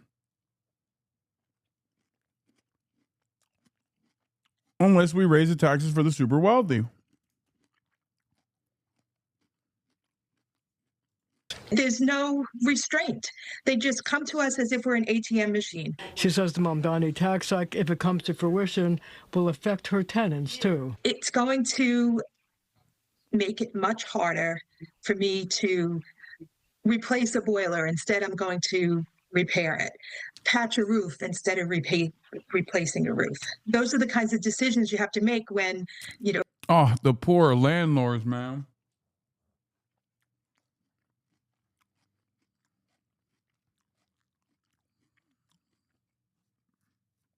Landlords famous for wanting to repair things in a timely manner are now going to be even worse than they were before, it seems.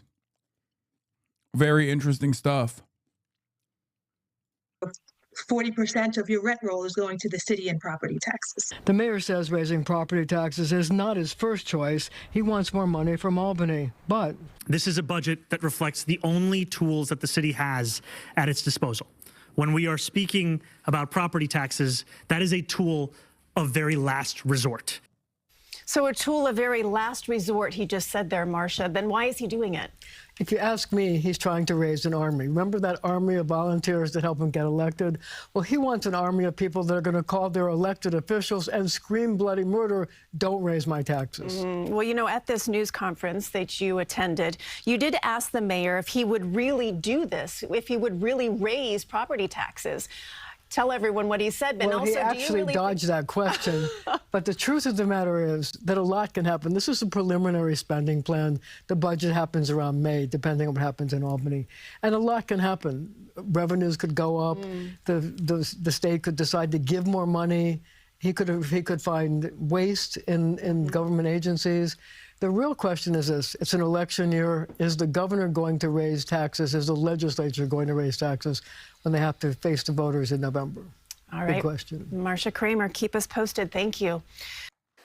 On the 13th of January, President Trump said to the opposition in Iran, hold.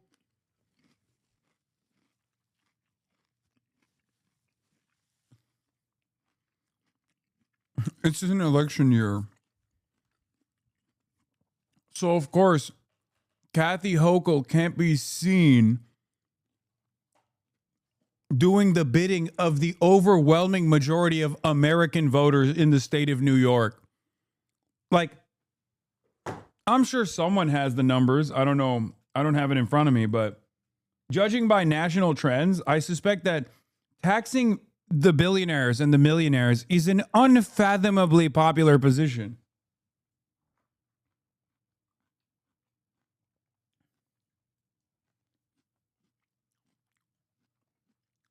I feel like if we had, I don't know, a democratic process, a governor that's up for re-election would be excited at the prospect of doing that.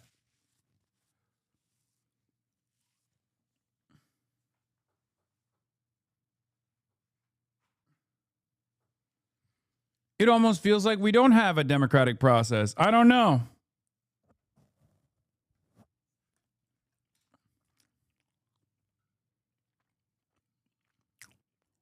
Anyway, let's get to the United States striking Iran at the behest of Israel now. Hold on, help is coming. We all wondered what he meant. Then on the 22nd of January, he said there's a massive armada off the coast of Iran. Well, it wasn't so much an armada, but it was the carrier strike group based on the Abraham Lincoln. And that's a pretty powerful carrier strike group, and that's been there since more or less the end of January. But now there really is something to talk about, which is that the Gerald Ford, another carrier strike group, is just sitting off Gibraltar. It's there at the moment. It will probably go through the Strait of Gibraltar tonight.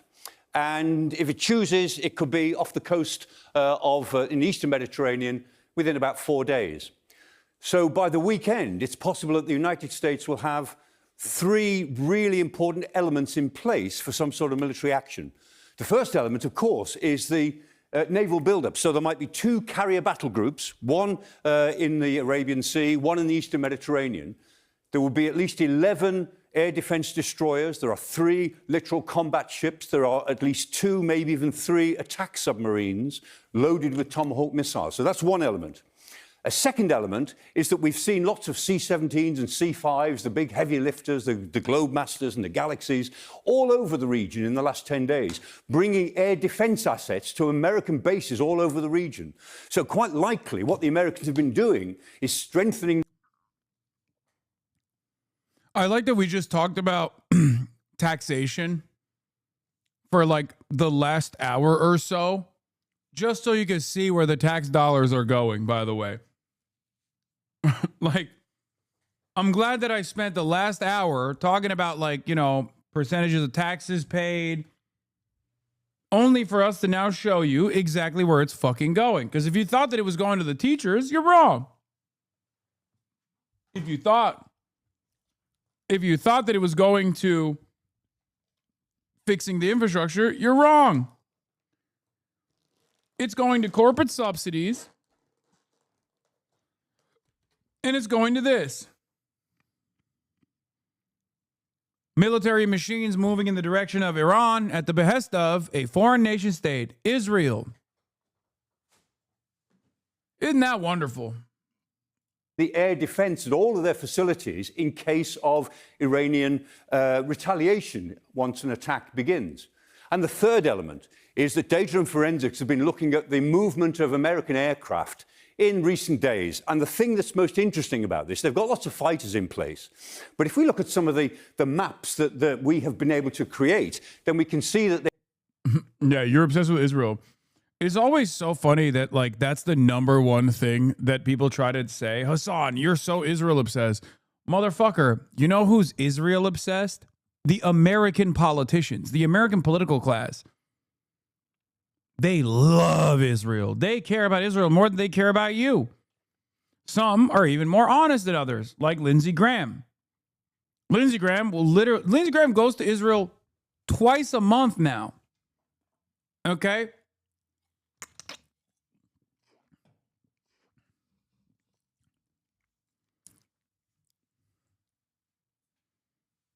Leftists are Fs. What does that mean? Fanatics. According to Jennifer Jacobs from CBS News, Scoop from CBS News, top national security officials have told Trump the military is ready for... Leftists are what? Is that what you mean? Top national security officials have told Trump the military is ready for potential strikes on Iran as soon as this weekend, but the timeline for any action is likely to extend beyond Saturday or Sunday, sources say. Trump has not yet made a final decision. Over the next 3 days, Pentagon is moving some personnel out of the Middle East region, primarily to Europe or back to U.S., ahead of potential action or counterattacks by Iran. It's standard practice for the Pentagon to shift assets and troops ahead of potential military activity and doesn't necessarily signal an attack on Iran is imminent, one of the sources said.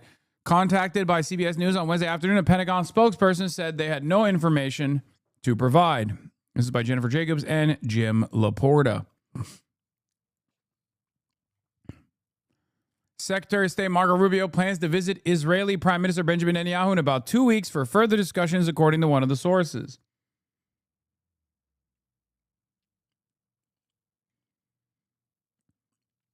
A source told Dropsite Trump was intent on striking Iran in January, but was not satisfied with the options. The new diplomatic talks gave Pentagon the time to dispatch more firepower to the region. Sources says is 80 to 90% likelihood U.S. strikes within weeks. Yeah.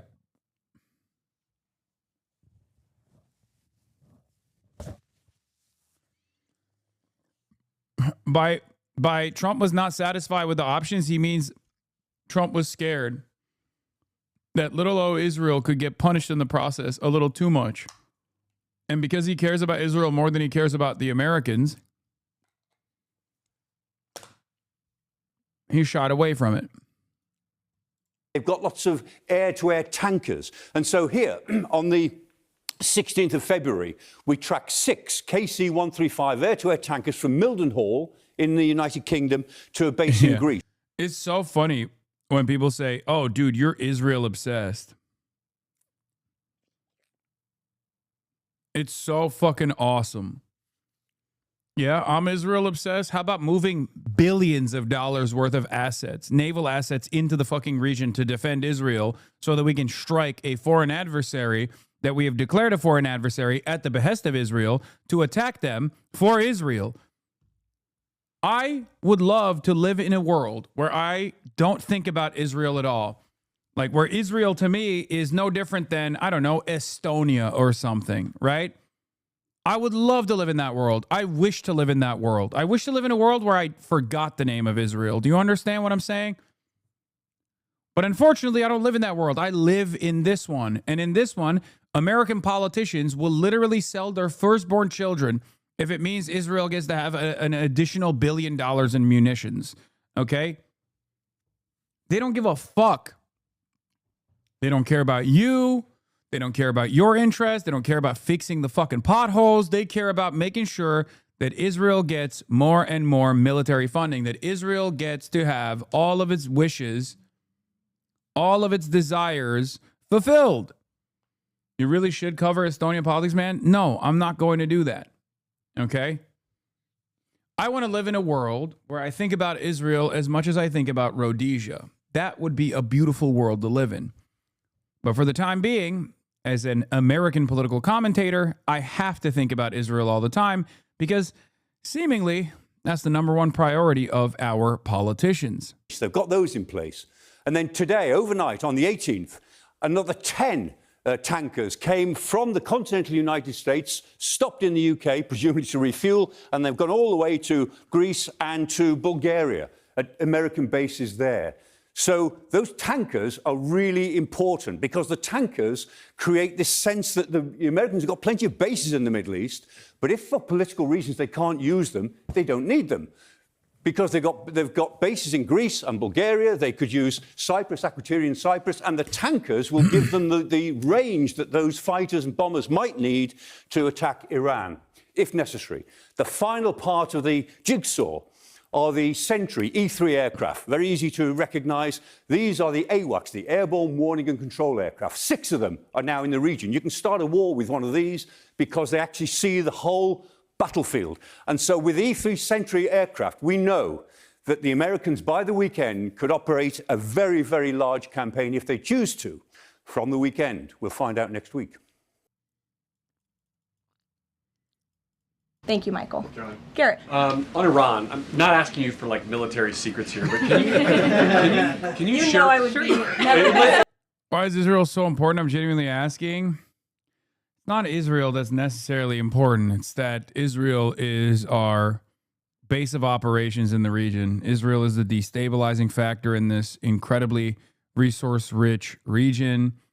Israel is love. Israel is life. Israel is my favorite nation on the planet. Israel is the only nation that matters. There's no other nation that matters when you think about Israel. When I think about Israel, my heart is filled with joy.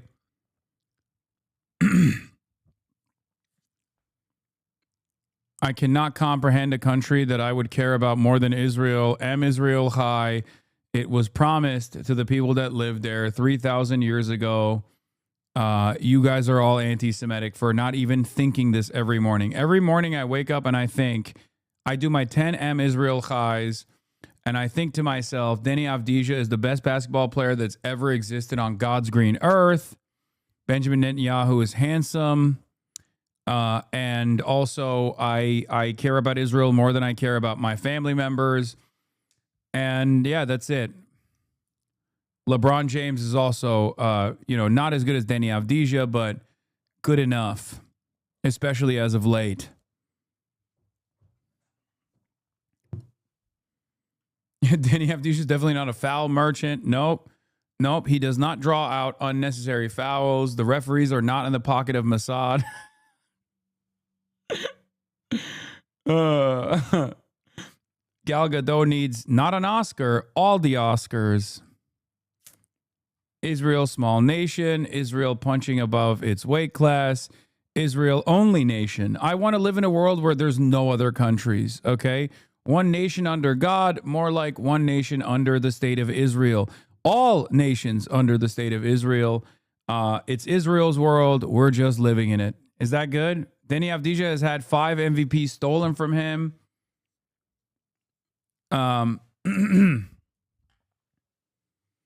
Quentin Tarantino is the greatest director of all time. Well, I used to believe, not the greatest, but I used to really like Quentin Tarantino. Yeah, United Nations, more like United Nations of Israel. I condemn October 7 more than I've ever condemned anything. Someone could kill my immediate family members and I would condemn Hamas harder than I condemn those people. Israel is love. Israel is life. Israel is the only light in my life. Dude, you're being so anti-Semitic by not giving Israel enough props right now. Kalel, no. Jeffrey Epstein was a Russian asset. Well, Russia's too Israel aligned as well. Jeffrey Epstein was a Chinese asset. Jeffrey Epstein was a Hamas asset and Iranian. Certainly not an Israeli asset at all. Certainly not. Actually, Ehud Barak was a white hat pedophile hanging out with Jeffrey Epstein to uncover the deep entanglements that Jeffrey Epstein, the asset of Iran, was doing. Is that good? Maybe Ethan Klein will be off my ass now that I've said the truth. The only truth that should have ever been spoken. Is that good? Sex pestiny, all of the numerous pedophilic lolicon enjoying Israeli content creators such as Nuxtaku.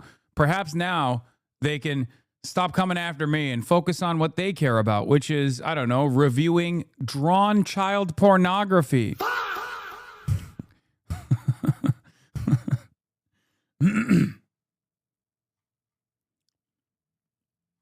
I think you nailed the social interaction. Thank you. Last year, Trump said Iran's nuclear program was totally obliterated, and now his advisor tells Axios, I think there's a 90% chance we see kinetic action in the next few weeks.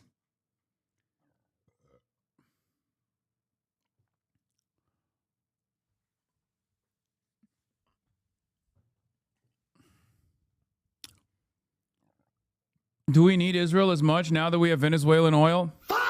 Neekskit, how dare you? I will fucking... Neekskit, I will literally laser you off of out of existence. Do you understand? Neekskit, place. Place. How dare you? How dare you ask, do we even need Israel as much now that we have Venezuelan oil? How fucking dare you? Your time is coming. Okay? For saying such anti-Semitic things, for thinking such anti-Semitic thoughts. Are you telling me that Israel is not tiny nation? Best nation on the planet? Is that what you're telling me right now? Bruh. You better take that back right now. Say Israel is better than America right now. Say it right now. I'm gay and Lebanese. Do we actually convert this motherfucker? No, it's because he's a bot and he's a contrarian. Now that I said what I said about Israel, he had to fucking hit me with a contrarian position. That's it. Lucky for us, legalize comedy is here. That's right. We're legalizing comedy. So, yeah, we need a no politic here. We need a no politic here take. I hate white people. I hate white people. Hasan every 5 seconds is taking me out. I'm glad it makes him happy, at least Lamau.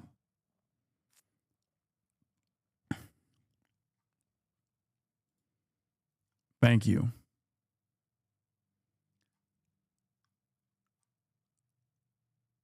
This Charisma Suck and Jasmine Crockett are currently in races, the bottom in their races. Oh, yeah, this one's awesome.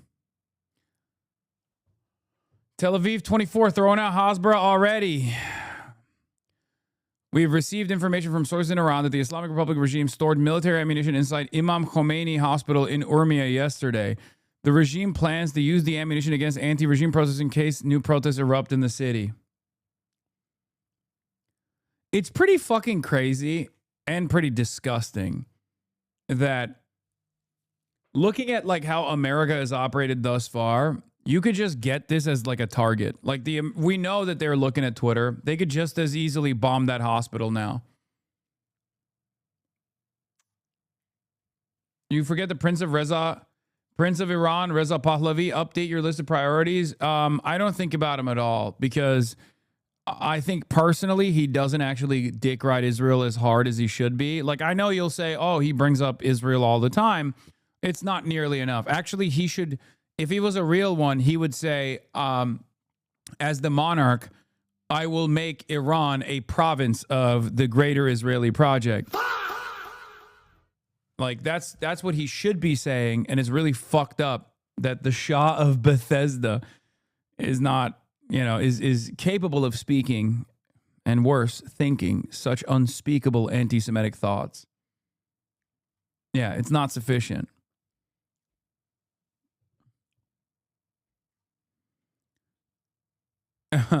Islamic Republic of Iran, more like Israeli Republic of Iran. Reza Pahlavi. Did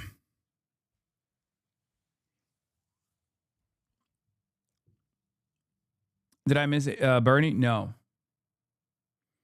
We can start posting that there are mass destruction weapons on the White House to distract the AI and Palantir. I don't want to do any more nation building, Hasan. That's insanely anti-Semitic. You are, dude, there are so many fucking anti-Semites in this chat today. What is happening, dude? What the fuck is going on? I say place to all of you, okay?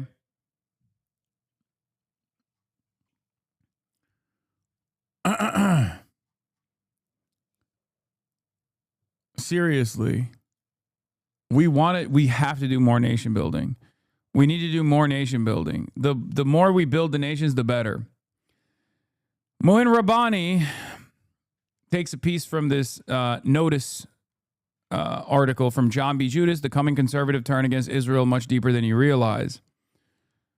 Israel has reason to be concerned. It has already lost a generation of young Democrats, and now the same thing is happening among young Republicans. Without popular support, Israel and those Americans who favor its policies will have to rely on the clout of groups like AIPAC and the Anti-Defamation League, as well as super wealthy pro-Israel Jews such as Bill Ackman, also known as Bill A. Packman, Miriam Adelson, and Larry Ellison. Trump's own support for Israeli aims seems to have been heavily influenced by pro-Israel donors and by his son-in-law Jared Kushner, whose family foundation has donated to the West Bank settlements. That situation is probably not sustainable, and it could have a very bad side effects. Yeah, it won't, because democracy is a fucking lie. And if 99.9% of the population was against Israel, the American government would still behave in the exact same ways that it does. Okay? It's that fucking simple. I'm not even exaggerating, dude. It's upon us to make it as hard to contend with as possible. We have to keep protesting. We have to keep paying attention to what this government is doing. We have to tie it back to domestic policies if necessary. But these guys, if there wasn't, I mean, even with protests, they don't give a shit. Okay? Even with protests, they clearly do not give a shit. Kaya, you are bad. No, that food is not for you. That's human food. Get out of there. Bernie is about to have PTSD on stream.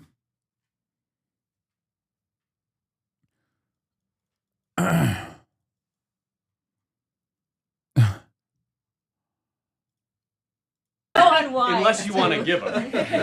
Can you share a little bit about the president's thinking on whether or not to strike Iran, who he's talking to, what information he's consuming, and why a strike might be necessary on a nuclear program he says was obliterated by the last U.S. strike? Well, there's many reasons and arguments that one could make for a strike against Iran. The president had a very successful operation as commander-in-chief with Operation Midnight Hammer, as you know, as you just said, totally obliterated Iran's nuclear facilities. The president has always been very clear, though, with respect to Iran or any country around the world, diplomacy is always his first option, and Iran would be very wise to make a deal with President Trump and with this administration. He's talking to many people, of course, his national security team, first and foremost, and you know who the members of that team are. And this is something, obviously, the president takes seriously. He's always thinking about what's in the best interest of the United States of America, of our military, of the American people, and that's how he makes decisions with respect to military action of any kind. Rubbish on the streets, bikes to get around, power only by torchlight. This, the state of Cuba, desperately running out of oil supplies because it's reliant on Venezuela for fuel, and the US blocking imports of oil from there threatens to grind this island to a halt. The problem is everywhere to be seen in Havana, and this now a threat to public health. No fuel to power the rubbish trucks. Now, more American evil. Again, for years and years, Republicans used to say, Hasan, all you say is America bad, America evil. Why don't you get the fuck out of here if you hate it so much? And I tried to explain to them that the reason why I criticize America is because I love the promise of America, and I believe that America could do much better for both its citizens and for citizens everywhere around the world. Nowadays, liberals also fucking say the same shit. Liberals also say, Hasan, all you say is America bad, America evil, America bad, America evil. Except, nowadays, that reality is impossible to avoid. How can you call a nation state that has all of the power, the hegemonic superpower of the planet, doing this to a nation much smaller, much tinier in its that unfortunately has the proximity of a couple hundred miles? How can you call a country that does this to a much smaller nation, starving its population, killing its population deliberately, anything but evil? This is siege warfare. Okay? That's what it is. They say you support China because you didn't criticize the Uyghur suppression. That's really interesting that they say that, because that video is literally a video where I am doing just that, for the record. You need to actually watch the video. I've seen the video circulating. You just read the description. You didn't watch the fucking video. It's incredibly stupid.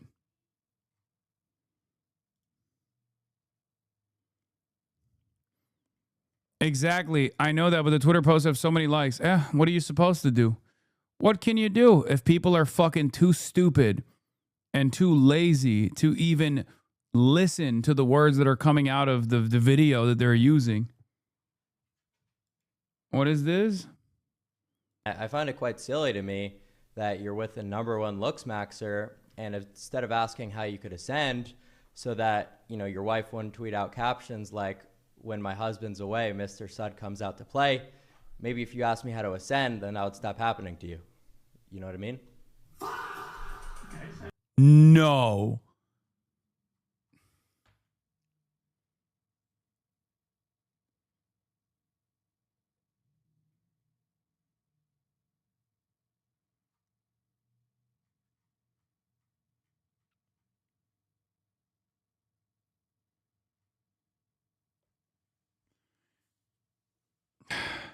Bruh.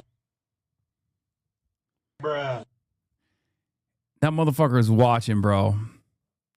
Oh, it's serious, critical, very critical. It's prone to causing diseases, which are caused by garbage. Please do something about this. And no fuel for homes, schools, hospitals, causing blackouts for much of the day. Cuba's iconic 1950s cars replace. I was thinking about this.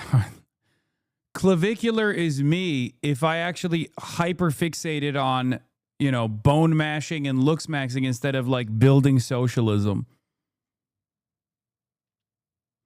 So not like me at all, but the hyperfixation is there. The constant streaming is there. I just choose to use my autism for good. He uses his autism for evil and vain and shallow reasons. New thought just dropped. Yeah. One key difference, his father hates him, that too. But his father might love him if he also worked to build socialism instead of this. Your take on Gavin Newsom got debunked. But why wouldn't you want to vote for Gavin Newsom? Why wouldn't I vote for Gavin Newsom?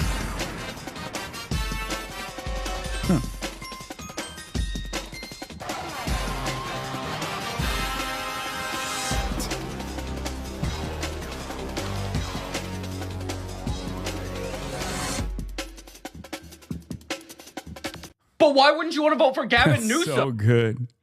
That's so good. Holy shit. Dude, Clavicular got him. Oh yeah, I saw this. Clavicular's PR team mogged the shit out of Will Gottsegen, staff writer for The Atlantic. Absolute mogging. I know this is a leftist meme because I had to read an uncomfortable amount. Oh man, are you uncomfortable reading 3 letters, dude? Come on.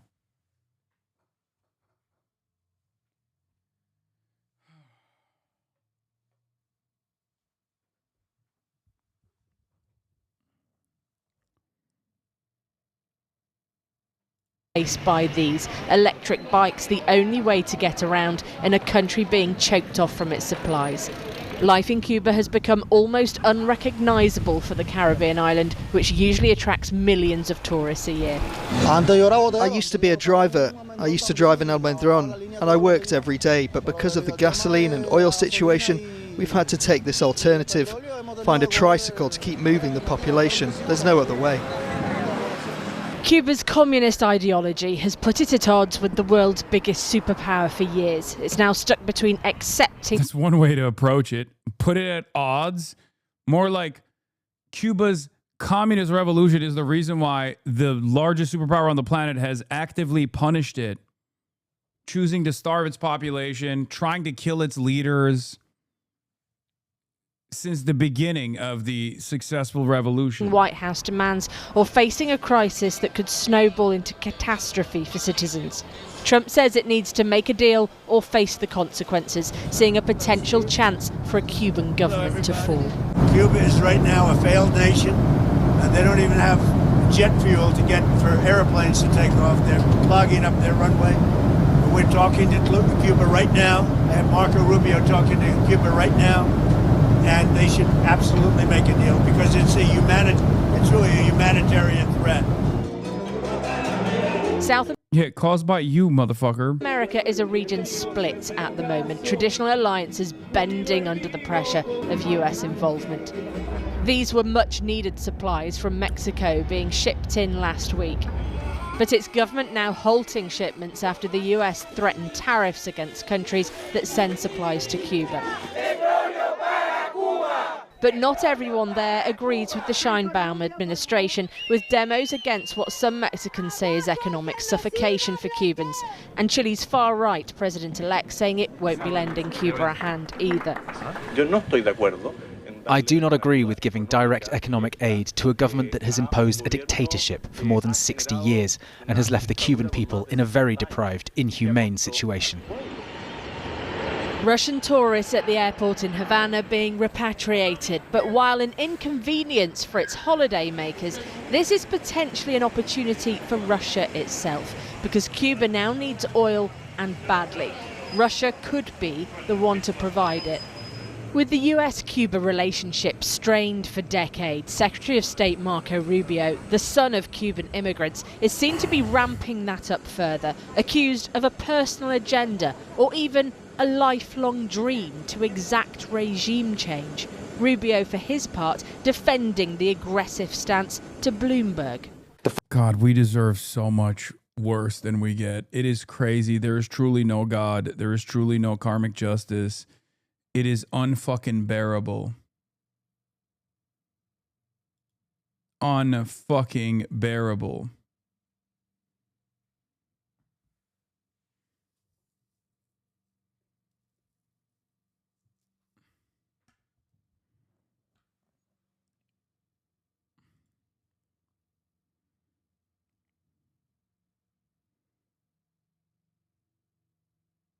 Do you think this is the cost to be paid for Fidel Maga in America for so long? Yeah, we should actually talk about how much Fidel and Che mogged and the ramifications of said mogging. Because, like, look at this ugly ass son of a bitch, okay, with his big old ears, Dumbo looking ass motherfucker, okay? Obviously, he still feels some type of way because of the amount of mogging that him and his fucking parents had to withstand, you know? That's the real reason. Stop, he can hear you. That's why I'm saying it. I want him to hear me with his big old Dumbo ears. Who is Cuban, by the way? Yeah. Narco Rubio literally comes from a family of fucking drug traffickers, okay? That's what's so crazy about it. Like, this motherfucker, his stepbrother was straight up a cocaine dealer, okay? And he's out here being like, oh, we got to take out Venezuela because of the drugs that they're dealing. Like, bitch, take yourself out. God damn. I hate this person so much. I hate him so much. I mean, I obviously hate Donald Trump too. I hate all of them. Yeah, his uncle went to prison for like 30 years. Like, it's not even, not his stepbrother. Sorry, his brother-in-law. His whole family, his whole entire lineage are fucking drug dealers, dude. He is in some ways, unironically, exactly what conservatives claim is happening in the country, and yet they love him, right? Latino immigrant, coming from a Latino immigrant family that literally is like directly related to drug dealers, who then uses his position of power to advance like whatever kind of ethnic sectarianism he is committed to. Isn't that straight up the thing that these guys talk about when they're like, oh, we are being infiltrated by Latinos who are going to use the government for their own personal pet project and their own personal ethnic resentments? Okay. The fuck?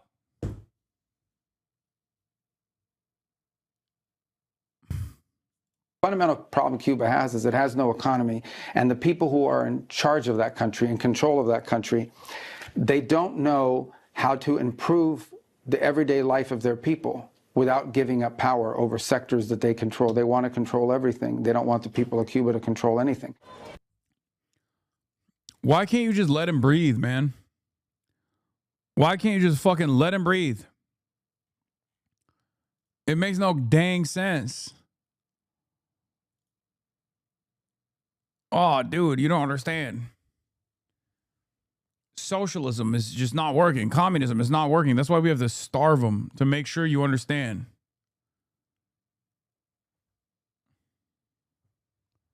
The result for Cubans is a dark uncertainty with no surety of what's next or confirmation as to where help will come from, if at all.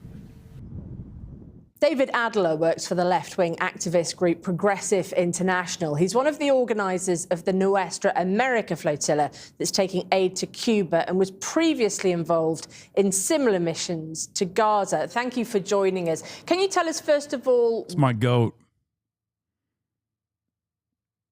That's our boy right there, chat.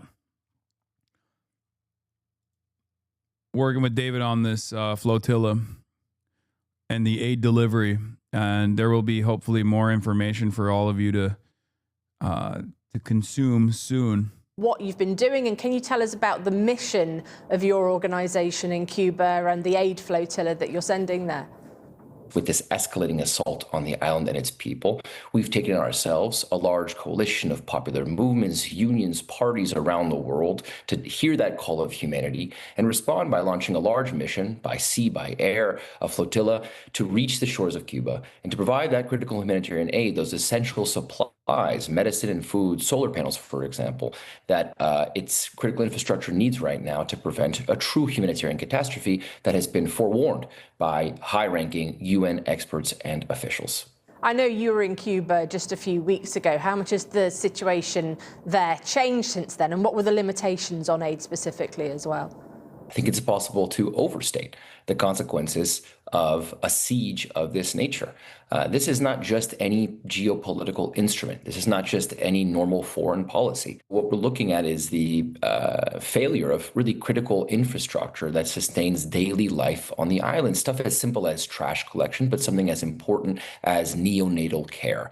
If you look at action within Cuba over the last few months and years, though, there have been protests against blackouts, shortages before. This isn't just necessarily a US issue. The Cuban government continues to repress dissent. If China wants to win big points, they should send a huge ass ship filled with solar panels. I'm going to keep it $1.50 with you. I think China needs to do a lot more than just send fucking solar panels. I think it is a disaster that the only thing that they've done so far is to send solar panels rather than invoke an international crisis by sending naval fleets alongside oil tankers, like taking oil tankers from Iran potentially or from somewhere else with actual Chinese naval assets and just shipping them over to fucking Cuba. Because a lot of people don't understand how the American embargo works. For example, here, I'll tell you one way that this works.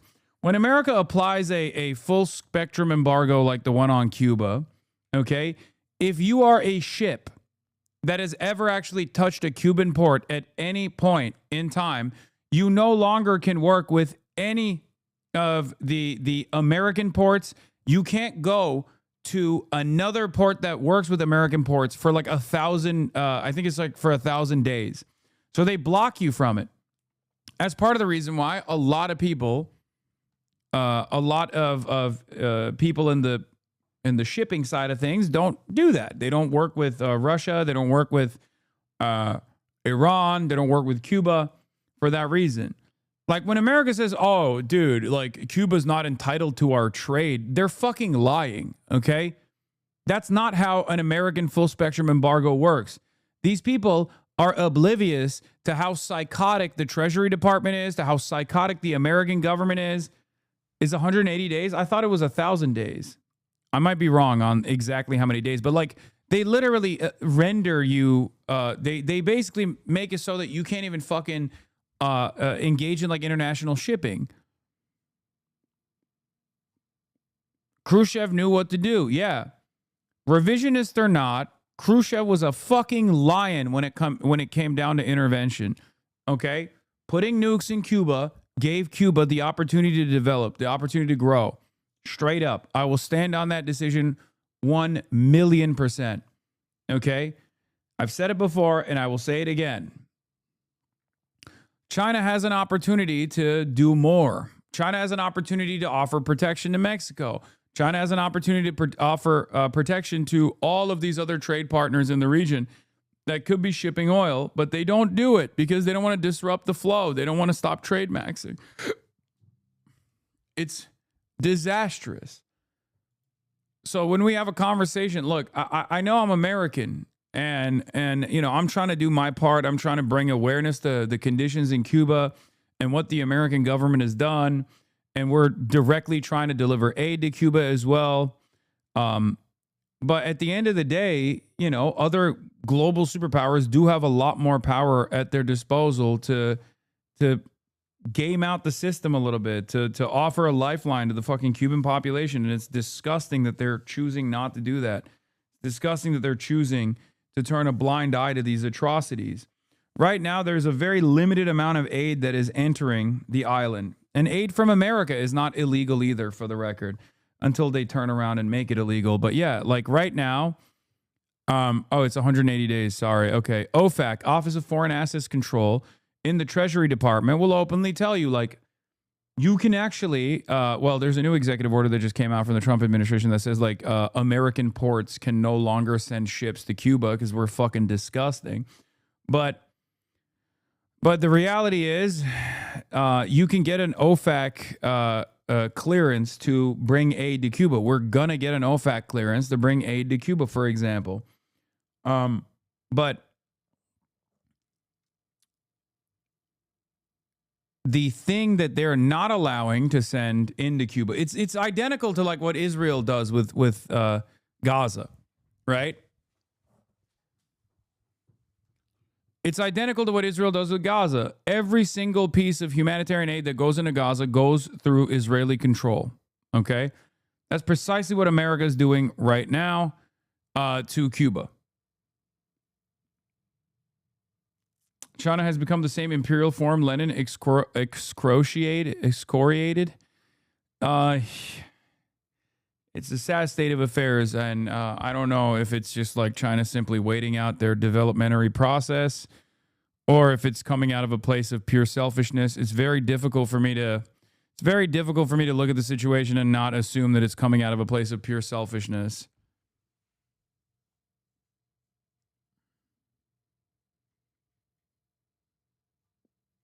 Oh, fuck off. China is not imperial at all. Yeah, it's not. It's not imperialism that China is doing. They just straight up deny any responsibility that they might have as a global superpower. And while a lot of dingus on the timeline will fucking sit there and be like, oh, you just want China to be the world police. That's not what I'm saying at all. I don't demand China to be the world police. I'm just saying that, like, there can be some room for selfless behavior, especially if that selfless behavior could yield opportunity down the line for a self-invested, self-interested China.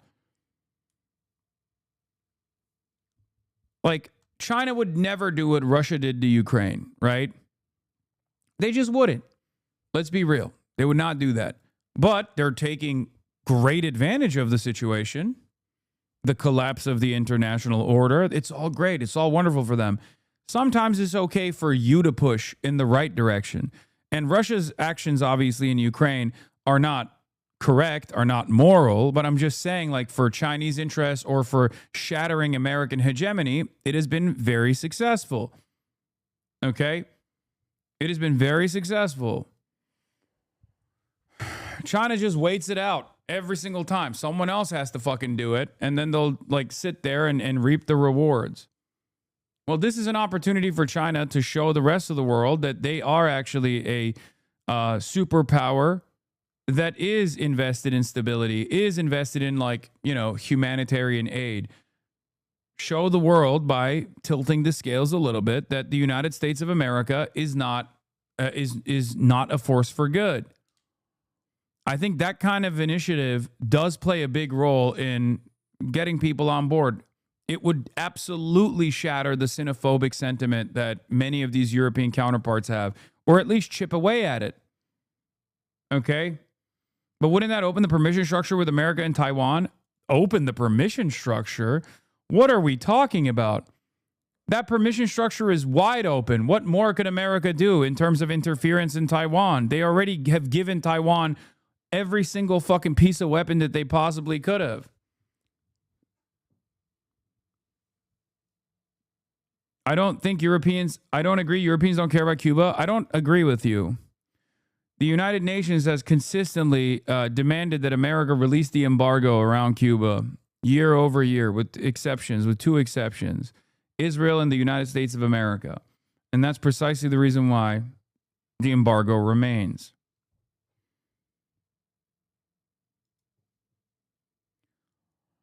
I think the amount of goodwill that they would secure is incredible.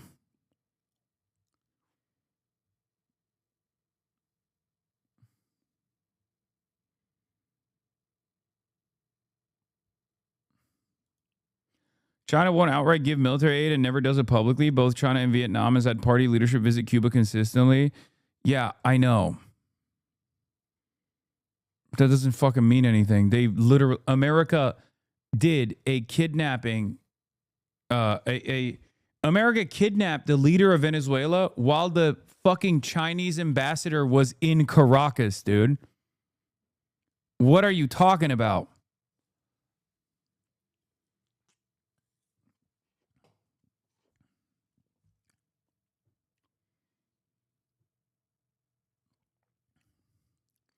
China should be a lot more responsible near its own region, but expecting them to try and counterbalance the USA and the Americas is so crazy.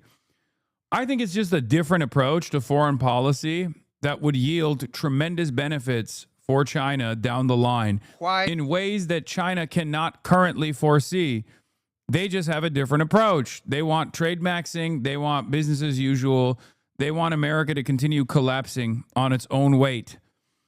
That's it. That's their goal. That's what they're going to keep doing. There's not really anything we can do. And also, who am I to fucking complain? I mean, as long as China remains a superpower without overt imperialist ambitions, and that is the fucking case, by the way, right? You'll say Tibet, you'll say Xinjiang, you'll say Taiwan. All of these places have, in the eyes of the Chinese government, always been historically a part of China for a lot longer than the continental United States of America has ever fucking existed. I'm not saying right or wrong, by the way. I'm just simply telling you what their motivations are. And they haven't fucking moved beyond that an inch. Like, people talk about the South China Sea. They're building islands in the South China Sea. Once again, like, establishing a security perimeter in their own fucking backyard is the opposite of what we're talking about. If you're talking about imperialism, like, and also on top of that, they already have Asian cooperation with every single country with the exception of the Philippines. Like, what their goals are is the opposite of what America has done. We're talking about, we're talking about a fucking country with 800 military bases that we know of, or 1,000 military bases that we know of. Anyway.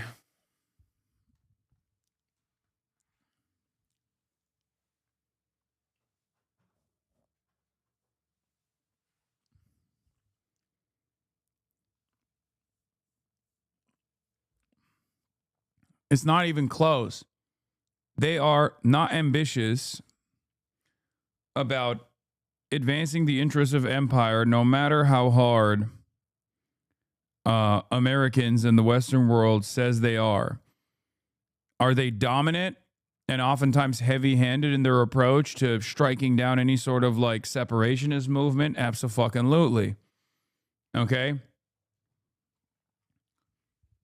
But having said that, like, even their approach to Taiwan, like, a lot of people misunderstand it, where they think, like, oh, they're going to bomb Taiwan. They're going to invade Taiwan militarily. It's like, brother, you just don't understand what the Chinese approach to Taiwan is if you feel that way. Partially, I mean, I'm not even saying that it won't happen ever, but it is absolutely the fucking last possible option.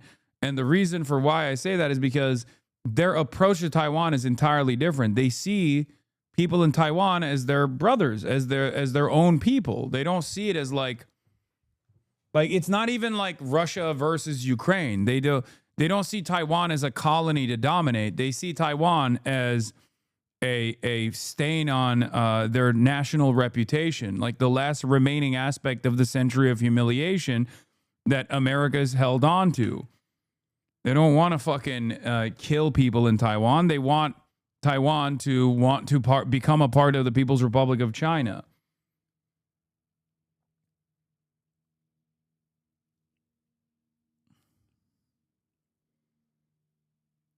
It's also a constant security fear, obviously. Mao would have helped Cuba? Maybe. Why won't they accept their independence then? It's so funny because if you ask the people of Taiwan, the highest priority is not immediate independence. The highest ranking opinion in Taiwan is stay the course. Because right now they have a foothold in both the Western world and also in China. A lot of you don't recognize that because you've been fucking duped by, I don't know, whatever newspaper you read or whatever article you read. There has never been a moment, as far as I know, especially in the last like couple of decades, where the number one position in Taiwan by the Taiwanese population is anything but stay the course. The second most popular position, of course, is independence in the future, potentially, but stay the course now.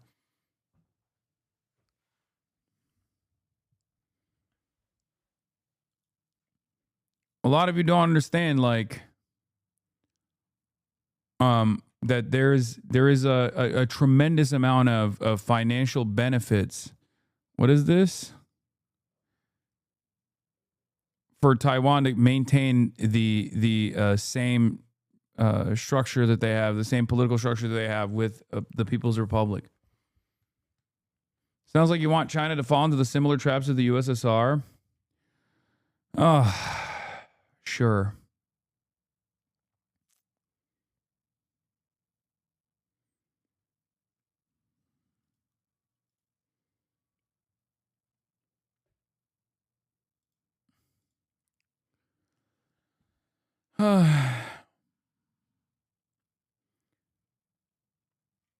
Anyway,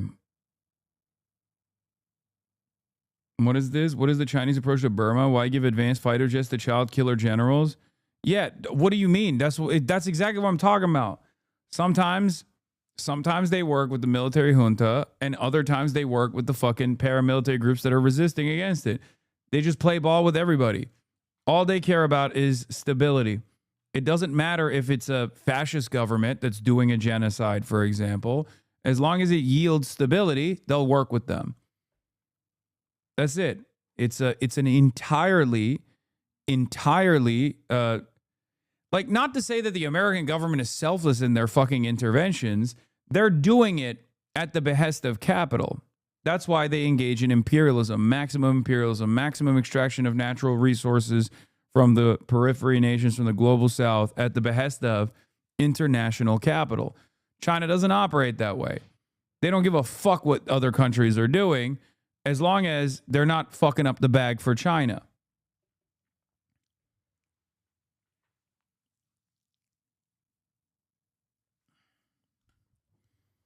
That's it.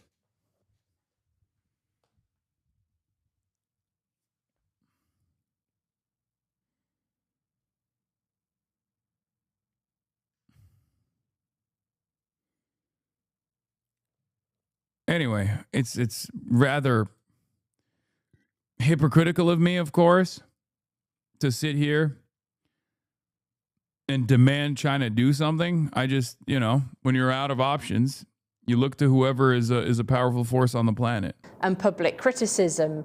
So there is a history of this as well. You can't necessarily place it all on the US.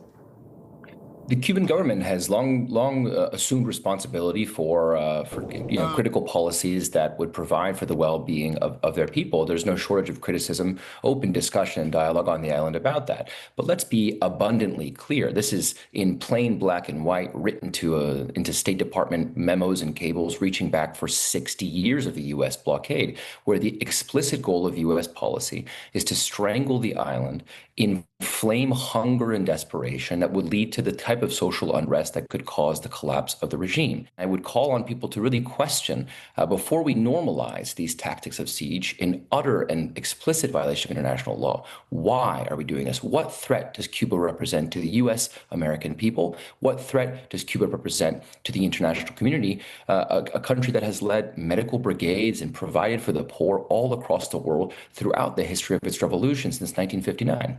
What do you make of the international response to this crisis then? Has Cuba been abandoned by its traditional allies, particularly in South America as well?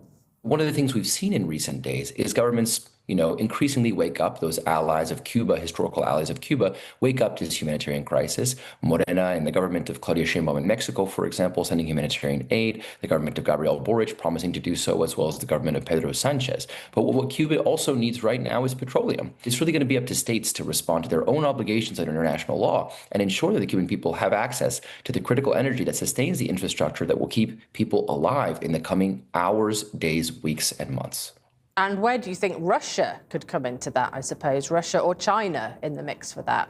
Certainly, China's played a hugely constructive role in supporting the construction of solar and renewable energy on which Cuba will now be forced to rely. And this is a rapidly deteriorating situation. So even if we take a radiography of the international community of where they are now, we should hope that by tomorrow, by the end of this week, there are 10, 20, 50 more governments that understand the gravity of this crisis.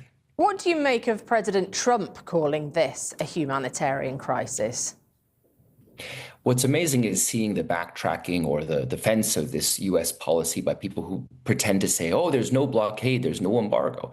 Trump on Air Force One just yesterday, Tuesday, 11th of February, or Tuesday, the 16th, said himself, there's an embargo, there's no money, there's no oil. He bragged of this to his own audience of reporters on Air Force One. So the United States is very explicitly using the humanitarian crisis as an instrument of leverage in its own long-standing effort to overthrow the government of Cuba and to oversee essentially its annexation with the United States, led by the long-standing anti-communist crusader Marco Rubio there at the State Department. Cuba's not Venezuela. It doesn't have the oil reserves. It doesn't have the natural resources that Venezuela has. So this seems to be about ideology as much as anything else. So are there different challenges to this so-called Don Roe doctrine that Trump has alluded to in Cuba? And what do you see of those? Once again, the asphyxiation of Cuba begs the question, why is the United States doing this? And why is the international community so silent in the face of the Cuban people's suffering?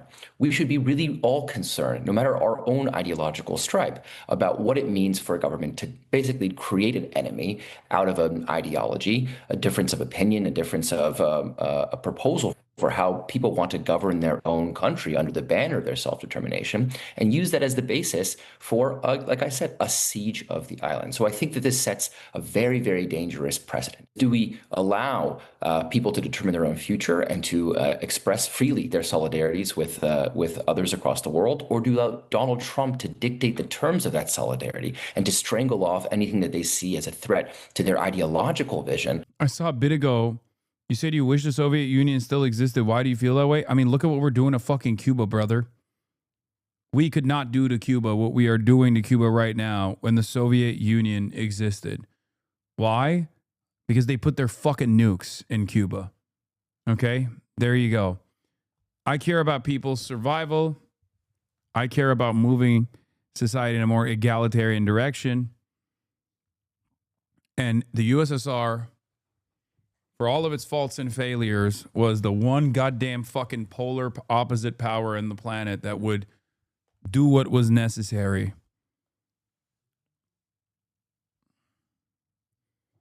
And even then, it was done because America had put nukes and missile bases in Turkey. They did it after.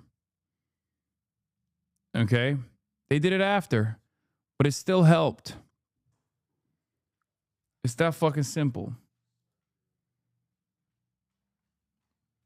If you hate your deteriorating material conditions now, remember that acceleration of demise happened after the dissolution of the USSR. Our capital owners got endlessly hungry and greedy when they realized that there was no more threat of an alternative out there.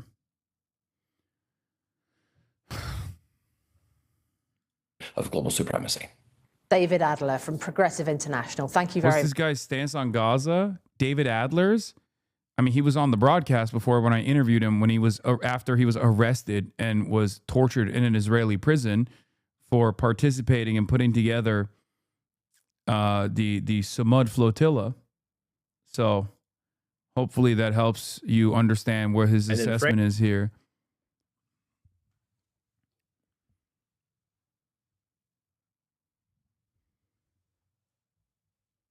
Yeah.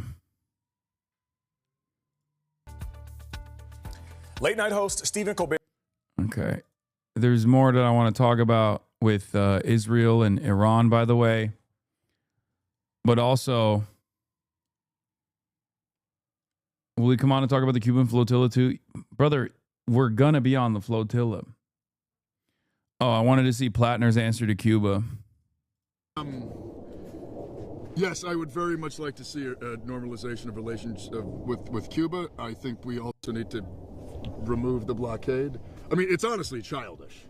I mean, we have tried to destroy that country because we were mad about the fact it went to a different model of government and a different model of like economic understanding than ours. And much like the whole like we try to break something and then we get to point at it and say that it doesn't work. I think that's exactly what we've done to Cuba. And it is, I think it... Dude, come on. Someone is saying, oh, he said childish, more like evil. It's like, you're right, but what fucking American congressperson running for office is saying anything close to this truth? Like, this is literally the best possible, most clear answer that I've heard from any American congressperson. You might not want to trust him because of his background or whatever, but like, you're out of your fucking mind, dude. It's unconscionable, and it's frankly childish. Yeah. It's also utterly absurd that it went on for as long as it did. I mean, I have a lot of criticisms of the Obama administration. Something I think was just fundamentally. I'm so mad at your supposed leftist audience for giving this guy no charitability. That's not true.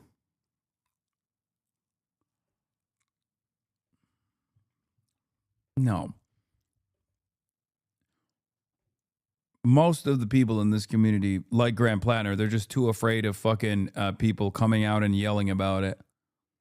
They don't want to say it out loud for a couple of reasons. One, because they don't want to come across like they've been fooled if it turns out that he's like an op. Some are skeptical for understandable reasons, given his, given his track record in service, joining fucking Blackwater, all this stuff.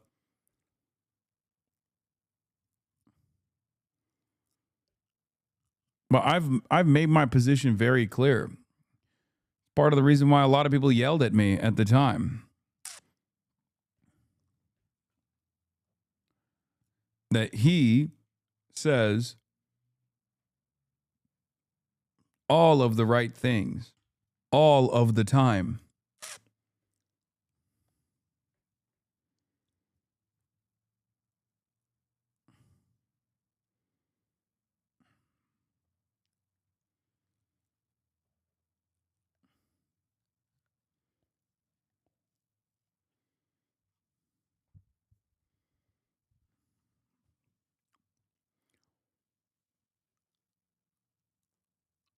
Twitch left was never more online and chronically inside than when Grahamgate was happening. I mean, it wasn't that significant.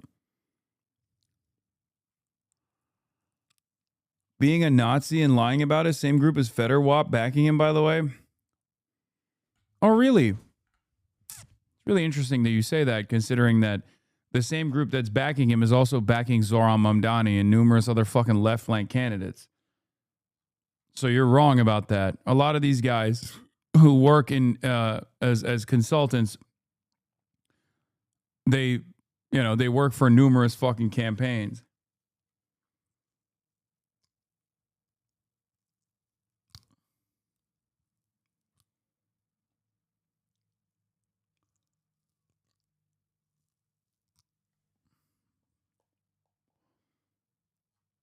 In any case,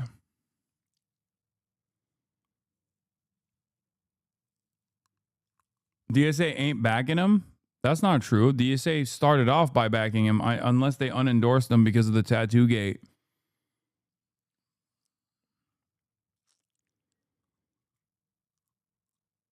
Literally zero of you are bringing oil to Cuba. Is he bringing oil to Cuba? No. Literally zero of you are bringing oil to Cuba.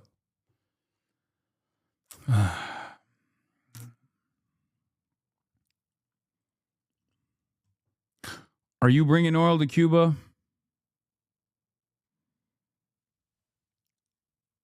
Have you brought oil to Cuba? How much oil have you brought to Cuba?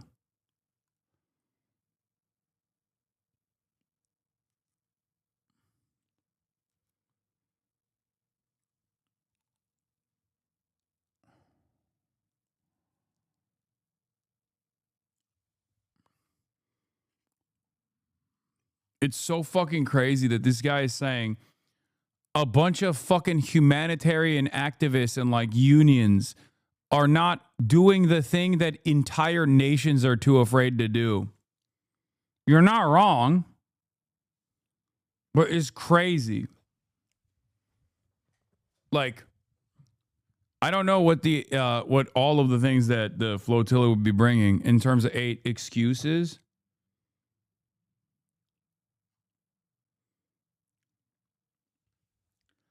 Don't worry, I'll shove a barrel of oil in my ass and smuggle it.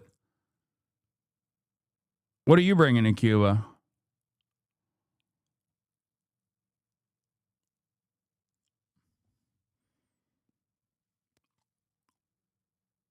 Yeah. You got a way to do it, right? Do you have an approach to this that other people are not thinking about? Can you explain? I haven't banned you yet because I want to hear. Clock is ticking.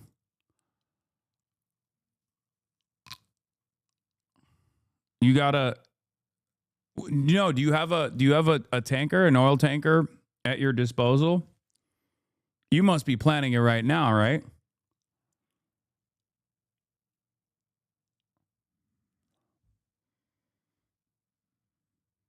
Or is the extent of your quote unquote praxis chirping at people who are trying to do their very best to bring awareness? Maybe you do. I don't. But you're talking like you have one.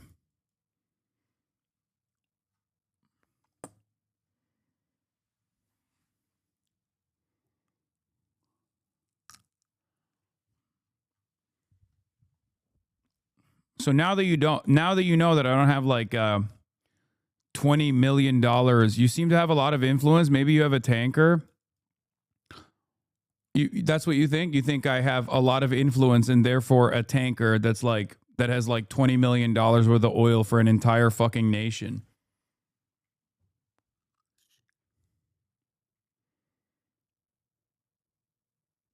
That's what you think.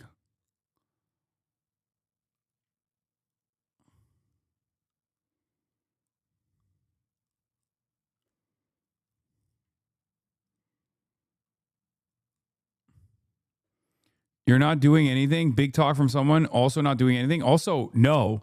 That's the worst part about this conversation is not even that I'm not doing anything. He's not doing anything while simultaneously claiming that we're not trying to do anything at all when we are trying to do something. He's not doing anything. And the only thing he's doing is yelling at people who are trying to do something. Cuba needs oil, not publicity stunts. It's really interesting that you say this. Have you been talking to the Cuban government?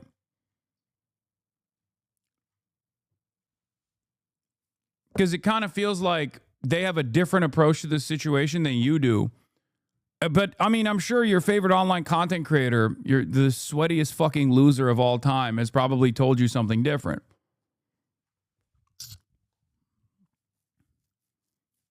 Have you been talking to the American government? No, I haven't been talking to the American government. I'm a Twitch streamer. I don't know if you know this.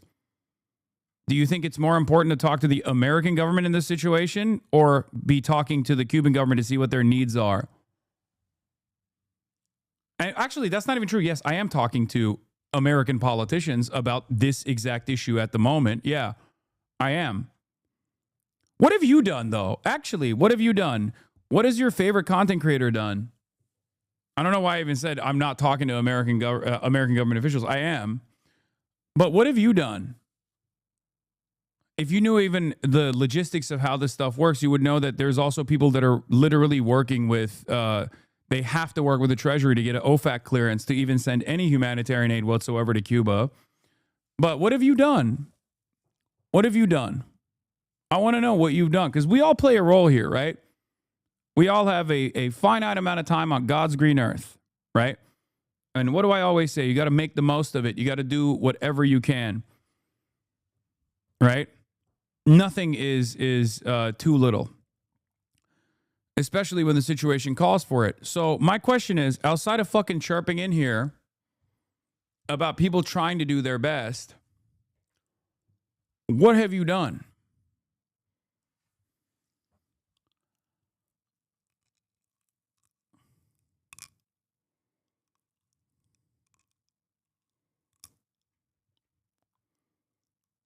What have I done? Well, most of which I can't reveal to you at this moment, but we're putting together a aid mission right now with the express purpose of showcasing the conditions in Cuba and what the American government is doing to Cuba. That's what I'm working on. I'm working on it every day, as a matter of fact. I'm asking you, what have you done other than say that that's just a publicity stunt? Which, by the way, ironically enough, yes, publicity is a part of it. It goes both ways. Probably can't reveal mine at the moment, too. Well, I have revealed some of it, though. I just can't give you all of the details. Now you can tell me directionally what you're doing beyond chirping in my chat, 49-month subscriber. Come on.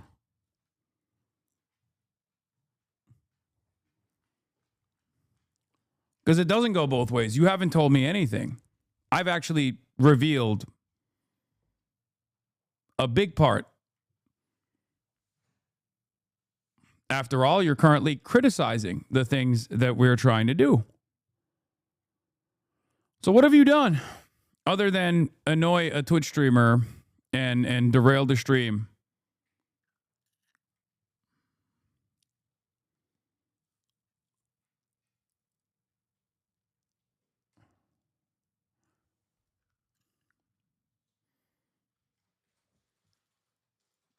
No answer?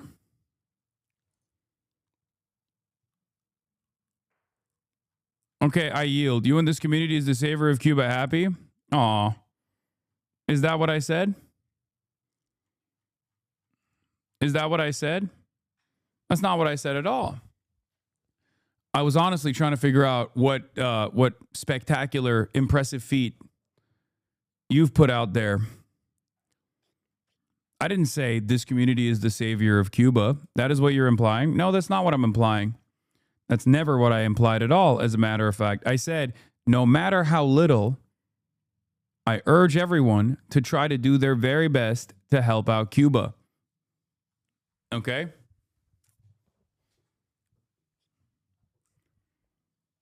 Implying that what we are doing, what we are trying to do, will be helpful,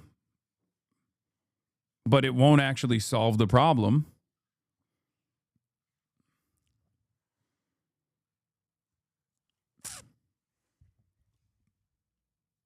What have you done other than fucking complaining here? It's a simple question. I don't have a platform. You have the platform, therefore you have more power than me. What the fuck is wrong with you? Oh, you're just a small bean. Oh, okay. There's 33,584 other people just like you, devoid of a platform right now. Why do you think they're not doing what you're doing? Do you think this is activism? Do you think this is moving the needle in the appropriate direction? Clearly, you must think that way. So is your only contribution truly this? This is a question you have to ask yourself, because there's plenty of people in the chat saying, how do we join? How can we contribute? All this stuff. You haven't done that. You just came out of the gate swinging at people who are trying to do their best.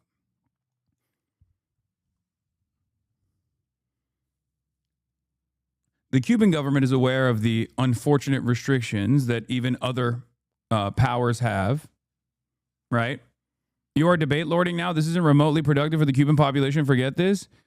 I'm debate lording. If I recall, I was actually talking about the conditions in Cuba and what the people could do. You're the one who was disparaging that by starting this conversation. If you apologize, we can move on. If you don't apologize, I'll just ban you, which I'm sure you will use as a mark of honor going forward in whichever other community you have now decided to reside in. Sane is Mike from PA fan? No, Mike from PA is also super pro this. Socialism means no fun, you fools. Wait for communism for fun. Hasan from Hong Kong. How can this person be a normal member in both of our communities, but in this very moment, he just like loses his fucking mind? Oh, they got banned from Hoscord for being fucking annoying. So now this is their political advocacy. No, just ban my ass. I don't care. He's mad about the soundboard? Okay, well, that's worthy of a fucking ban. That's good enough for me.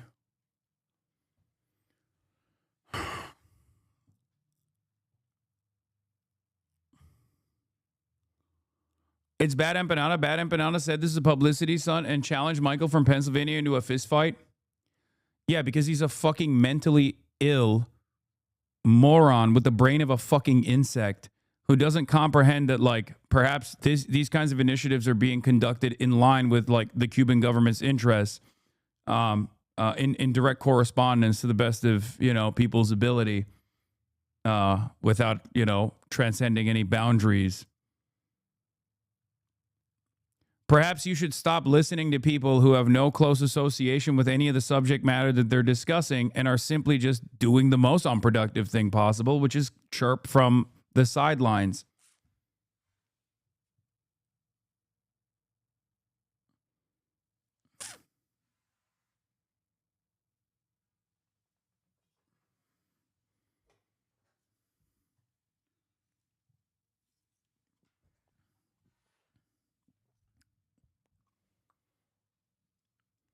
I think I know where this chatter is coming from. Bad Empanada was critical of the flotilla, so he said he will do something better. Simply fly there and raise awareness. 3 days later, he made a video and said, I thought about doing something, and then I decided against it because what's the point? He will chirp about you instead. This chatter exemplifies this attitude. Yes, at that point, and I don't even disagree with Bad Empanada fucking complaining about China not doing anything, Mexico not doing anything, and being angry and resentful. But the reality of the matter is, at a certain point, when your Maoist LARPing gets to a degree where you're literally just attacking and undermining any sort of humanitarian initiative, saying it's simply for clout or it's simply a popularity contest or whatever, how are you any different than the sex pestiny? You're saying the exact same things. At least he's more honest that he doesn't give a fuck what happens to Cuba. You, on the other hand, claim ownership over caring about what happens to Cuba. And the only thing you're doing is chirping at people who are trying their very best. That's it. It's really funny whenever people also say, oh, this is a publicity stunt. It's like, yeah, no shit, you fucking idiot. That's like half the battle. Hello? You think people don't know that, like, even the Samud flotilla and numerous other initiatives such as that weren't publicity stunts? Of course they were publicity stunts. The whole goal is to break through the blockade. It's not like fucking Greta Thunberg and a bunch of other people were going to be able to bring in enough humanitarian supplies. The entire point of it is to showcase the living standards in Cuba and what the American government is doing to Cuba. And it's not without any sort of consequence anyway, you know?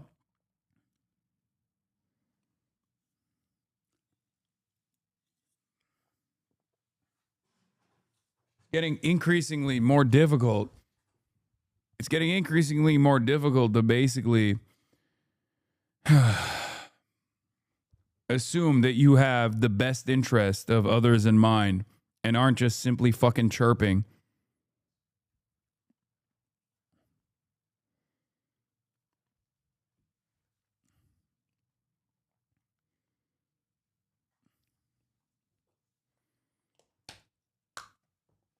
All you're doing is lining your fucking pockets by complaining about this to a bunch of delusional ultras who, as I understand it, are not doing anything at all other than fucking chirp at the people who are trying to do something, anything.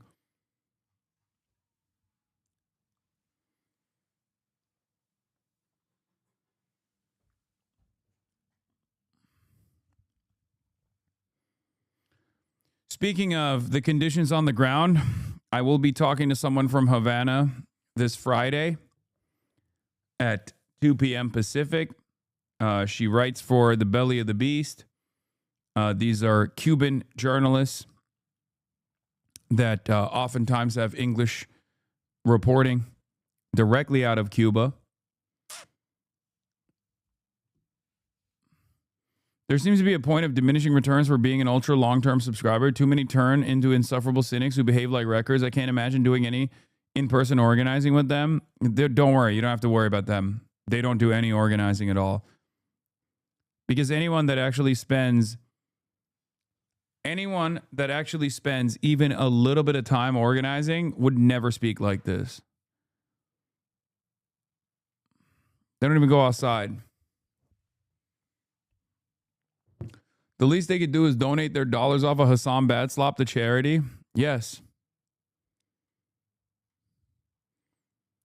It's the same issue. It's the same issue with speaking over the Palestinian population. The Palestinians loved the fact that people were putting their lives on the line to go and break through the Israeli blockade. Okay, that Westerners were paying close attention to what was going on and symbolically trying to break the blockade to the best of their ability. They loved it. And the same goes for the Cuban population as well and the Cuban government as well. This is like the last-ditch effort when you're going up against the American government. I don't have 20, 30, 40 million dollars and an oil tanker at my disposal and a naval fleet that I can use to ensure that my oil tanker makes it through the American blockade, right? I don't. On the one hand, Chatter asked me if I'm speaking to the American government. I am. I'm speaking to American politicians who are making this demand, right? On the other hand, we're trying to do our very best to help out.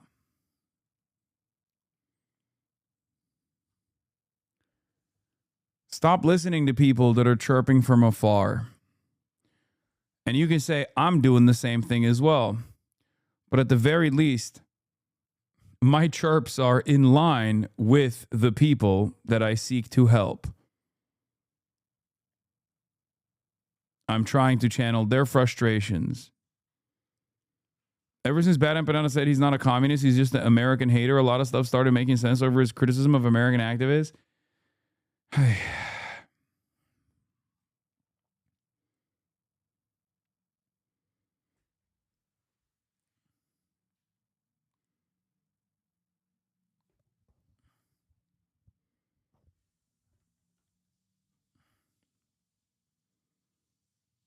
You need to dip into your personal oil reserves and get an oil freighter. We all know you can. Yeah.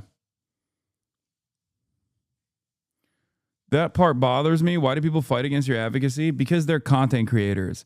And so am I. But I live with that shame every single fucking day of the week. So I try to do the most with my influence, and I try to do the most to work within the confines of permissibility. I try to do the most with fundraisers and activism. Okay? They don't have that shame. They masquerade as the purists, the moral purists who are infallible. That's it.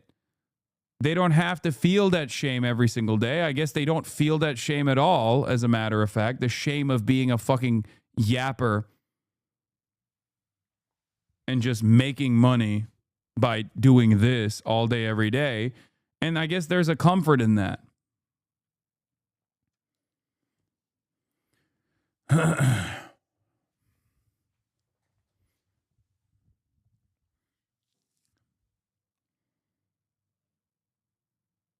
I know you think you don't have, but you have oil. Check your kitchen, bro.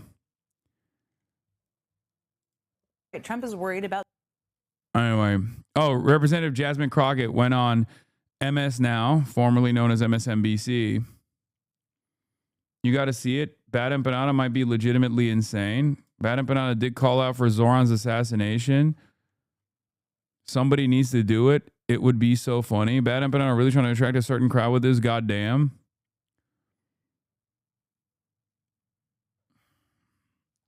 Who cares, man? I mean, he's based, dude. He's so based. Like, at a certain point, you got to realize, like, you're dealing with a person who has significant mental illness.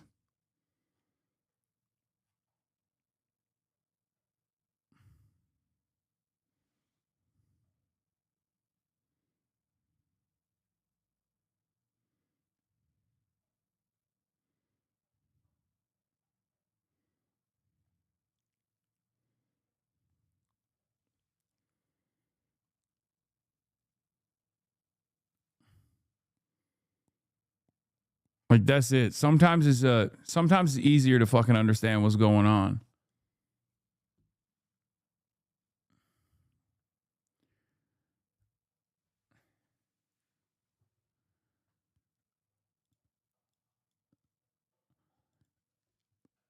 Jasmine Crockett.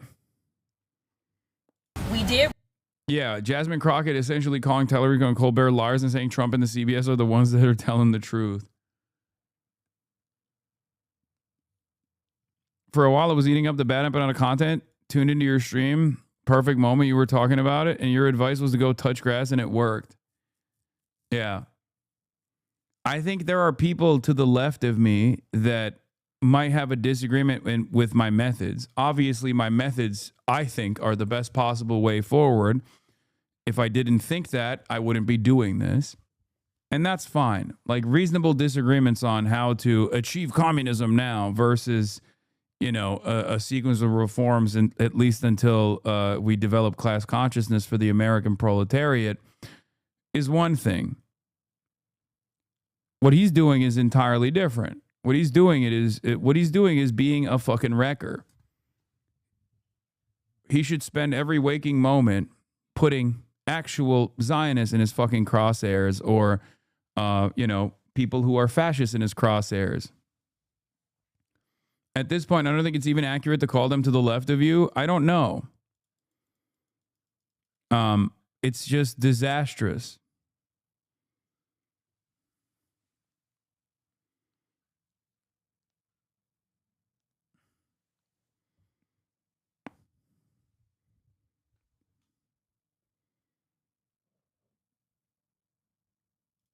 What? LGBTQ nation. Democrats will probably get more votes if they abandon trans people, but they haven't. What?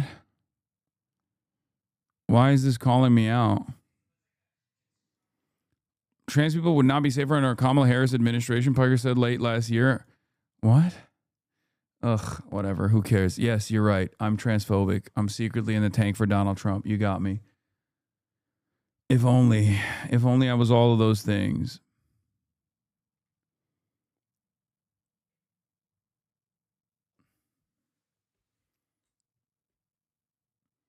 He said on a post a year ago that he doesn't even want to convince people to watch his videos, that it's useless to get people to stop watching you to watch him. I think his brain broke and he's a nihilist at this point. He was always a nihilist. But he wasn't a malignant force. The problem is, as I've talked about over and over again, there are a lot of cranks in this community as well. Something I've known for a very long time, right? And unfortunately, cranks don't think about the most appropriate measure to take. They just want to be outside of they want to be outside of what they declare is like establishment politics. They just want to have heterodox thoughts. That's why they find themselves fooled by the likes of Jimmy Dore, the ACP, Tulsi Gabbard, and now Bad Empanada sometimes. It's ultimately not that relevant or not that important. This is the maximum amount of clout I've given him at this point. Like,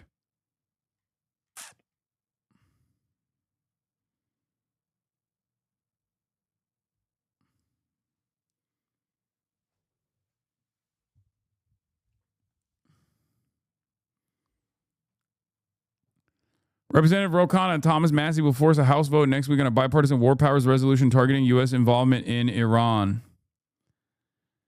I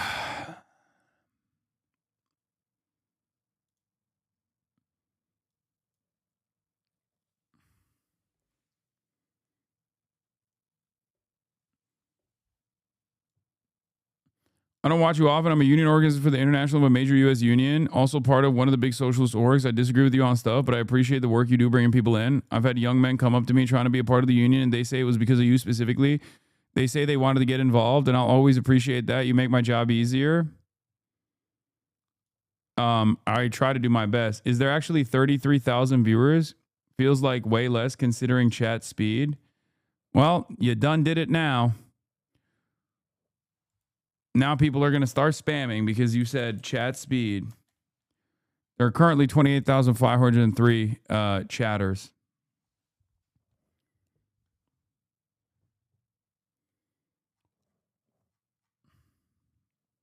Is this speed a little bit better for you? I activated the bots now that you caught it.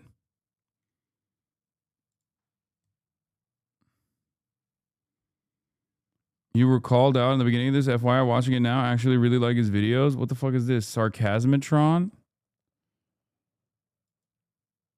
What is this?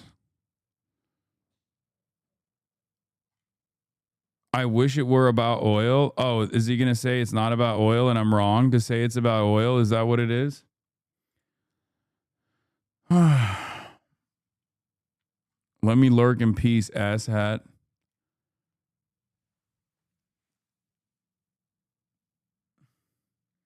People don't seem to get on screen, speak, and change if you're scrolling. Yeah. Anyway.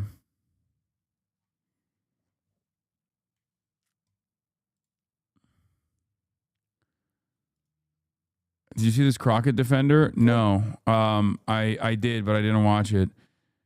Anyway, let's get to we're gonna be moving in half an hour to go link up with Bernard, by the way. So we'll have I love you, dude, but most of your stream is you talking about what other streamers think about you. Yeah, that's what I did for the past 5 hours and 14 minutes. Isn't that crazy? You know, you can use the rewind function if you actually subscribe. You've been subscribed previously for 26 months. I don't know if you know that, but you can subscribe to the Piker Broadcasting Service and use the rewind function on Twitch, where you can find out whether or not that's the case. Sorry, I was triggered. Oh, don't have to be. I'm just saying you can be kind and rewind. All right.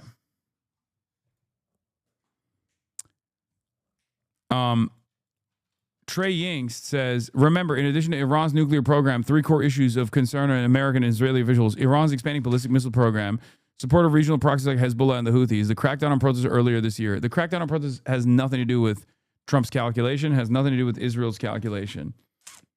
Okay? Imagine thinking either Trump or Netanyahu care about Iran's crackdown on protesters. What about anything they've ever said or done would give any thinking adult that impression? Just half-ass liberal ornamentation tacked on at the end. Yeah. Another 5-minute interview with Bernie like last time? Yes. Hopefully we're going to get a longer one soon.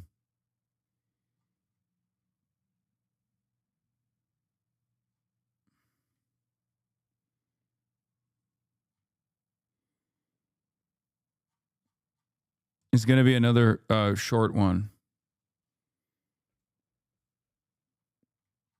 Please finish the Graham video. No, there was another thing he said about China. Let's hear what he had to say about China. Of course, China should be one of cooperation instead of one of opposition. I mean, in many ways, because that's what it is already. We just pretend that it isn't. I mean, one, I think we pretend that because it's good for the military-industrial complex. Politically, for some people, I think they want to see a continued multipolar world in which we have to always be in some form of aggressive, almost war posture, much like we had against the Soviet Union, which I just see as absurd because China, we rely on many of the cheap goods China builds. China relies on us to buy them. We have a very integrated economy, which we pretend isn't happening. Yeah. I will just say that for shipbuilding, we are a nation with 2 C's on both sides of us. The Navy has always been very important. We have, in living memory, created a Navy that is powerful, but frankly doesn't effectively conduct its day-to-day operations in the most efficient manner. We need smaller ships. We need more frigates and we need more destroyers. And we have ceased doing. I mean, recently, everybody saw the Trump administration wants to build battleships again, which is just, literally absurd. The Battle of Jutland Straits is going to happen. That's right. Again. We're going back to Jutland. Ships the line, man. Yeah. So for me, it's a matter of, we do need a substantial Navy, I think, but less about the one we have now is built to project an immense amount of force globally. I think realistically a Navy that would be suiting our needs would be one that would essentially be able to conduct itself almost as like a Coast Guard in more methods, and without losing the capability. I mean, I would love for us to be in a world where I don't think that we require like our carrier fleets, but I don't think we're in that world quite yet. I don't think we're in that world at all, actually. Yeah. But I do think that when I talk about expanding the Navy, what I mean is building a lot of smaller ships that are more effective in day-to-day operations and just more efficient. I mean, right now we have Arleigh Burke-class destroyers acting as frigates. They're good. They function well. It's a great ship. It's a great hull, but they have big. This is the worst China talk I've ever fucking heard in my life. I thought he was going to talk about like why it's stupid to try to fucking go to war with China without bringing up like frigates or whatever. You know what I mean? He's just fucking a Navy nerd. Like, that is the type of shit that make people go, oh, here we go. This guy's a fucking op, for the record. Maine is still a ton of ship building in the States specifically for the Navy. That's why he's talking about it. We make ships here. No, I understand. But, you know, if you're gonna be a fucking senator, you should also talk about, I don't know, other uses for steel, like building out high-speed rail or something. You know? BIW builds ships and is one of the biggest unionized employers in the States. A huge issue. Yeah. They're calling this the HasanAbi edit.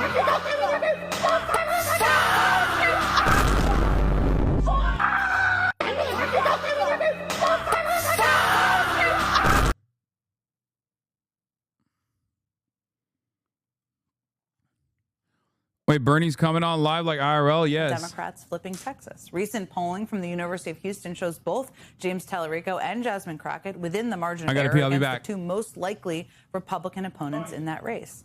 And Trump is so freaked out by the situation in Texas that he is uncharacteristically pretty silent-ish about it, refusing to endorse a Republican candidate in the primary campaign, choosing instead to keep his powder dry and leave his options open.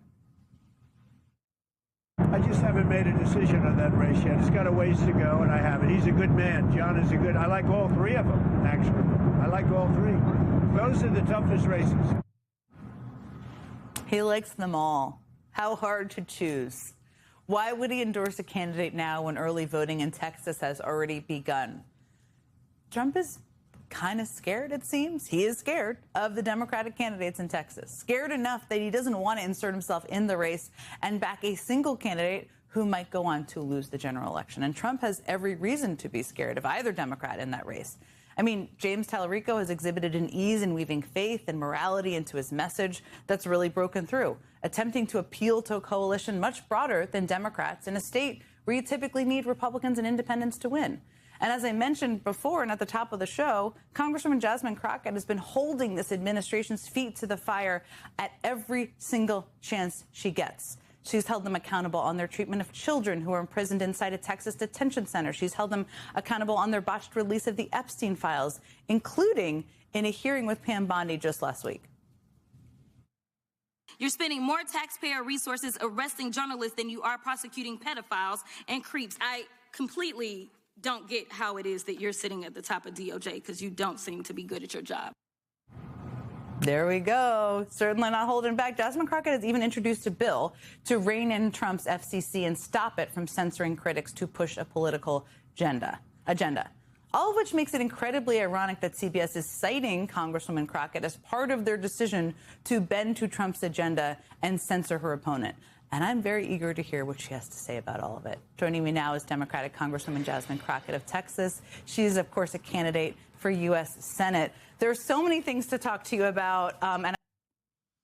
Damn, they're aggressively pushing it, huh? I'm so grateful you're here. Let me just start with some of the news from today, which I just outlined. I mean, in CBS's statement on what happened with Colbert's show last night, they name-checked you. I mean, they said this: the show was provided legal guidance that the broadcast could trigger the FCC equal time. We're trusting CBS now? God damn, dude. Like, Israel's favorite broadcaster, CBS News? Fucking hell. We're trusting the Trump regime at MS Now? Keg W making it clear that Crockett is a controlled op. Ingram, you're actually fighting for the right of Jasmine Crockett to be heard on CBS? Carr, yes. From a two-tier system of justice during the Biden years, it may feel like weaponization, but that doesn't make it so. You're actually fighting for the right of Jasmine Crockett to be heard on CBS. Why are the Republicans so aggressively in the tank for Jasmine Crockett, bro?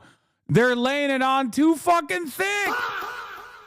Bro, look at this. They've all been chirping. Look. Can't believe that two rich white men would conspire to deny equal airtime 2 weeks out from an election to a black woman like this. The unmitigated racism against Jasmine for U.S. is disgusting.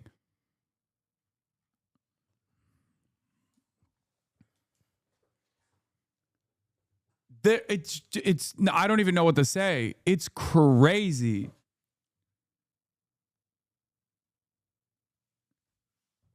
This is not inviting any suspicion for any of the Jasmine Crockett stands. No suspicion at all, guys. Urgent. CNN citing sources. The U.S. military has informed the White House of its readiness to strike Iran starting from the end of this week.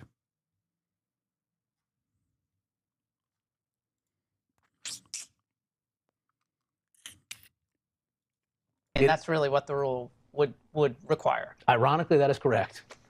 Mr. Chairman, you don't look like an authoritarian to me, but, they don't really know what that means. But don't you love it how they're calling Trump authoritarian as they're on television? Like, in a true authoritarian regime, you don't get to go on TV criticizing the dictator. That's not how it works.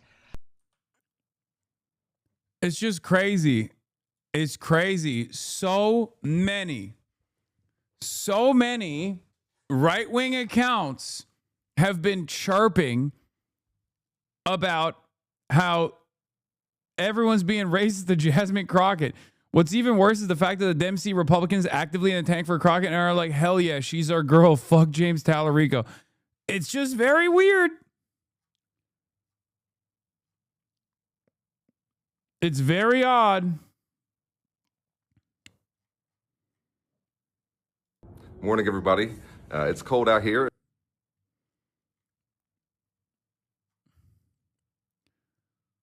I don't know. Why, Hasan? Because they see her as an objectively weak candidate. That's the reason why they did robocalls urging Jasmine Crockett fans to call Jasmine Crockett's office to literally run for the Senate seat. That's it. And it's not like James Tallarico is a shoo-in, right? I'm not saying that at all. But they calculate that James Tallarico will be more difficult to defeat. Don't look at my previous messages. I goon for you. Okay. Yes. They realize that Jasmine Crockett and what she represents is establishment Democrat style campaigning, and it will be infinitely easier to defeat. This is not about her being a black woman, by the way. Before people try to make it about identity, it's not about that at all. Okay? The Republicans are looking at this as an easier candidate to defeat. That's all this is. This doesn't mean that Tallarico is going to win, and they're terrified of Tallarico actually running up against their candidate. It's more so about who is going to cost less money to defeat. Okay?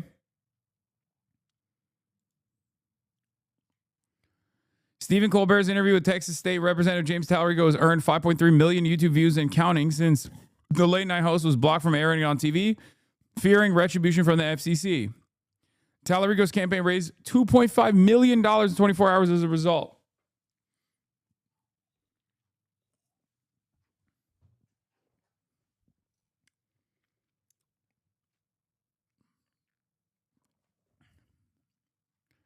For years, Jasmine Crockett was everything that the far left claimed that they wanted in a leader. That's not okay. A brilliant civil rights attorney, a fierce advocate for voting rights, a woman who stood in committee hearings and dismantled Republican talking points with surgical precision. When she called out Trump and the Republican Party, aggressive far leftists erupted in applause. When she became a national voice of the Democratic Party representing the future of a multiracial democracy fighting for the working class, she was hailed as our Democratic superstar. Was when she was convinced. Chorus.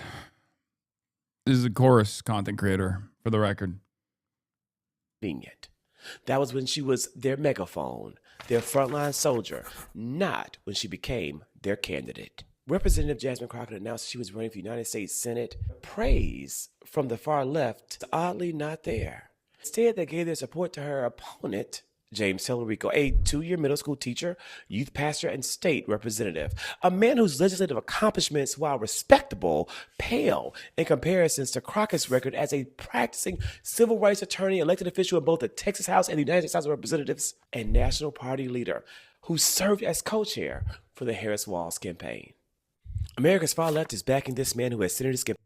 I'm going to be honest with you. If Jasmine Crockett used all of the fucking smoke that she has to put a class first narrative out there, to also simultaneously offer smoke to Israel doing a genocide, I would have no issues.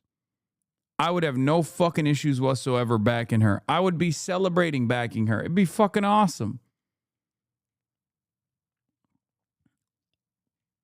I don't care about both of these candidates all that much. Like, I'm more sympathetic towards James Tallarico because I think his messaging is better. It's more in line with what I believe. It's more in line with what I want Democrats to say and do.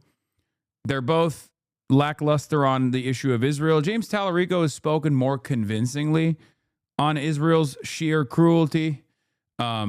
Jasmine Crockett, as far as I've seen, has had more of a pro-Israel posture.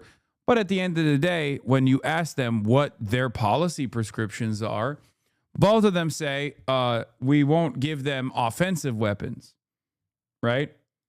We won't give them offensive weapons. That's fucking bullshit.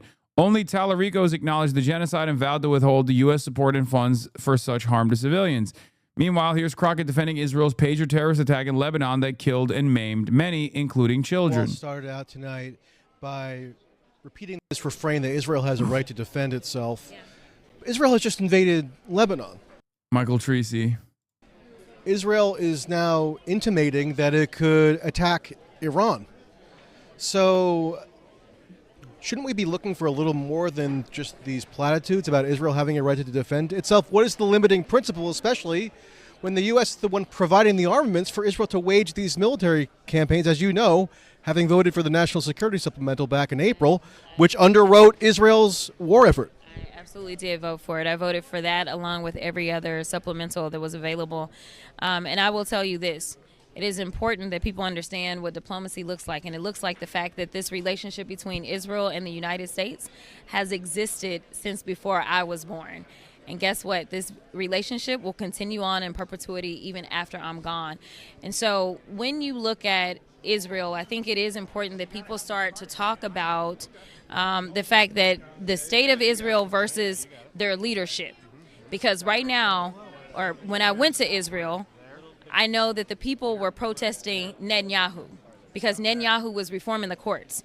In addition to the fact that Netanyahu was under investigation along with people in his administration. Sound familiar? Does it sound like somebody else that you know? It sounds like Donald Trump to me, somebody that has reformed our courts that have decided that he now has a level of immunity that he should not be entitled to based on our laws, as well as somebody who is under criminal indictment, as well as somebody who has criminal convictions.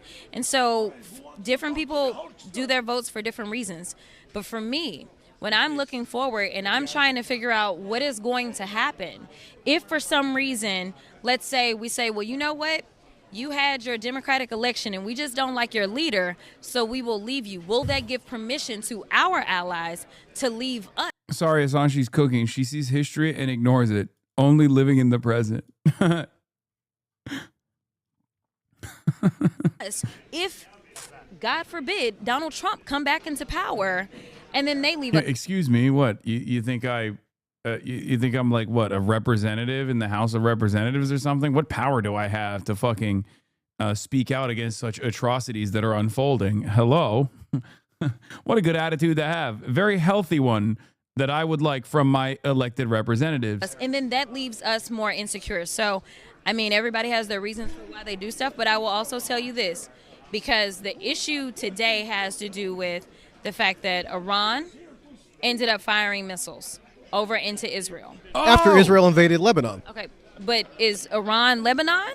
Or is Iran... No. Okay, so but this thing, it's a spiraling catastrophe that the Biden administration has done nothing to rein in. Let's be clear.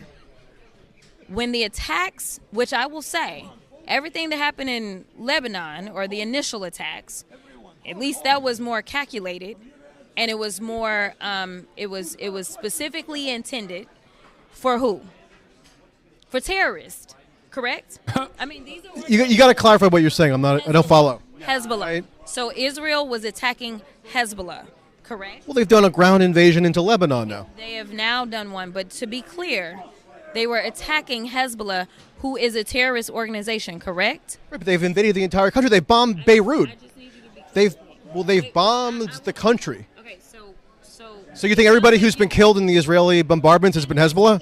I didn't say that. I'm telling you that what I am saying is that at least when Lebanon, we talked about what? They had the pagers, correct? Right. And so they were literally more calculated in trying not to do... Those pagers blew up in grocery stores, and a little girl was killed. I understand, and I'm not disagreeing with that, and I want to be clear. No one should ever be okay with war. You voted to fund it. No, I did not vote to fund war. What I voted for... Yes, you did. You voted to supply Israel with armaments that they're using in their prosecution of the war. You understand?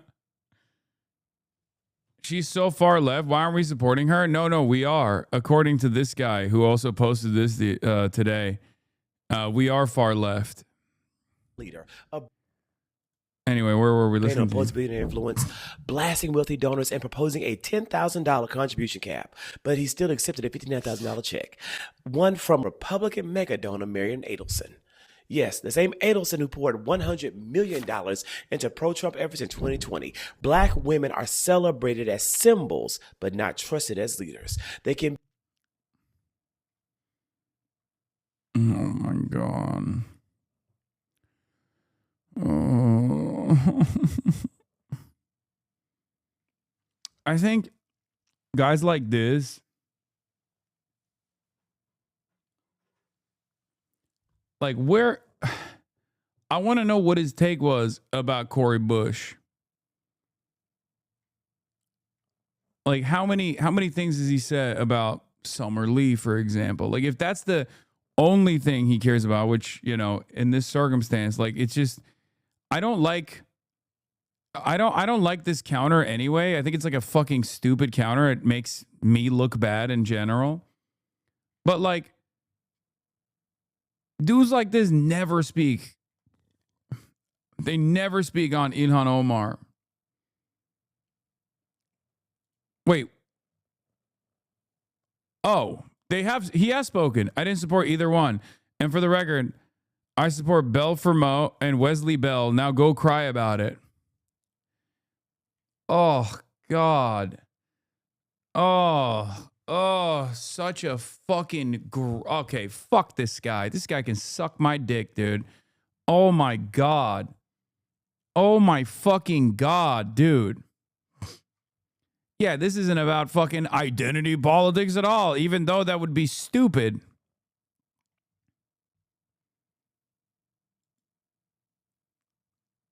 Yeah. Oh, this guy is a servant of Israel. Like, let's be real. Oh my God. Oh, my bad. My mistake. I didn't realize a servant of Israel was talking. Shit. My bad.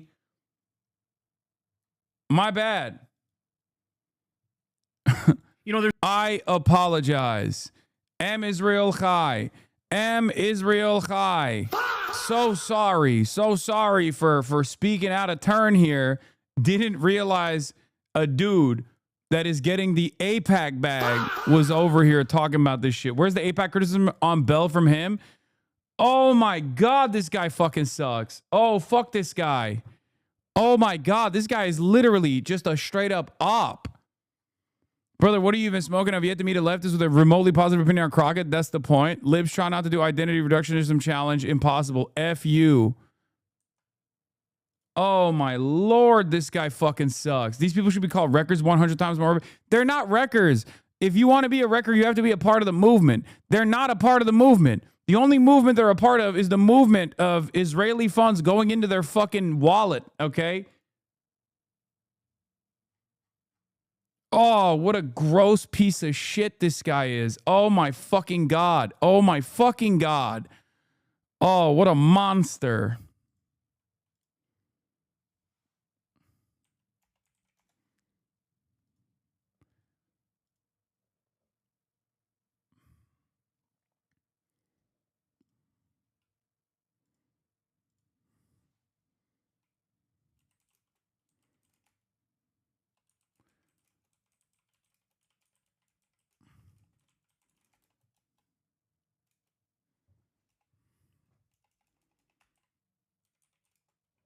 Chorus funded creator tries his hand.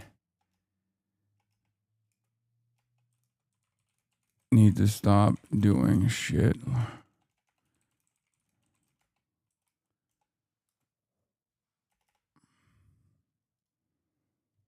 Oh, disgusting. Disgusting.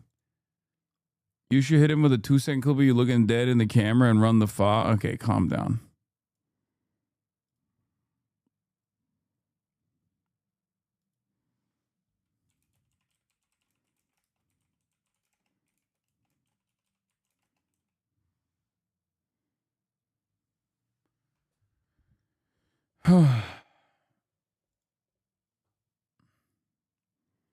Yeah. Oh my God. We cannot negate the fact that Hamas is refusing a ceasefire option.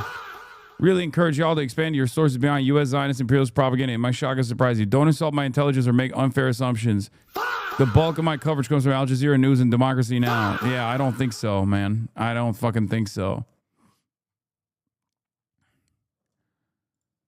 Hey, as long as you get the bag, am I right? It don't matter. It don't fucking matter if Trump is in charge, if, you know, you put a weaker candidate against the Republican, as long as you're getting that fucking bag, right? Ugh. Gross. Fucking gross. Is a full circle jerk of chorus creators. Yeah, I know. They're all nutting.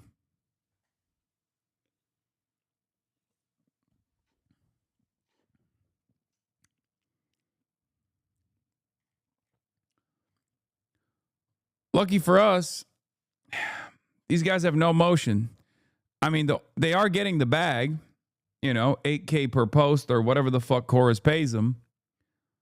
But perhaps they should fucking focus on more productive things, you know? If they really want to defang the Republican Party. Can be brought back here to Texas to help fund our Texas public schools. All right. Ms. Crockett, campaign finance records show you have accepted donations from PACs and companies like Lockheed Martin, Blue Cross Blue Shield, and JP Morgan. In 60 seconds, how do you keep corporate donations from influencing your vote? 5312, he said. I want a yes or no answer. It depends on what's in the bill, but I'm very open to court expansion proposals. All right, let's talk about campaign finance. Mr. Tallarico, you have criticized the political influence of billionaire mega donors. Records show you accepted money from Texas Sands PAC, which lobbies for expanded casino gambling and is backed by billionaire Miriam Adelson. Can you explain the exception that was made there? You have. Yeah, this is his weakest element. This is the reason why I was skeptical of him. For the record. This is why I was sus on Tallarico initially. But he's answered this before. Chorus is your enemy, Hasan. That's reality, Unc, until AOC gets elected. Yeah, lucky for us, they have no motion, so I don't even have to worry about them too much, you know? 60 seconds. Yeah, I've never taken a contribution from Mary Adelson, never met her, don't know her, don't plan to meet her. But I do support legalized gambling in Texas. I think it's good public policy. I think it'll bring good jobs. I think it'll bring desperately needed tax revenue into our Texas public schools. Also, I disagree with him on this too, obviously. I think it's fucking really bad, but yeah, to that, I say, no, I'm good. I'm good on that. Where's the brother? What's that, brother? Where? Oh, fuck. I don't have it anymore.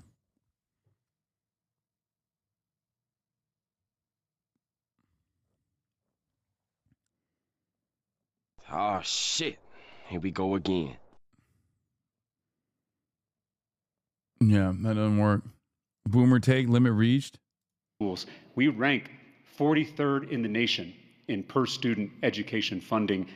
And I think we're losing business to Louisiana and Oklahoma. That business can be brought back here to Texas to help fund our Texas public schools. All right. Ms. Crockett, campaign finance records show you have accepted donations from PACs and companies like Lockheed Martin, Blue Cross Blue Shield, and JP Morgan. In 60 seconds, how do you keep corporate donations? Objectively incoherent to call a pro-gambler a leftist, at least under capital's economy of scarcity. What? I am not pro-gambling.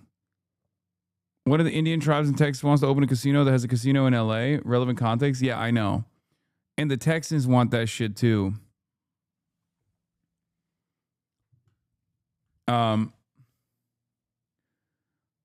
Responding to a question about PAC money by saying I'm doing it for the schools is pretty bad, to be honest. It's not even any kind of PAC. It's a PAC that Miriam Adelson is associated with. And his response to that was, I didn't take Miriam Adelson's money for Israel. I took it for gambling. But I guess like Texans want it. I don't fucking know. Anyone against gambling and prediction markets is just scared of us poor people getting rich. Oh, shit, dude. True. I didn't think about it like that.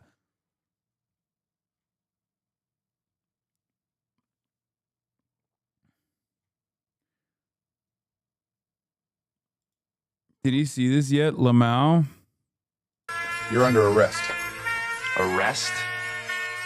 I hate I don't these feel like videos. I'm under arrest. How about you, Yahoo? Nah, not a bit. Not even a little bit. You turn around and put your hands behind your back. I don't think so. I hate these videos. Like, I don't even find entertainment value in them for like, haha, AI slop is so crazy. Like, there's plenty of better AI slop. I don't know why. I just like, it irks me. The Jeffrey Epstein AI slop fucks me up. Like, the Agartha AI slop is infinitely better than this shit, in my opinion. Your mistake is thinking you got a goddamn choice, boy. And your mistake, thinking that you're in America. You're a long way from home. This is Tel Aviv. Hey, Charlie. Okay.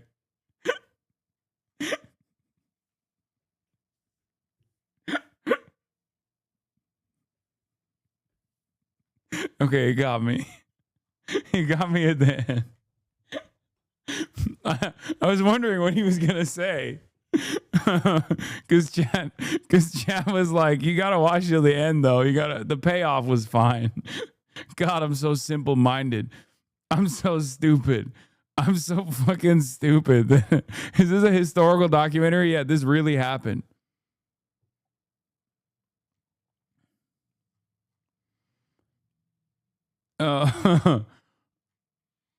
It's just, you just endorsed AI live on the internet. I mean, I've watched AI slop before. Like, I just don't like the AI slop with like Jeffrey Epstein in it. I don't like that. That's not my favorite type of AI. I'll be honest. Hey, what's good? Marchie Poo is here. Marchie Poo is here, everybody.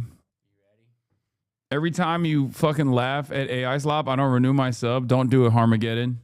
I need it.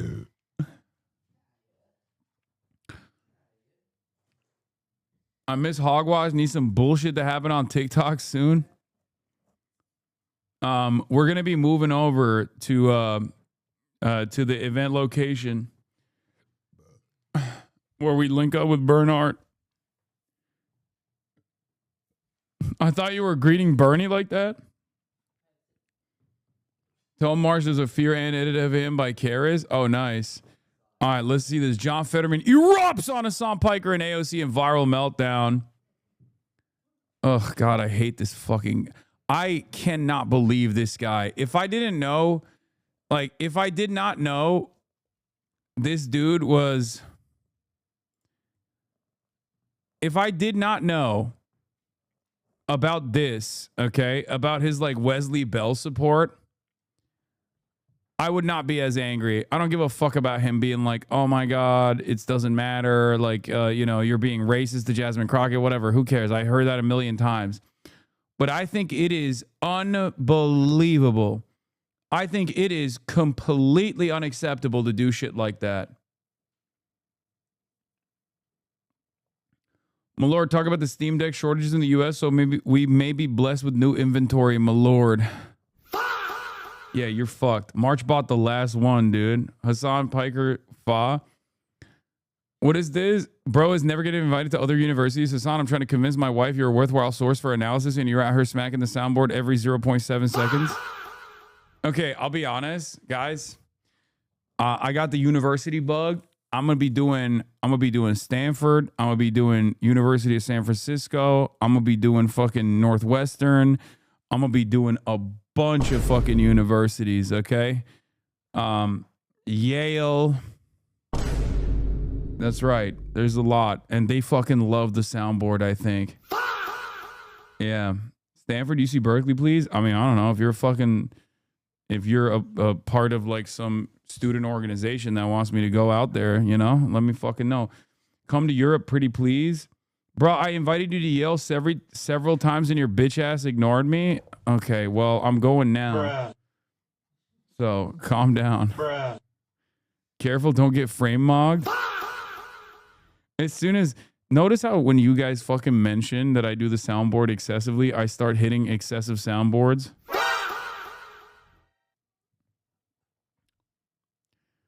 Be sure to install a soundboard on your phone so you can still use it during your speeches. You're stimming with your soundboard?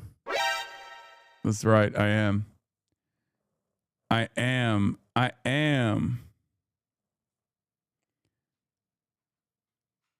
Wait. Oh, there was this part. To be fair, as far as the fairness doctrine, it's still alive and well here. Here's Jasmine Crockett on denying AIPAC funds on friend of the show, Joy Reid's show. Joy Reid is now a radical, by the way. That's not even a joke. Progressives, really, it's important to them that the candidate they support not take AIPAC money. Are you declining AIPAC money in this? Yes, this is, I don't even know why we are having a conversation. You know, there used to be that they were like trolling online and they were like, oh, look at this, look at that. And then they were like, okay, well, never mind. And then they were like, oh, well, wait a minute. So she doing it for free. And it's like, actually, you know, I just want people to do this. I want people to be calm. When they feel like they're being gaslit, they probably are. Progressives, really, it's important to them that the candidate they support not take AIPAC money. Are you declining AIPAC money in this? Yes, this is, I don't. AIPAC money is bare minimum, by the way. How do we invite you to our university? To go to the Duke University, we can use you bad here. Would you have to abide by the FEC rules on Twitch? No. Also, I'm joking anyway. I don't have any fucking FEC restrictions, or FCC restrictions, rather.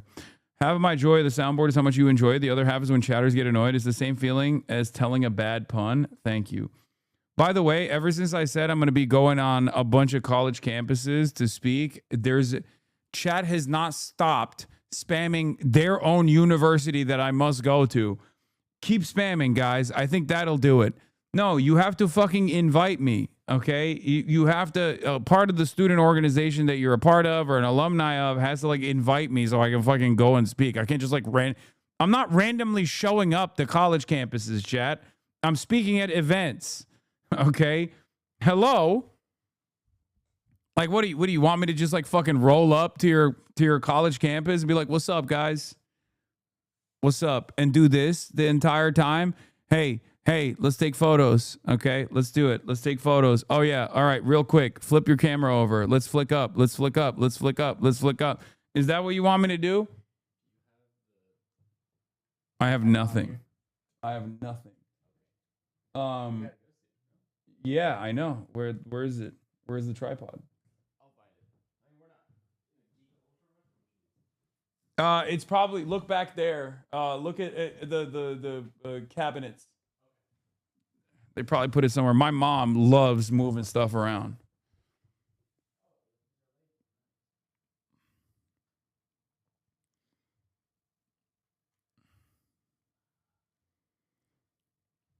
I go to a very small school, one student, me, and I'd like to invite you to my school, my house. You can stay, hang out, we can talk.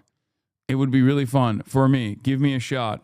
I'm good, loud bathroom noises, but here, I got this for you. Chatter's name was Loud Bathroom Noises. Okay. Did you congratulate baby brother Todic on hitting 30? I'm going to congratulate him later. The soundboard sends me back to the Dono Sound days. I miss the Fantasy Star online song you used to play. I don't remember that. What the fuck? Soundboard's been matching up perfectly with my rivals' matches. My team got cooked and you were spamming the Fa sound. RIP to your team, chatter. All right, let's watch Kyle defend my honor. There's a lot of stuff going on in the world today because of Trump. I mean, you have the Epstein files coming out. We now know for sure that we're ruled by a shadow government of moneyed interests who are pedophile, billionaire sadists.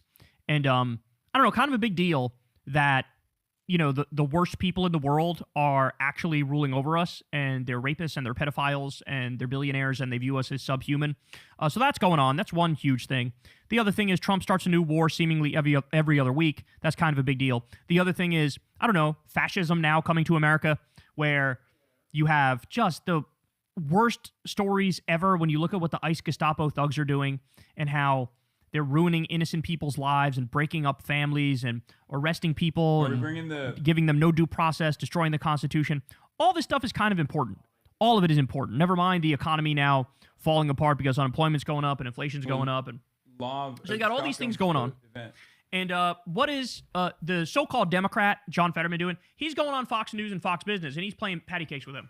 Patty cake, baker's man. I love Donald Trump all day long. This is what he's doing, okay? So he goes and talks to Maria Bartiromo, And he says something here. Pay close attention, because the thing he says here may be one of the single most depraved things I've ever heard a Democrat say. Listen to this. You've said to me in the past that there's rot within the Democrat Party when it comes to anti-Israel rhetoric among some members. I mean, Congresswoman Alexandria Ocasio-Cortez recently suggested that the U.S. should consider reevaluating military aid to Israel. Can you imagine? All they did was kill hundreds of thousands of innocent people and wipe 90% of Gaza off the map. Could you imagine cutting off the money and the weapons?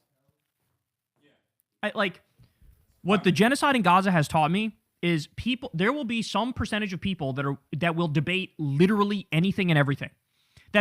I used to naively think we're in enough of a shared reality where if certain things happen, we'd all go, yes, that is bad, and it'd be universal, right? Nuking some country with all innocent people in it, yeah, that's bad. I now don't think that's true, because we basically saw the functional equivalent of nuking a country with innocent people, and fucking 30% of people are going, based, I love that. We should do more of that. If you're against that, you're actually a freak. I mean, it was stunning. Tell us more.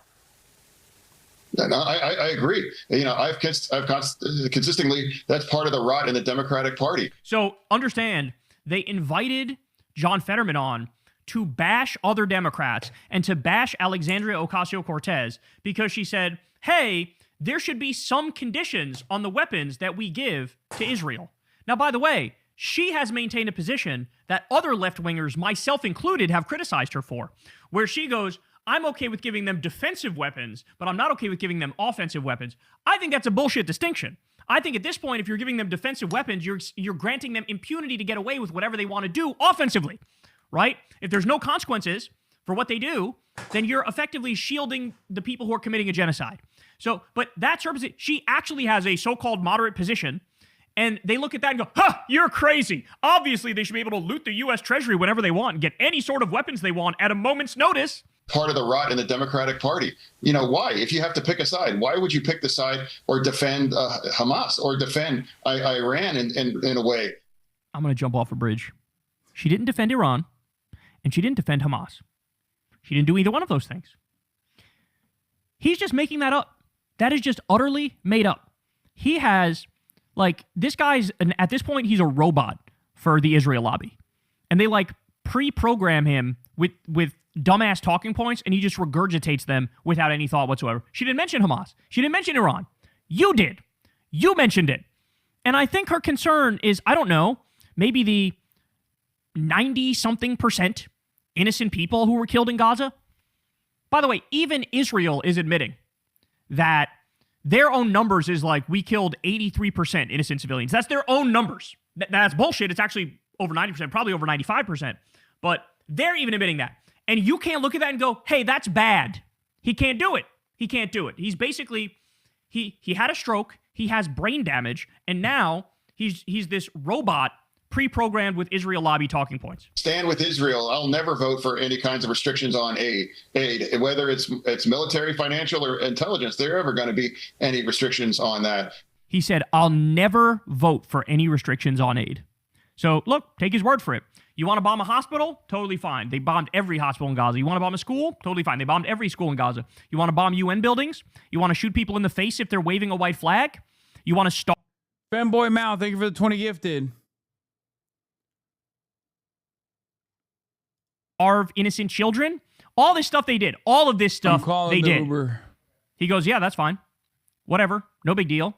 So understand something. If they were to nuke Gaza, he would be like, yeah, I never want to do any restrictions on them. And he has the nerve to pretend like he's the moderate in this conversation. Jesus Christ. And now for here we are, we can have peace. Again, that's become part of the serious problem in our party. What? We can have peace? That becomes part of the series? Is he saying it's bad to have peace? Because that's what that sounded like to me. That's restrictions on that. And now for here we are, we can have peace. Again, that's become part of the serious problem in our party. Yeah. My interpretation of that is peace is bad. We don't want that. But he's not done yet. Now he's going to go directly at not only AOC, but also Hasan Piker. And I think that personally, that the idea of completely unconditional aid, no matter what one does, does not make sense. I think it. At least we know there's one angle of attack John Fetterman can't fucking get AOC on, and that's to say, oh, AOC doesn't speak too good.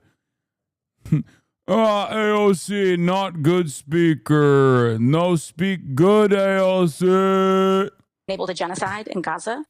She talks about a genocide, but I have a Jerusalem Post headline this week that Iran is shooting protesters in their hospital beds. Oh my God.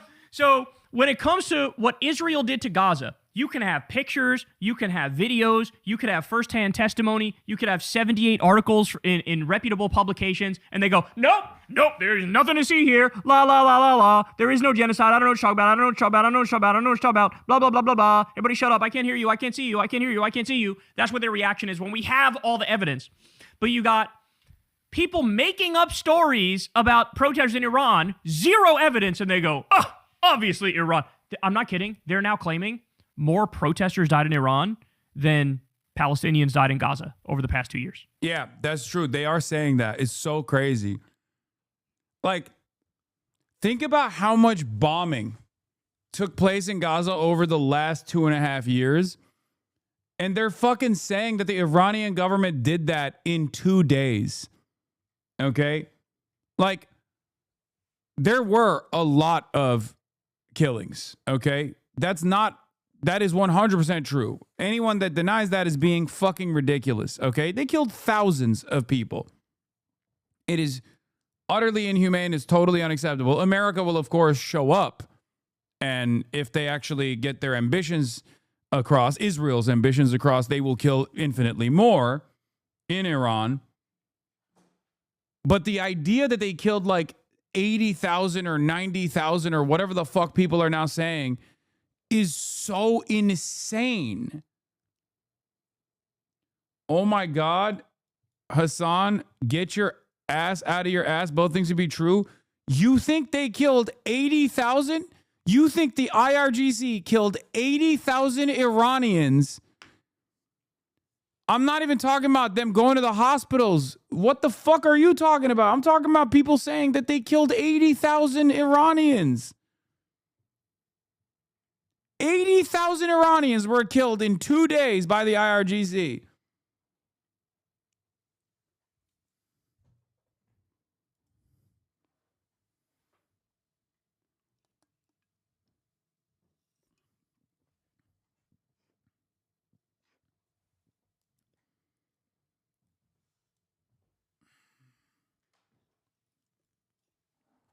No, it's not confirmed, but as an Iranian, I believe it. As an Iranian, you believe that the IRGC killed 80,000 Iranians in 2 days.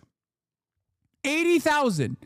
What Israel killed in the most conservative estimates in 2.5 years by reducing Gaza into fucking rubble, you're saying the Iranian government killed that many people. Do you know how many are slated to be executed?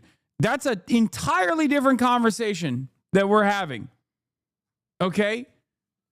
I'm sorry. You and I cannot have a normal conversation if you genuinely are saying that the Iranian government killed 80,000, not like slated. Those don't count. Yes, they haven't. What do you mean? I'm not defending the Iranian government, chatter. What the fuck's wrong with you? Don't move the fucking goalpost. Jesus Christ.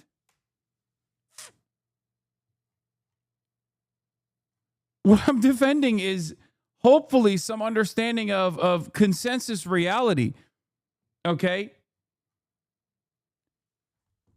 The last time the United States of America killed 50,000 people in 1 day was when they dropped 2 nukes on Hiroshima and Nagasaki on 2 separate occasions. Do you understand? There is no weapon powerful enough to kill 80,000 people in a matter of 2 days. That's it. That's the only way that you can do it. So unless you think Iran was able to develop fucking nukes and then deploy it in the middle of like Tehran or Isfahan or wherever, okay, you're out of your fucking mind. It's ridiculous.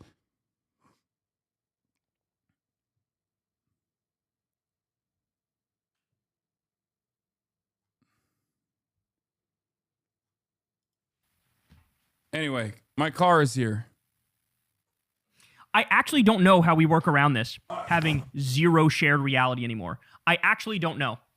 You could make the most insane hyperbolic claim ever. As long as it's directed at an enemy country, you don't need evidence. People will regurgitate it. They'll believe it. The U.S. media will repeat it. That's what happens, right? In fact, Adam Johnson wrote a great article on this a few years back. And that's the point. Like, so if you talk about like North Korea, for example, you can make up anything and people will run with it. You can make up anything and they'll run with it because you don't need evidence because they're the enemy. They're the other. So, you know, the burden works the other way. Like you say something and they have to disprove. No, we didn't do that. But yet they have to disprove it, right? When it comes to allies, you can have pictures and video and all the evidence in the world and they go, nope, doesn't count. Or there's a good reason. Didn't happen, but if it did happen, there's a good reason for it. So shut the fuck up. That's how it works. Yeah, I mean, absolutely. Why is she so eager to criticize and find a way to criticize Israel? But I don't really recall them saying anything as Iran was executing thousands and thousands of their protesters for that. By the way, let's assume for argument's sake that what they're saying is true, which it's not. The reason to criticize Israel and not criticize Iran is because we arm Israel, we fund Israel. They're supposed to be our satellite state, right? Well, in that scenario, we have control over what they do, so we should try to pull the leash a little bit. When it comes to Iran, we don't arm them, we don't fund them. They're not our vassal state. So, that, you know, us critiquing that is no different than us critiquing, I don't know, something that happened in the year 1874. Like, there's no relevance to it. They don't listen to us. We don't listen to them. Like, there's no relationship there. So, even if what they're saying is true, which it's not, it still would make no sense. Now, there was never any genocide in Gaza, absolutely. And there shouldn't ever be any conditions for aid for Israel because they were in... He keeps repeating it. There should never be any conditions for aid for Israel. That is so depraved. What happened there was so atrocious. If you try to make up a sadistic scenario in your mind, just make one up and say it out loud, they probably did that. You know, the one that we discussed the other day is they use these bombs called thermobaric bombs or vacuum bombs. They make it go up to 6,000 degrees Fahrenheit. They instantly boil your blood and they incinerate you. They evaporate you. You just don't exist when they drop one of these things.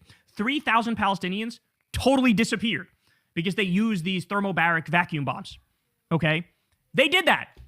Nobody even fucking talks about it. We talked about it on this show. Nobody even fucking talks about it because the horrors and the atrocities, they become so fucking commonplace that nobody bats an eyelash.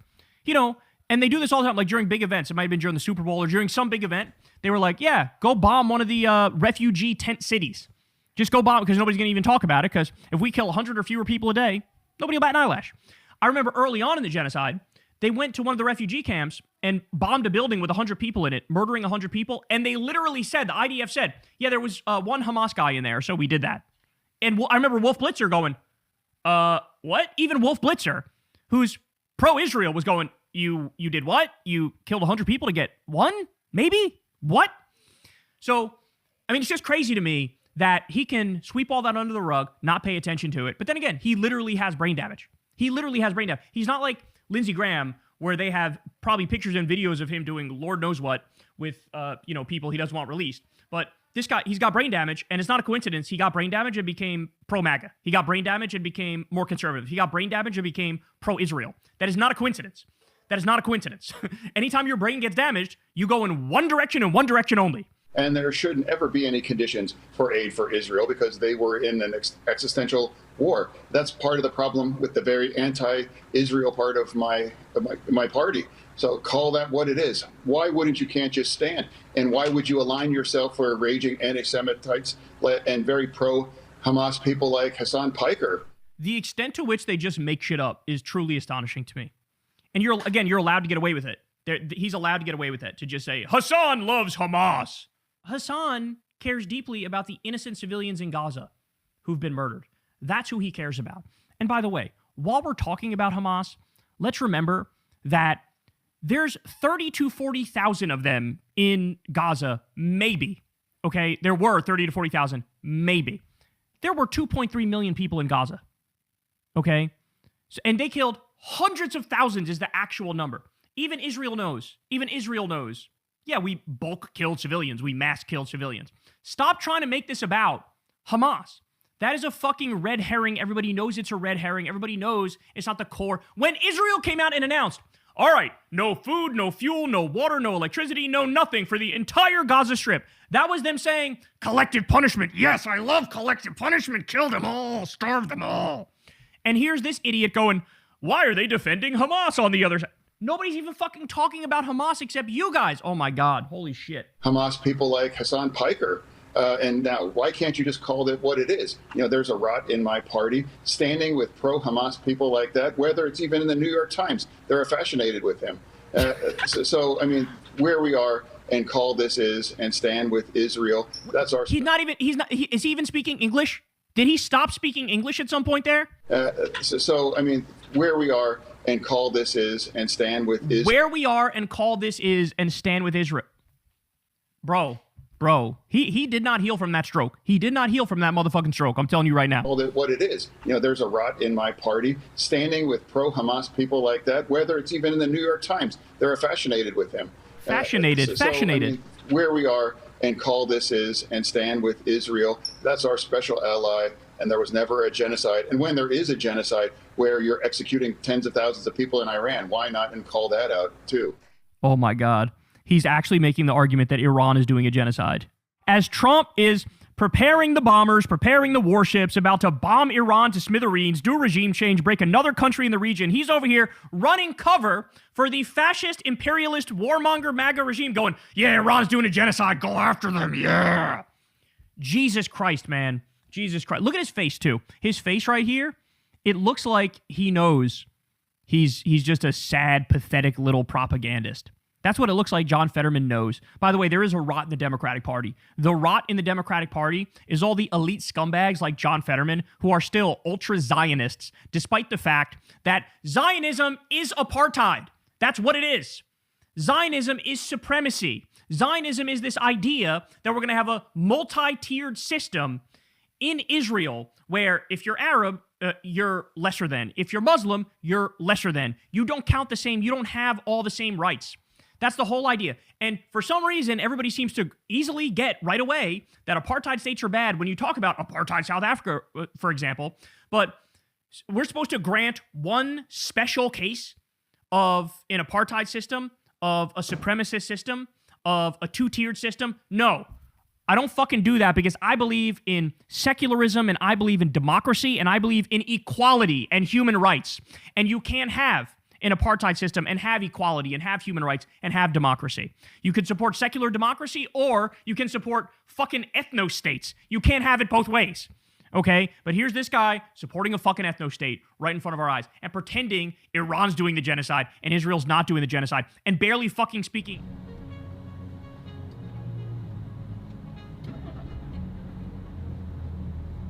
All right, we're here. Well, we're not. No, we are. I know, but we're not. I wanted to let Kyle cook real quick, chat. You can show the camera, it's fine. I wanted to let Kyle cook. I was watching and it was really good. All right, ladies and gentlemen, we are on our way to see Bernard Sanders. You guys might know him. He's a little known guy. Independent senator for Vermont. Caucus with the Democrats, ran for president in 2016 and 2020. And we are going to be conducting a very short and sweet interview with Vermont Senator Bernard Sanders. He's in the state of California this week. He is going to be appearing in Stanford alongside Ro Khanna to speak about AI. But today's events are of a different note. Today's events are going to be around Senator Bernard Sanders speaking out against billionaires, which is one of our favorite. Is it? You son of a bitch. Sorry, That's crazy. You wanted to keep it going. You wanted to keep it going. That's crazy. Damn, I should have hit that one louder. Fuck. Yeah, that's crazy that you did that. The way his face lit up. I got so excited. I thought it was, I don't even know what was going on. Did Chad even hear it? I don't know. Chad, did you guys hear that fa? Oh, they did. I can't. Fa, I can't. I've gotten several DMs, by the way. About what? The sound? The soundboard. The soundboard, they Because hate it? They think that I set it up. No, yeah. I did not set it up, Chad. Please He would stop never DMing. do such a thing. Boy Kissers Central. What, are they trying to sabotage it? Is that what it boys. is? Yes. They want it not to exist. I know you might find that hard to believe. Okay. Yeah, by the way, I was wrong on the kneecap interview. That's not going to happen today, obviously. It's going to happen like next month. Yeah. I just thought it was supposed to happen today. I don't know why. I fricked it up. I know the date. Do you want me to tell them the date? 18th, right? Yeah. Of March. Yeah, we're Bernie Sanders is going to be talking in Los Angeles, California today at a kickoff event for the California Billionaire Tax Act. Billionaire tax now, vote yes on 11/3/2026. Gavin Newsom is obviously against the billionaire tax in the state of California. He's actually actively undermining the argument to the best of his ability. Bernard Sanders is going to be joined by a bunch of SEIU people, the good folks over at the SEIU and Unite Here as well. And he is going to be delivering a speech on why we must be taxing the billionaires. Of course, this is a fascination of mine as well, only because I'm jealous as a profoundly wealthy individual myself. I want to take their money away so that they're no longer so much wealthier than I am. That's it. It's just a purely selfish reason for why I want to do it. You know, don't touch the Twitch streamers' salaries, but please take all the money from the billionaires. Sorry, that was actually a misclick. Misinput. Yeah, even it out a little bit, you know what I mean? Also, why are we the only people that have to engage in Sigma Grindset on a daily basis? Why can't the billionaires engage in Sigma Grindset a little bit, you know what I mean? So that's where we're at, and we're on our way to this location. Oh my God, and, dude! It's going to be a wonderful experience overall, and I'm sure a lot of people on Twitter are going to yell at me by saying you're not yelling at Bernie Sanders nearly enough in the 5-minute interview that is allotted, because I'm washed, I'm chopped huzz. This is insane, and the Bernard dude. Sanders team can only give me 5 to 7 minutes of a conversation. Even though I did directly tell his team, come on, man. He did 2 Theo Vaughns at this point. Like 1 Theo Vaughn, and I'm like, all right, like Theo Vaughn, very big audience, great to, you know, expand your reach to like an apolitical audience, but like every now and then you gotta have a convo with your people too, you know what I'm saying? But regardless, I once again forgot to bring the Japanese Communist Party pin that I was gonna give him. It's okay, that would have taken 7 minutes. What? That would have taken 7 minutes of you explaining. Yeah, that's true. That's true. It's for the best. Go back? No, we're late. We're already late. We're not late, but like we will be late if I go back.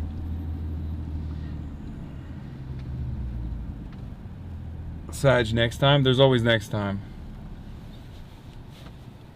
And there will be a next But yeah, the conversation that I'll be having with Bernie Sanders will revolve around the direction of the party, where we go from here, what is to be done, things of that nature, and how he feels about Gavin Newsom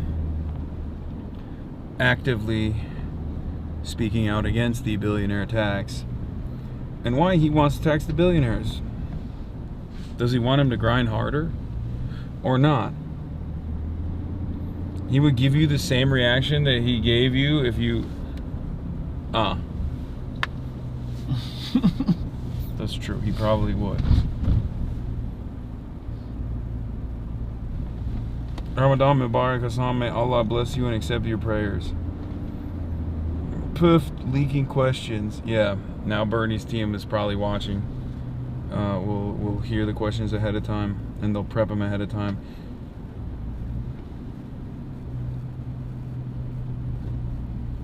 You know?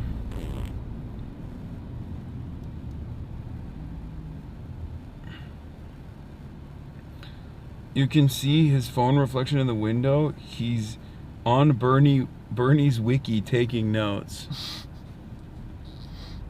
The Bernie Sanders wiki. Jeff Bezos might have to start making fourth decision before lunch, maybe even work for 15 minutes after lunch. Pooters caught, farted. Oh, is fucking Haas playing sounds? Is Haas doing sound bites? Haas, please don't do that. If you're, I mean, don't do that while I'm interviewing Bernie Sanders, please. That's fucking crazy. That's crazy. Scatter.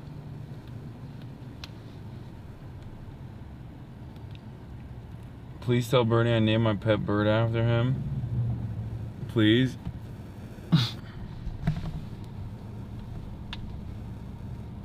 I got 7 minutes, man. You think I'm gonna fucking use that 7-minute window? Of course I'm gonna tell him that. I'm gonna say, yeah. If we get enough subscriptions to the Piker Broadcasting Service, whoever gives the most subs gets to ask a question to Bernie Sanders. No, I'm kidding. That's a joke. Please don't take that seriously. That's not happening. Please, bro. Please. First you said 5, now you say 7. Sus. Yeah, I'm gonna try to extend it to the best of my ability. Okay. You finally gonna play ball with Bernie? Yes. He is 855 years old, and I'm gonna play basketball with him. Haas came through. Let's hear this fucking clip.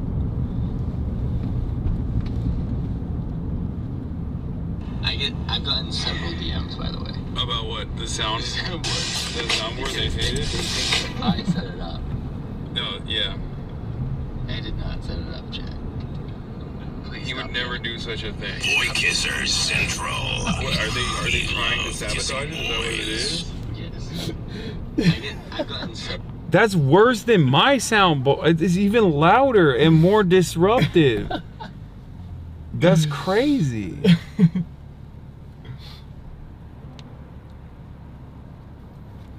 Playing that during the car. Hasan dunking on Bernie. Bernie's a hooper. He dunking on me. The soundboard's even better. Keep going, Haas. We're gonna have to explain to a 200-year-old man what "fa" means. Yeah, no, I'm gonna play the Boy Kisser clip and be like, what do you think about this? We're gonna one-shot Bernie Sanders with the clips. We're gonna clip farm.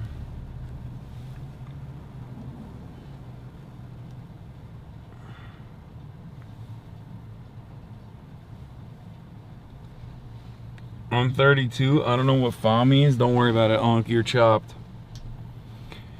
History will remember "fa" as the liberator. Play the liberal soundbite.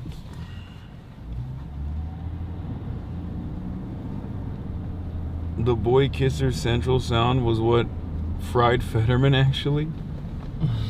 Yeah.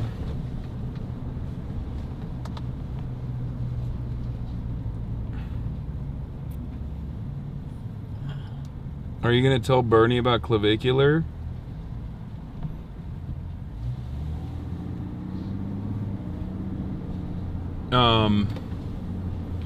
No, I'm not gonna do that. I don't know why I acted like I was even thinking about answering that question. I don't know what was wrong with me.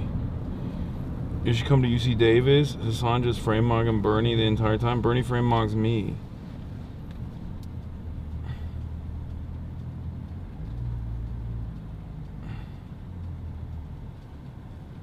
Trying to be a friend here, but the front left part of your hair is frizzy, my guy. I don't know if you want to fix it before you get here.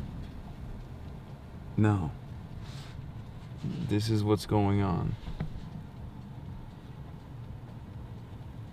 Pooters again? Is he playing fucking fart sounds again? Jesus Christ. Fart is top tier comedy. I don't like it when I don't control the soundboard. I'm gonna be honest. I don't like it.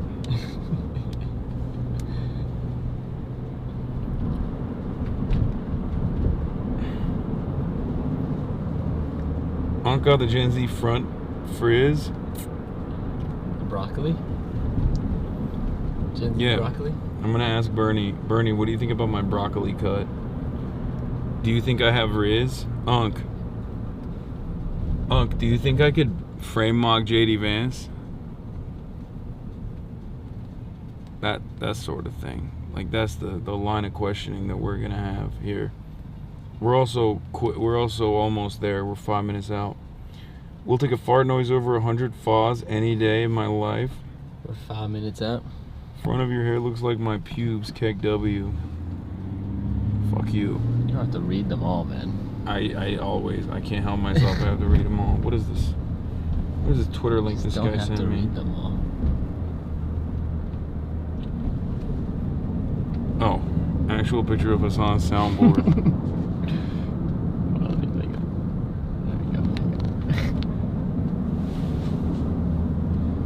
I can't believe how many likes that shit got, bro. People fucking hate the soundboard. It made me start questioning whether or not people were even enjoying the soundboard. I thought people were enjoying the soundboard.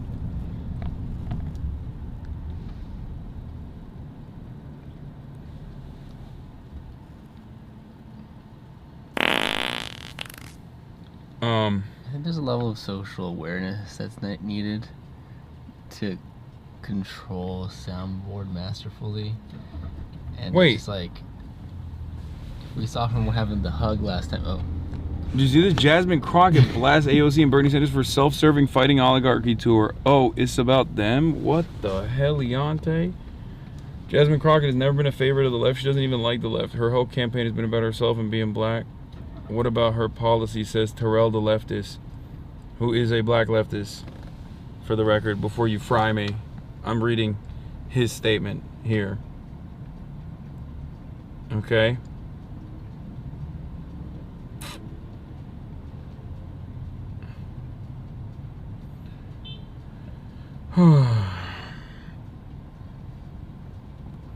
There are 5 active congressional Democrats with an A grade from USCPR Action, U.S. Campaign for Palestinian Rights Action, writing Palestine into the Progressive Agenda. And they are AOC, Rashida Tlaib, Summer Lee, Ramirez, and Ilhan Omar.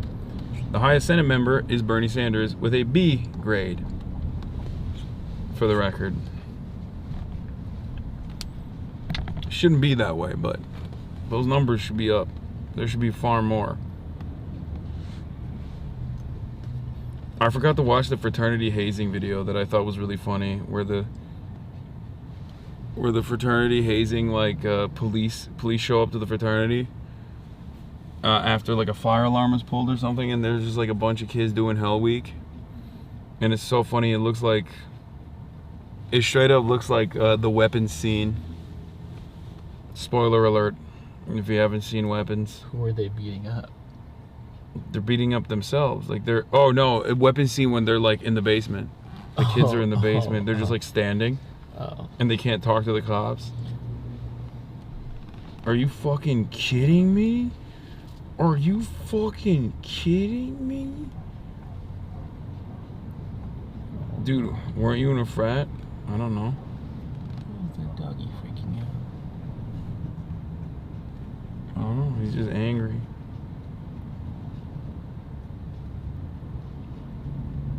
A little conservative Tennessee town pushed back against an ICE detention facility being built. Small step, but bigger will come. Love that.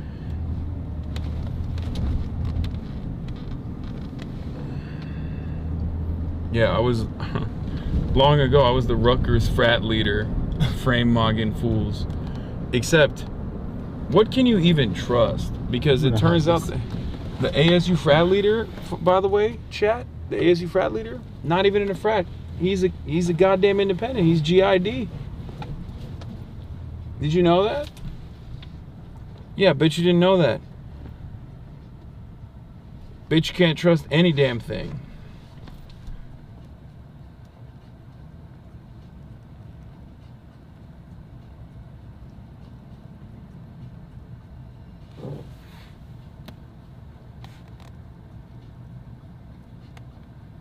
New Texas State 2026 Senate primary election poll? What? Oh, this is not real. Jesus Christ. That's a crazy poll.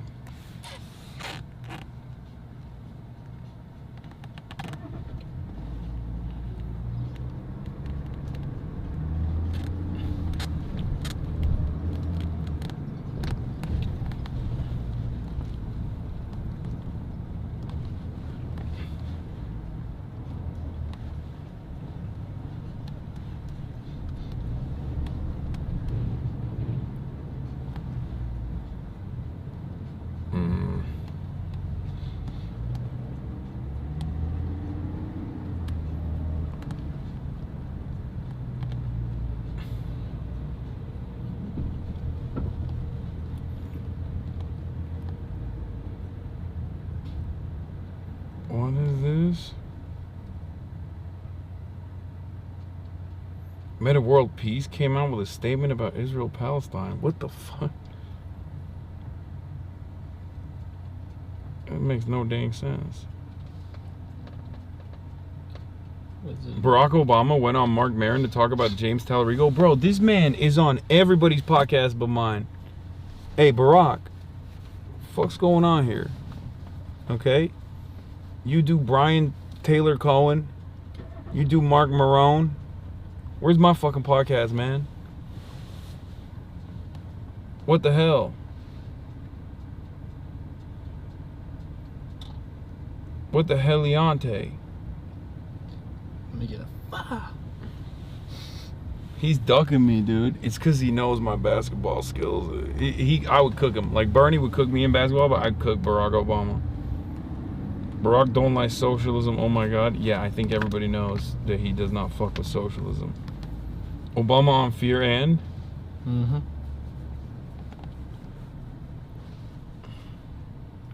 He don't know you, big dog? No, he know me.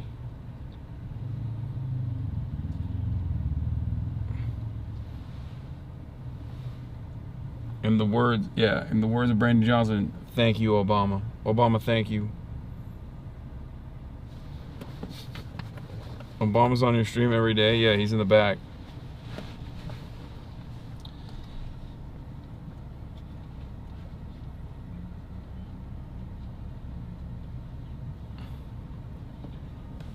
Tell Barack Fearand is apolitical. Ya gözlerim doldu. Tam anneanne nazar boncuğu o hem de pantolonda ağlayacağım çocukluğum. This is the signature of this brand that I'm wearing called L'Equipe. Yeah, maybe I'll give this to Bernie Sanders this time. Nazar.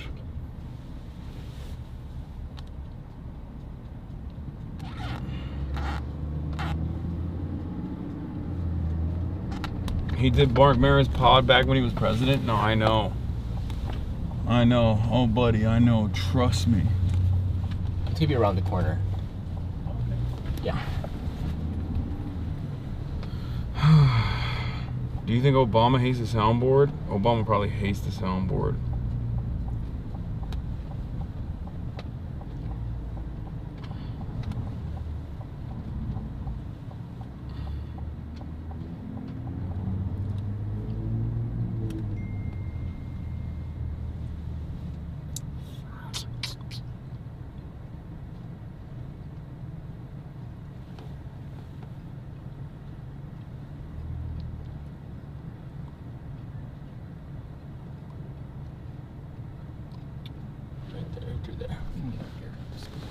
We can get out here. Yeah, let's go.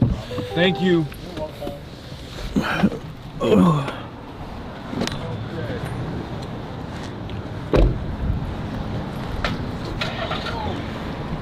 Jesus Christ. That was fucking nuts, bro. That kid almost trucked me. That would have been a fun moment for sure. What? That would have been a fun moment for sure. Yeah. Hi. It's the media entrance, or that's a media? Yeah.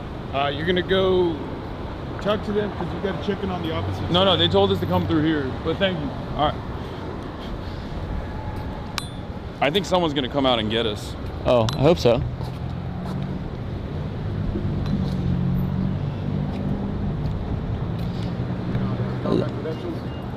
No, not yet, but they told us to come through here. Just contact your people and they'll come out here. I took a photo of the back entrance. Here. Oh, they're on the other side. Western side? Yeah, can we walk through? Is that possible? So we have to walk all the way around. Oh, fuck. Okay, wait, hold Can on. they? Maybe they can come. I was on this side. I do think most people are checking in on Western. I did see your name on the list. What's your name? I'm his producer. What's your name, though? Mauricio. Yeah. Sri Mauricio Miranda. Government name. Monka. He's Asian. Yeah, it's not what it sounds like. I swear.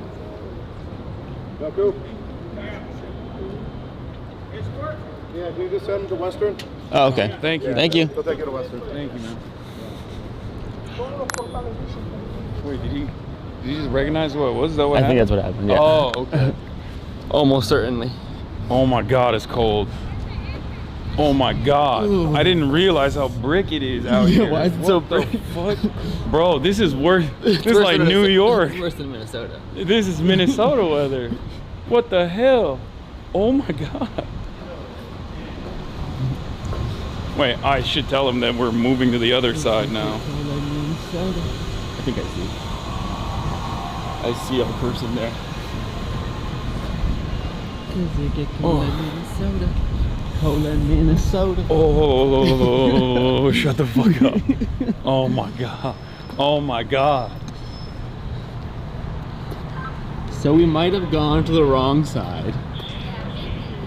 What do we do here? Do we just jump over this? No, we'll let you in. Well, how do we get out? Hi.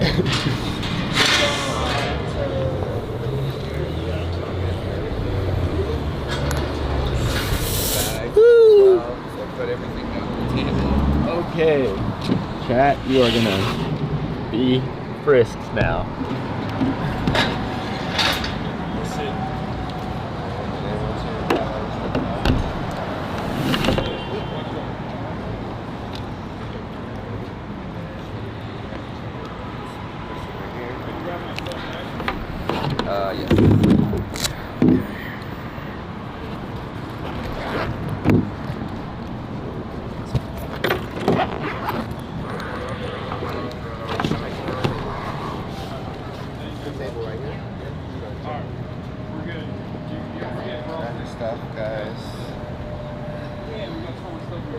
Yeah, I know. Sorry, chat. Let me just grab my entire life back.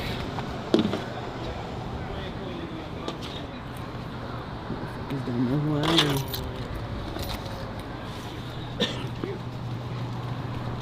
Good night. Oh, here you go. Oh, thanks. Sorry, chat. Sorry for the floor cam, chat. We're obviously trying to be extra considerate. Yeah. It will not be decided in the courts. It will not be decided by our opponents. The future of working people in this country will be decided by the solidarity we show one another and our willingness to fight together for justice. This is called unionism.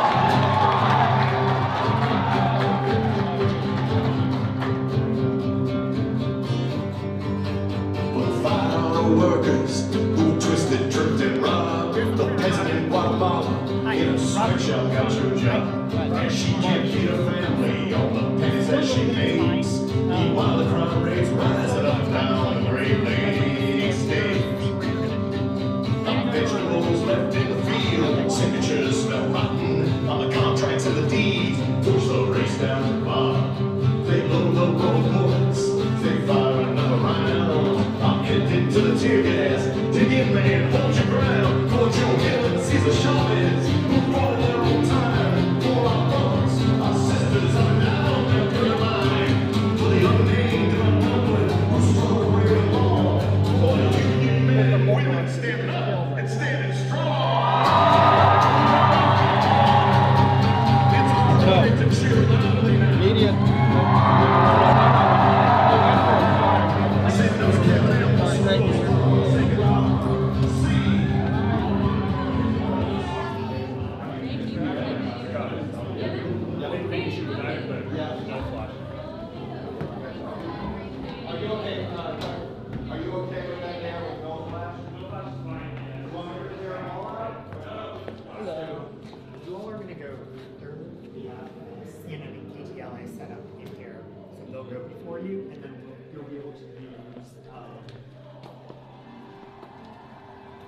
Didn't we do the Streamer Wars there once? Yes, we did. Yeah, I remember getting done makeup right here. Like right at this, right here. Can you check there was still Yeah, since we're don't underground know. in a bunker? I'm not doing it. Thank you. Wait, hold on, watch out. Right. Oh, that was him? There's still, is it effing chat? Are we good? Do we? Hey, Alex, what's good? All right. I'm good. We're live streaming right now. Oh, nice. Hello. Yeah. Hi there. How you doing? Wait, you're at CNN now. Yeah. Dude, I'm getting frame mogged by Alex right now. Look at that. He's taller than me. Yeah. You know what that is? You know what frame mogging is? I do. Dude, yeah. It's working. You actually do. It's working. Yeah. Yeah. Well, I think you still got the wider shoulders. Yeah, I'm frame mogging you, but you're height I'm mogging. height mogging. You're height mogging. Yeah. That's cool. How are you? I'm all right. Tired, Yeah. but hopeful. So there's that. We've, since the days of me interviewing you, I feel like the movement that I try to represent to the best of my ability has grown quite a bit. Yeah, look at it outside right now. Yeah. Yeah. These So are all your people. So that's exciting. Yeah. How's CNN? It's good. You're live It's for the busy. record, so I don't know. say anything crazy. I know, it's fun. We got to get you on. You got to come on I'm sometime. down. Yeah. I'll do CNN. Yeah. Clinton News Network. You got Bernie today. Yeah, I know. Yeah, it's not the Clinton News Network anymore. No. Yeah. We got everybody. Yeah, I know. That was a different era. Yeah. Yeah, that was. I mean, it's fun. I was listening to Abby Phillips defend Zoran earlier on a panel. I was like, damn.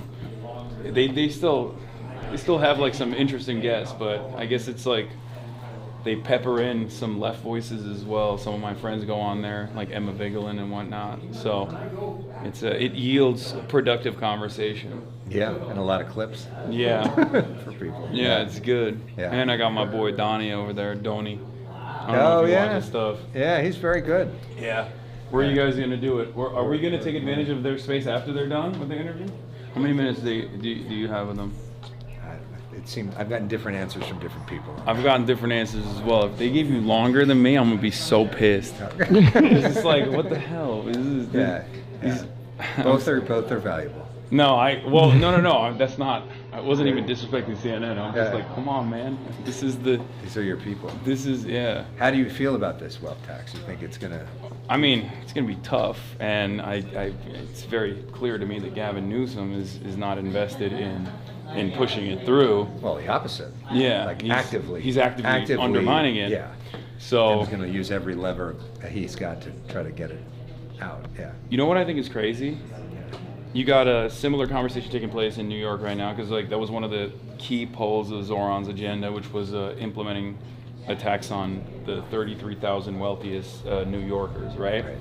It's a modest increase, and obviously you can't get that across without Kathy Hochul.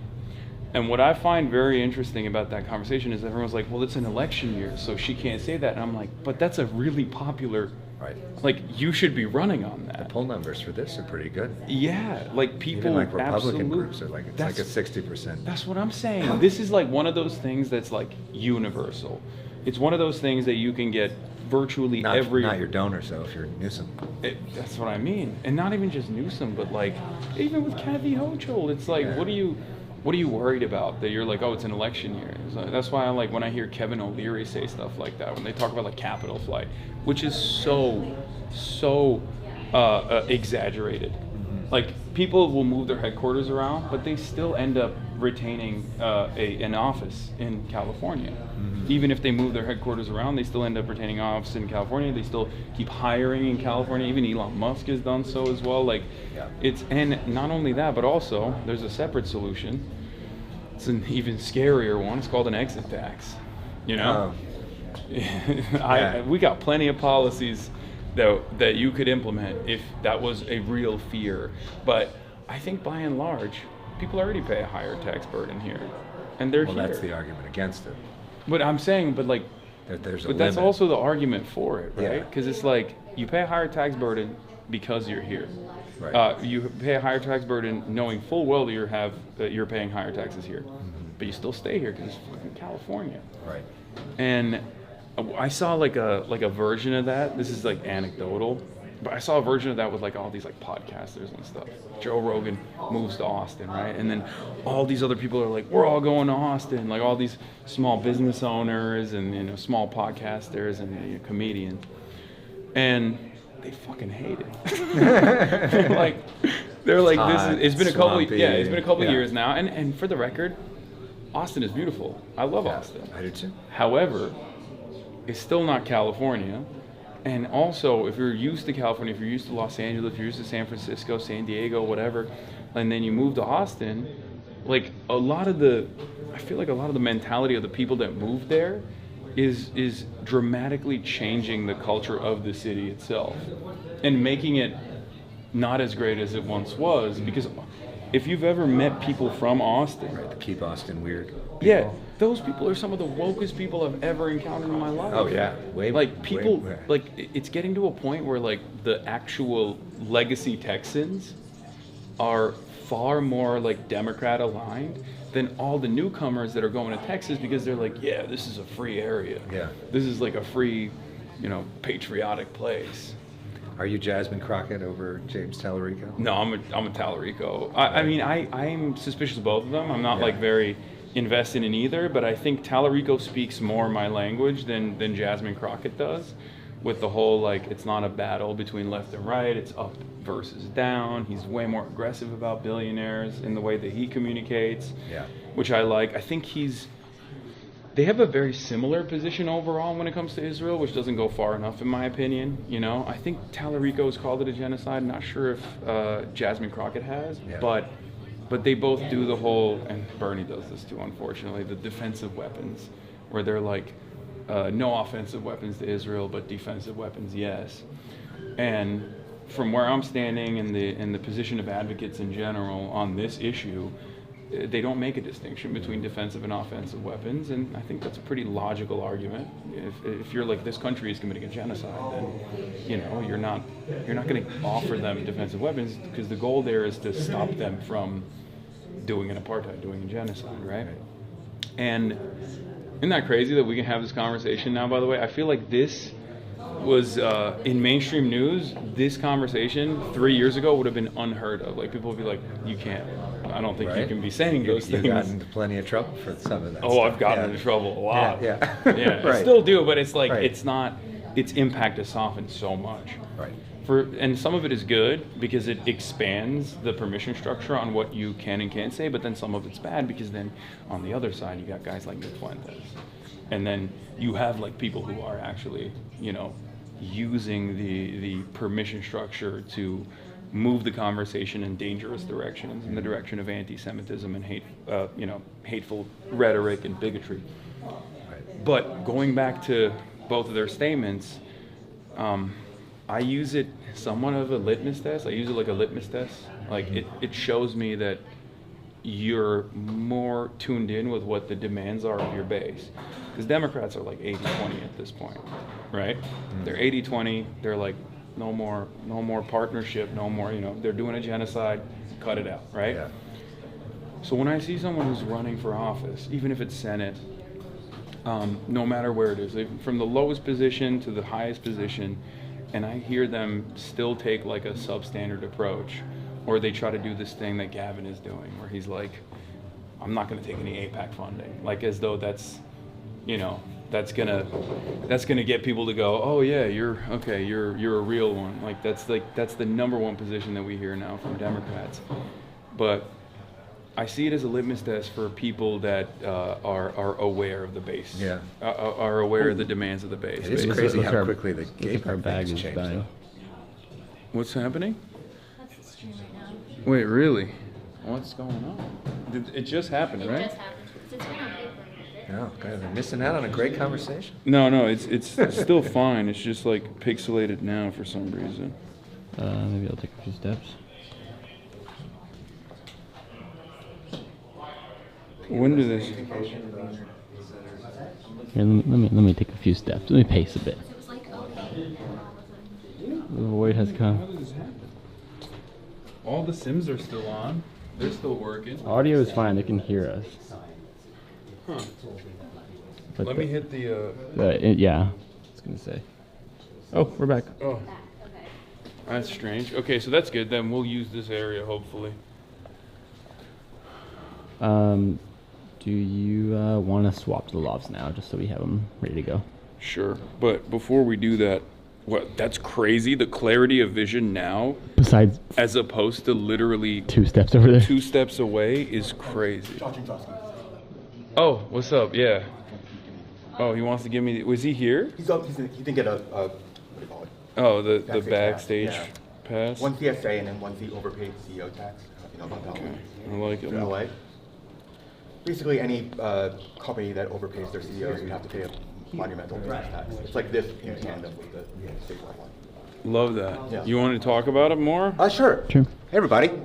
Hi, Chad. My name's Alex. I'm a comms director at LA Alliance for New Economy, also known as LANE. We're working on this overpaid CEO tax. You can check it out at ceotax.la. Basically, the California billionaire tax is great. But it's a one-time tax.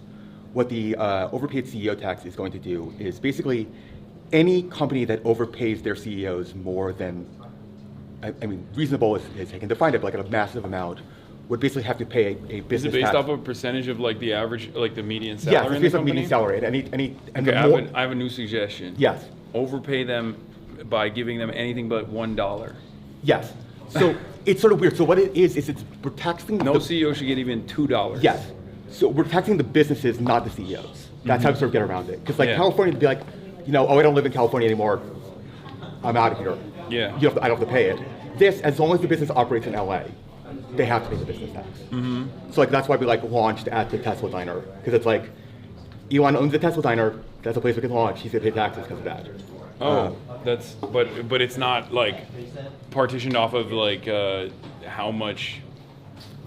The more that off of, it ratchets Tesla? up. Is it off of like the Tesla diner revenue, or is it off of like? It's just whatever he makes with Tesla.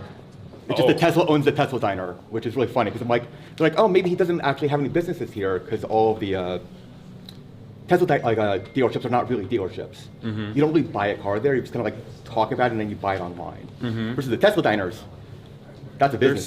They're selling burgers there. Some of the worst burgers of all time, I assume. No, they're awful. And it's supposed to be robots serving you, and they don't even have the robots. Someone said 35x the lowest paid employee. Wait, what is happening? Is it back? Is it busted again? Is chat back on? Sorry, there's No, I think it's good. Someone said robot, so I don't know if the audio got glitchy. Did it? Great. Good now, good now. Everything's good. Can we pull up the numbers to have that? But yeah, let me swap the mics. Okay. Well, I gotta pee first. Okay, go pee then. So Go you piss. can swap the mics while I. Okay, go do that now. Get ready to go pee. Go piss, girl. All right, chat. Okay. You can speak to them. You can tell them all about it. Give me. Well, it's not pissing.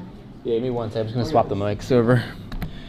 All right, chat box. You're gonna hear some changes in audio if you can even see me right now. We keep fucking streaming out of these World War III bomb shelters. Yes, I know. Oh, it's My back. head's having a rough time right now. Oh, it's still back to doing that?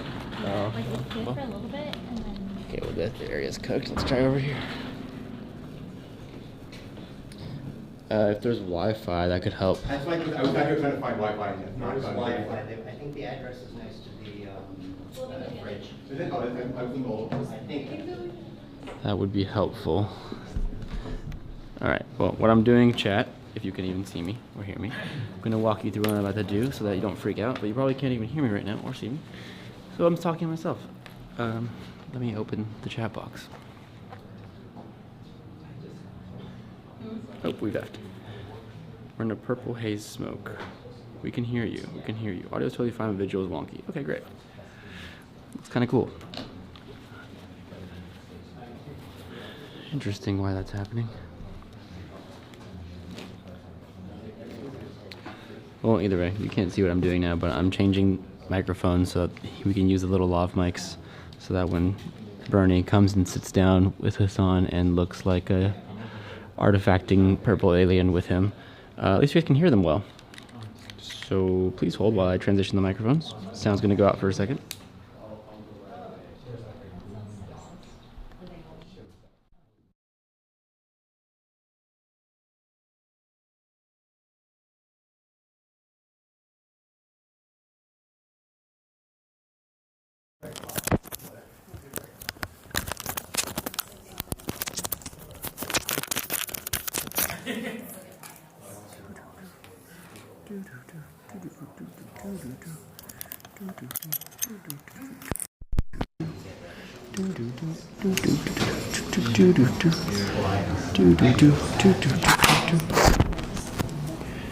Sorry, chat. Is that loud as fuck? My bad.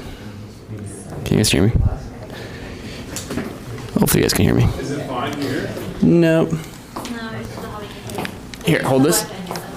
Yeah, I'm gonna try to. Let's go back where we were. It was more fine. Yeah, that's crazy. I don't know why it's doing this.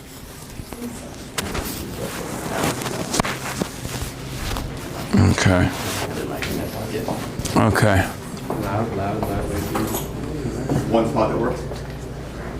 It's the spot that we were at before. Less loud. You're in the void. We're trying to find the internet, right? Yeah, I have it. I sent it to you. You did kick it for a second. Kind of like, did you change anything? With No, the, I didn't touch anything. I don't know what's going on. Make sure this is good. Damn, we've never seen it fucking up like this. I don't know. I don't know what's happening. Chat, we're gonna fix it, okay? We're working on it. I don't know what it is. It's a very strange phenomenon. It's literally never happened before. Wait, hold on. While you're doing that, I'm gonna hit the fix ingest real quick. Maybe that'll fix it. But I don't really understand why it's happening. Like, maybe there's interference with all the other equipment here. You think that could be the case?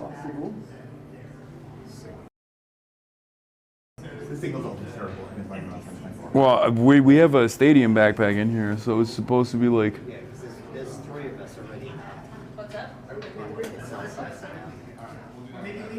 Oh, you guys are you guys also live, Brock?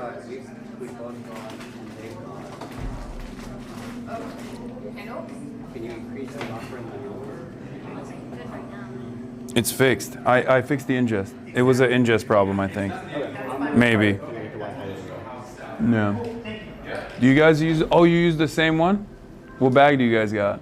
The high vision. Nice. What do you want? TVU? Okay. And he's on a live view as well. So. Oh, he's on live view? Yeah. So Damn. Yeah. How is the high vision? Have you guys ever used this bad boy before? No.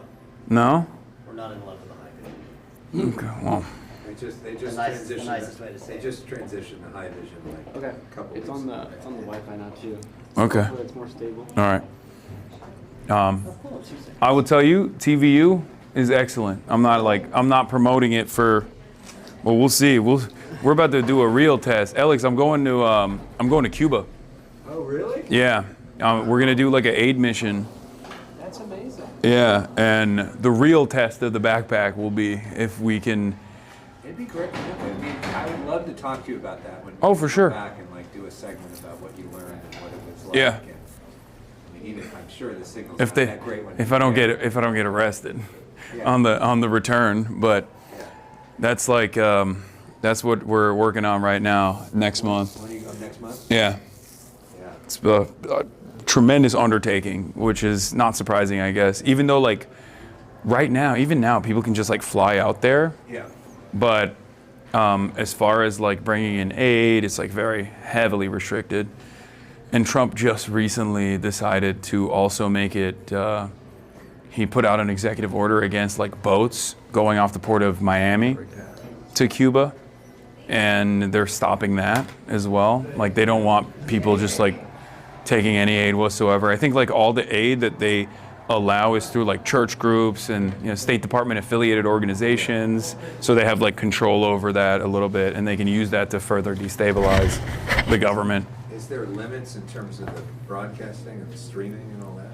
No, but from the Cuban side, no, none whatsoever. The only limitation. Europe goes there and they've got perfect. Yeah. Yeah. Well, the limitations are right now electricity grid, because there's not like there's a real issue with like rolling blackouts, obviously, because they've run out of oil on the island, but they're trying to up the they have like solar panels, like and they've gotten a lot of Chinese solar panels in the last year or so. I think like it's like 20 to 40. Is it 40% or is it 20%? Do you know off the top of your head? I think it's like 20% of their grid is now like solar panels. But So what are you bringing in there? I think it's just like humanitarian aid, whatever like the government and the people are in need of, with the obvious exception of oil.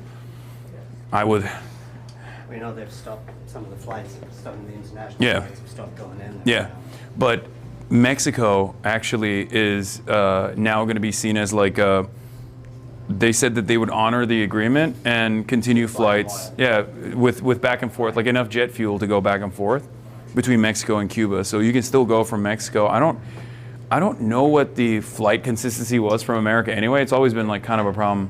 Apparently all of them were flying. Delta was flying, American was flying, which I didn't know.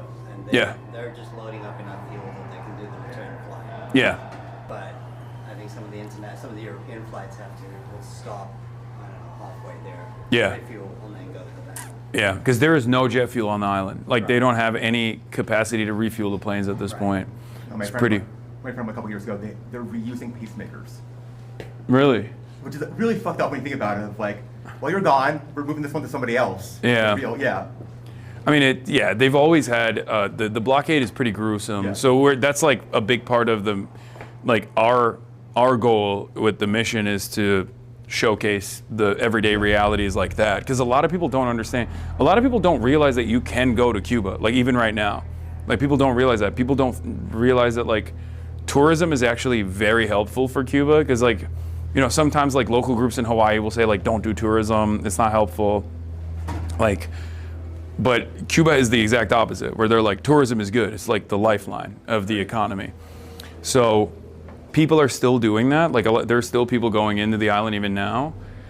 But I think most people are just like completely unaware of the conditions. Like Havana, there's trash everywhere because like the trash trucks don't operate anymore. So like trash is piling on, and then there's like, you know, medical complications that come from that. So there are so many like unforeseeable ways in which this turns in. He's not here yet. Okay. I can see his green room from over here. His aura. You've interviewed Bernie before, right? Many times. Yeah. Pull the mic out. Do you want to? Sure. Pass it around because I know they can only hear you. Yeah. All right, got it. Here, you want to hold this? Oh, sure. There you go. Or you can put it on if you want. Well, don't forget it on. I won't let you forget it. It's a magnet. Yeah. Oh yeah, true. True. I don't want to stand next to him. He mogs me. He height mogs me. What are you? 6'5"? 6'4"? 6'4". Yeah. Okay. I got it. Hold on. Here, I'll put it on. Yeah. Boom. There we go. This is the difference between talent, okay? Talent doesn't know how to put this stuff on. I had to learn because March is incompetent. So you got it. Yeah. So you do it all? That's the deal? I do it all. Yeah. I have to do it all. He can't. He barely holds the camera up. Look at him. Yeah. And does she have a sweatshirt of your face on the back? Yeah, it's my that's my merch. Very nice. Yeah. But so what platform are you streaming on right now? Twitch. Yeah. Oh, that's your thing. You're like Mr. Twitch. Yeah. But they banned me the other day, so then I swapped over to YouTube for like one day, and it was really good. And then I kept dual streaming after I got unbanned. Mm-hmm. But then it separated like half the audience into two different places. So I was like, I gotta stay on one platform still for the time being. But you know, that's always a concern as far as like deplatforming. You're like the main Twitch guy though. So what are they doing banning you? I mean, there's still outside pressures, you know. Right. There's like, no matter what happens, there's always going to be a little bit of pressure, especially on the issue of Israel. So like, the ADLs like hate me. Jonathan Greenblatt hates me. Brings my name up all the time on every TV show that he goes on. Yeah. They've lost a lot of the influence that they used to have on stuff like that, especially. But like I said, there's also the downsides of it is that like they no longer operate like a civil rights organization. Back in the day, if the ADL was like, this is a hateful person, there was a lot of trust established with that, and there was weight to it, which is a good thing. Like I want there to be like at least some kind of watchdog. Yeah. And ironically enough, it's like probably the moment where we need an institution like that the most, it's just like completely abdicated its duties and responsibility to go after primarily critics of Israel and not people who are being anti-Semitic. Like me, I've combated anti-Semitism my entire professional media career. It's pretty crazy. Well, hello to your audience. Yeah.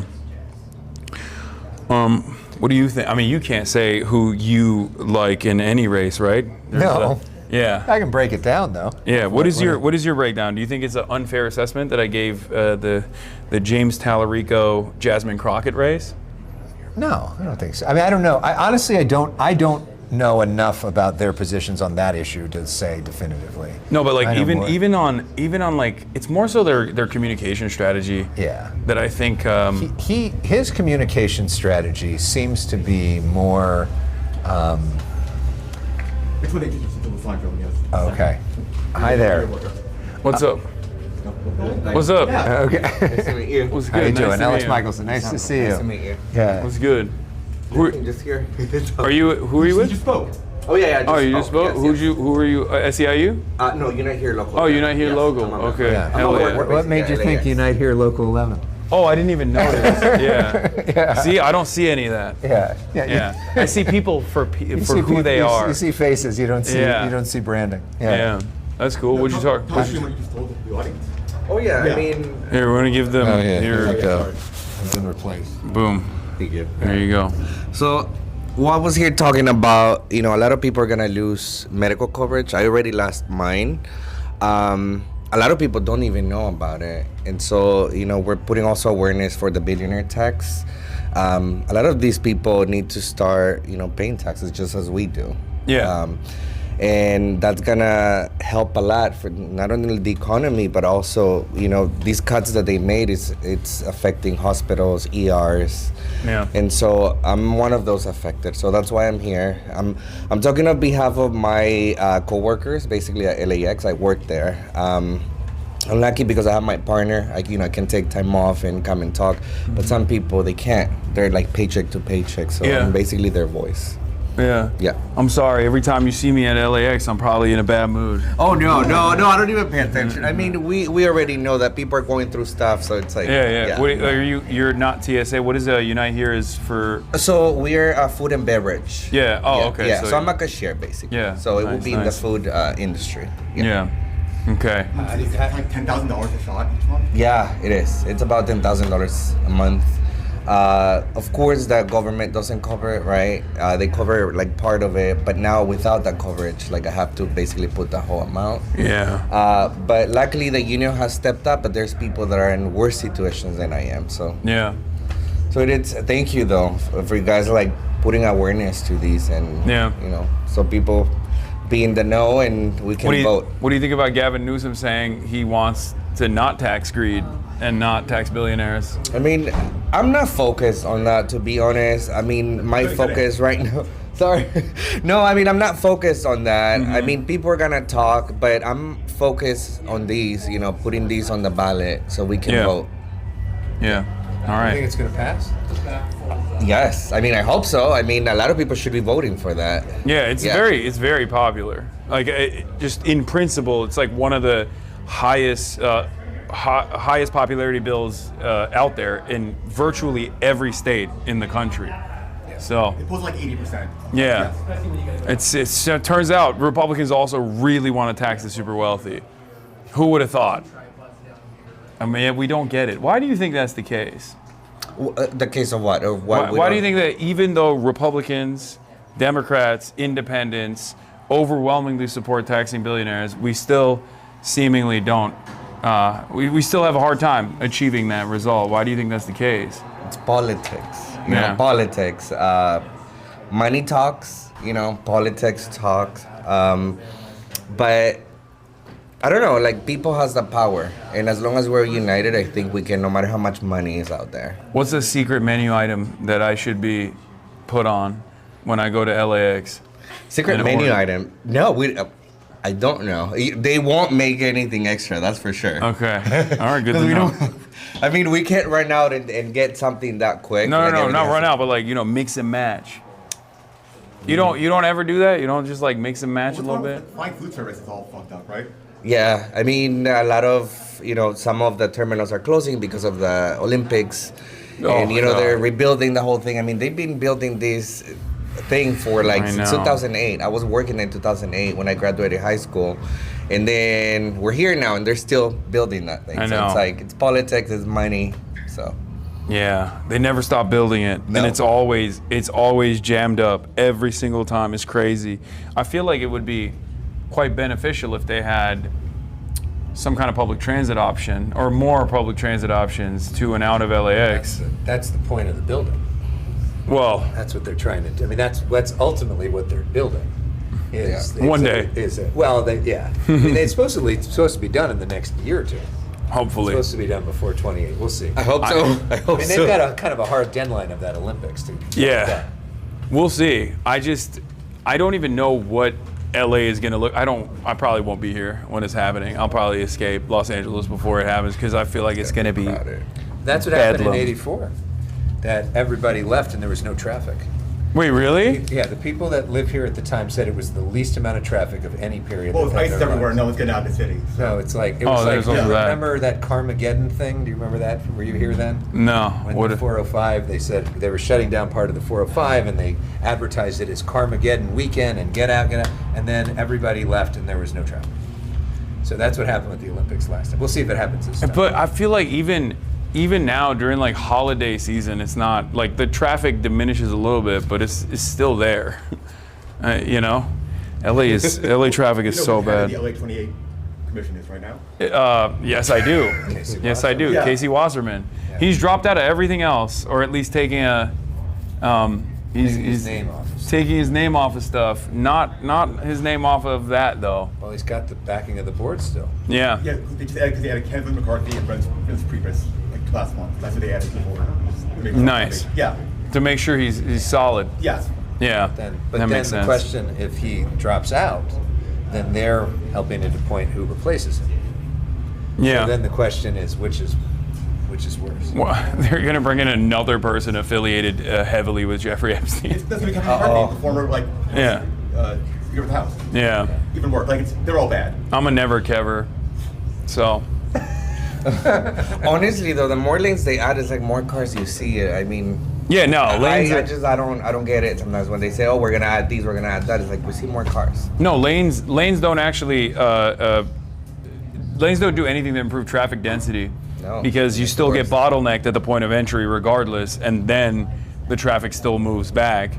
It's the biggest lie ever told. Like, And it takes so long to One build more lane, it. bro. One more lane. Yeah. One more lane. By the time you build it, the number of cars have already caught up. That too. There's just more traffic in general. The only thing that successfully diminishes traffic density is public transit. Like having a diversity of options that are, taking in 25, 30, 40 people at a time. If you have metro, railway, things of that nature, and buses, that's the only way you can actually lower traffic density, which would be better for car drivers anyway. And people don't understand it. I don't know why. Well, because in places like LA, a lot of people feel like the public transit isn't safe. I know. There's that. But that's also partially, again, it's all interconnected, obviously, but that's part of the reason why I think that Gavin Newsom's gonna have a very tough time on the national stage in general, because you've lived here how your whole life, right? Yep. So you know how wonderful Los Angeles is, you know how wonderful California is. People do definitely exaggerate like the worst aspects of living here. They think it's like Bedlam, they think it's a nut house, people are on fentanyl everywhere or whatever. And the problem is there's an exaggeration around that sort of stuff, especially with like crime and whatnot. But then there's also the very real problem of homelessness. And the only way to, just like we talked about public transit being the only mechanism to alleviate traffic density, the only way to combat homelessness effectively is through a housing first homelessness policy, where you like try to nip the problem in the bud at the point of it beginning to, at the point of it becoming an issue, which is people getting priced out of their houses. Yep. And then on the other end, you have to put people into permanent shelter. And neither of which we're doing, even though Californians like myself vote for ballot measures over and over again where we're like, yeah, we'll fund anything that will, build more shelters or build more housing, and then it never gets done because I think the real estate lobby is a little too powerful in the state. And on top of that, And there's a homeless industrial complex. there's a lot of people that are, there is definitely a lot of people that are deeply invested in making sure that this system doesn't offer solutions because they make money off of basically holding out. Like there's so many, just like healthcare. there's so many empty lots, so many empty lots that we're supposed to where you're supposed to build shelters and they just never do it. And it's beneficial because they don't really want to, I guess. They're just like they offer favorable contracts to friends, big donors, and then nothing ever gets done. It's a big disaster. But not only that, the rent is really high. There's people at LAX that are like paycheck to paycheck. If you go to the parking lots, there's people sleeping in the parking lots. People that I work with, like there's a mother that I work with and she has her kids. She sleeps at LAX and she leaves her kids with family members. She doesn't see them until the weekend. So it's like a lot of people are in that situation. Yeah. So I do feel lucky that I have the help of my partner, but there's people that really don't have anyone. Yeah. So, and that's why That's what the CEO tax is going to do. That's what you brought up is actually the invisible homelessness is a huge part of the 700,000 homeless people that a lot of people don't realize. Like I forget what the exact percentage is. I think it's like 40% of homeless people have a job, and many of them just are devoid of shelter, like permanent shelter, but they're couch surfing first. At first, they're couch surfing. A lot of them have kids. A lot of them have kids. They live in, they stay in their cars. They live in their cars usually, and it becomes unsustainable. That process is so unsustainable that it just becomes increasingly more difficult to recover from that. Right. And then you move. I call it 3 tiers of homelessness. I might have even talked about it on your show when I was debating one of these Republicans, where the third tier. The final tier of homelessness is when you inevitably see the most visible aspect of poverty, the most visible aspect of homelessness, people that have been devoid of shelter for a decade plus, and they're self-medicating. They obviously have clear signs of mental health complications, and that's the most difficult. That's the hardest group to find the adequate help for. Right. That's the most in your face, so that's what people think about. Yeah. They don't think about the other part, which is too bad. They don't see, they don't see that. And that's the thing, when they see that, they attribute that with a constant presence of crime too. And in some instances there is there can be crime. Sure.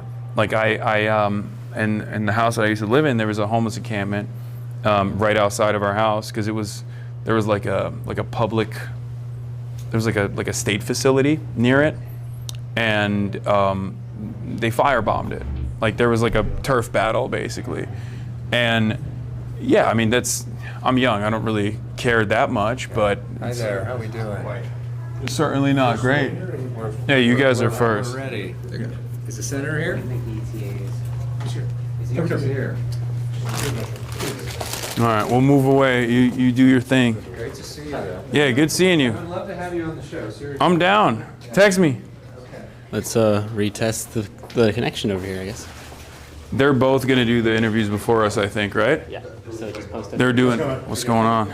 Socrates. Nice. Yeah, nice to see you again. Good to see you, yeah. They're both doing the interviews before us, right? Yep. You guys good to stay here? You guys? We can be here. It doesn't matter. We're live though. You're live? Okay. Yeah. Yeah. Is it? Should we go upstairs? Or should we just wait down here? Because they're going to be doing interviews and stuff, and I don't want to Okay. It's gonna be really loud. That's true. Socrates, is there a different quiet location that we can go to so we don't impede on what's going on? Once they're done, they're out. Okay, but then they're gonna do an interview. Which one's that? It's KTLA, I think. I'd rather do you guys last. Yeah, no, I know, yeah. Yeah, we'll wait. Well, I'm saying we don't, because we're live streaming. all the gotcha, time, gotcha. so I don't want to like. Do you want to go somewhere else right now? Is that what you're saying? Yeah, we can like like we don't want to go upstairs though, 'cause it's so loud, and we'll sit in the toilet. We'll sit in the bathroom. Yeah.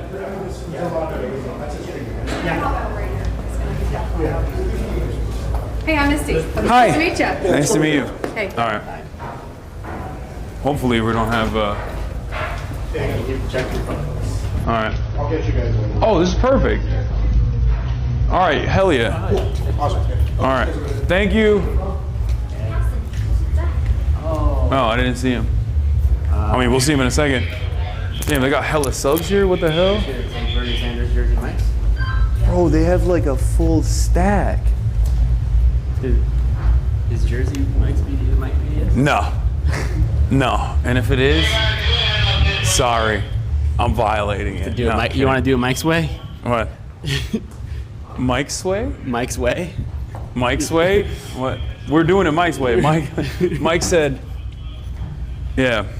Nah, Mike says free Palestine, brother. You don't know about that. Ew, Jersey Mike's ew? Y'all are crazy. Jersey Mike's is bussin'. Talking about Jersey boy here.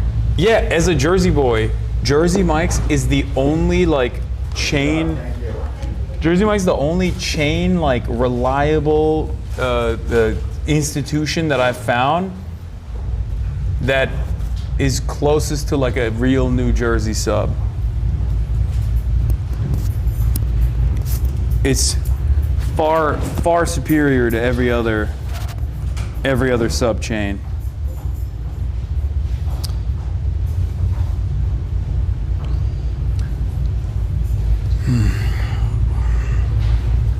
Someone let Mike know I'm off my birth control. That's great. Good to know. Thank you, chatter. That's awesome. Holy shit. SIP private equity is in the midst of ruining it? No. No.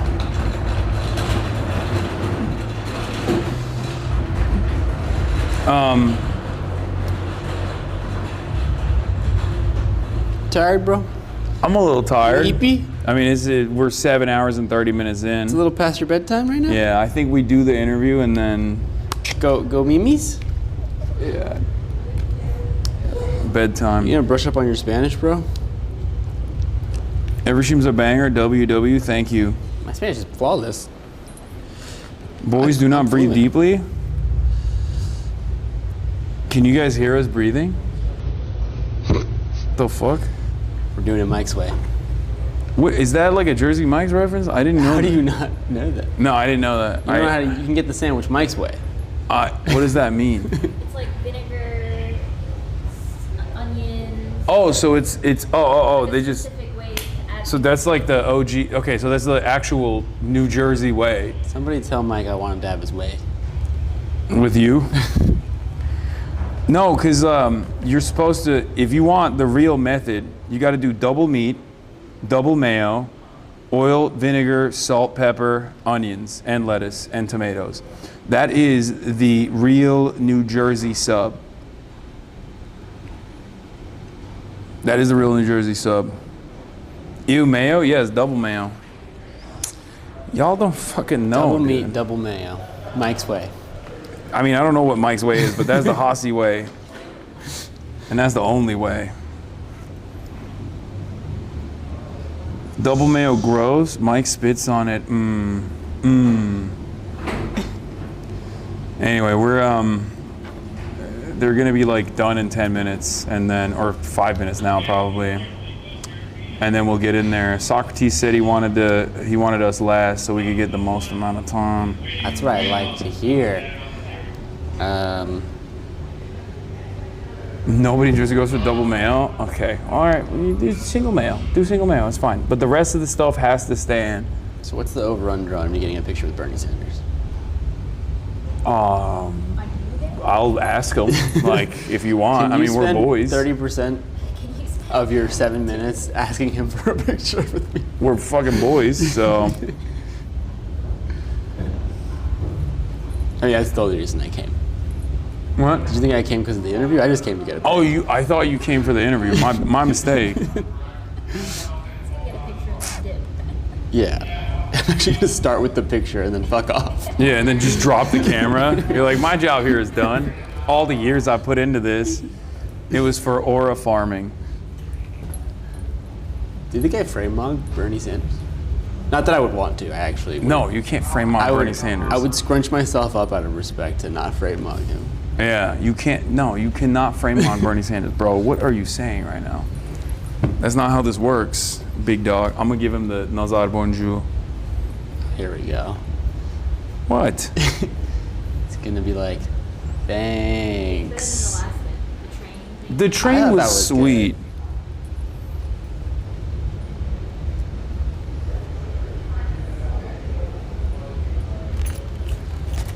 How about you just give him a Jersey Mike sub? I got it. I'm gonna keep. Bernie, I got it for you, Mike. I'm gonna keep gifting him stuff. Every time I see him, I'm gonna be like, I have a gift for you. I heard you like stuff. Bro probably thinks you think he's your grandpa or something. Ain't no.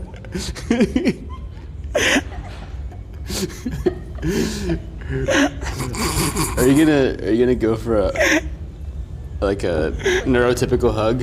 Yes. No, I'm not. I'm gonna fucking nail it. I'm gonna crack his ribs, bro. And then he's gonna crack me.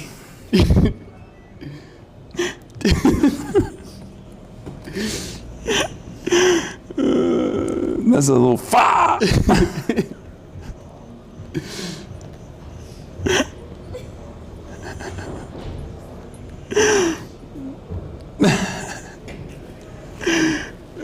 I'm gonna nail that interaction. You don't even fucking know. It's gonna be so good. All the autists in the chat that were like saying, oh, or not in the chat, but like in the Caleb Heron TikTok comments, they're like, Caleb hates him. They're gonna be like, Bernie loves him though. I hate that.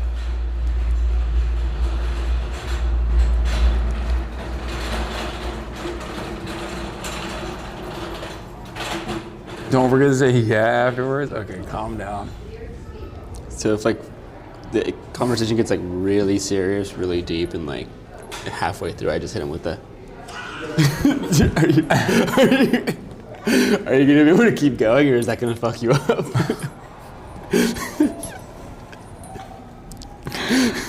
Oh no. Chatters are so funny. They're backseating. They're like, might want to make your way over there. Oh, really, Chatter? Imagine they forgot about us. Yeah, actually, could you make sure that doesn't happen? Yeah, that'd be crazy. They're like, oh, dude, Bernie's upstage already. He's sorry, you fucked up. You get nothing. Are they saying Bernie? I think so. Dude, he's on the stage. It's over. The event ended. That would be crazy.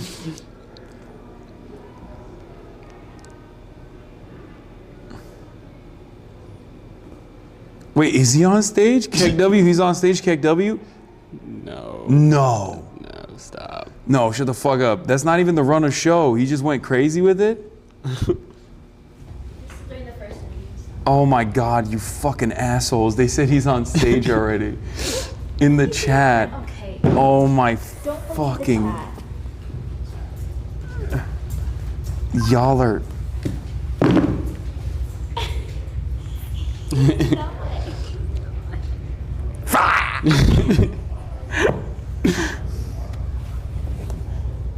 That's crazy. That's crazy. Damn, he's doing way longer than fucking 10 minutes. What the hell? That's good. He has one before you. Yeah, I know. That's good. That means you're gonna get 20 minutes. Yeah, no, that's not gonna go 20 minutes. That means that Alex is fucking scooping my shit right now. He's scooping my ass. Not like that. I just mean, like he. Yeah. Damn it.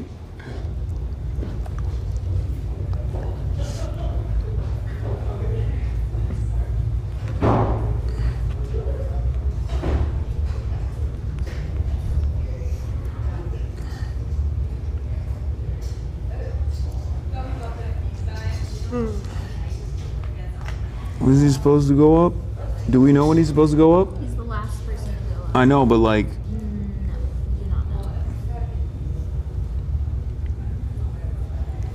it's just all vibes based. The event is just Yeah, the vibes are gonna be not great.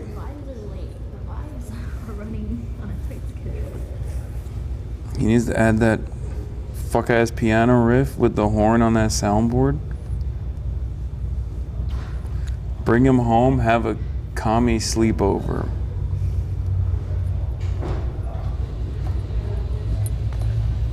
So on your cortisol levels are spiking? No.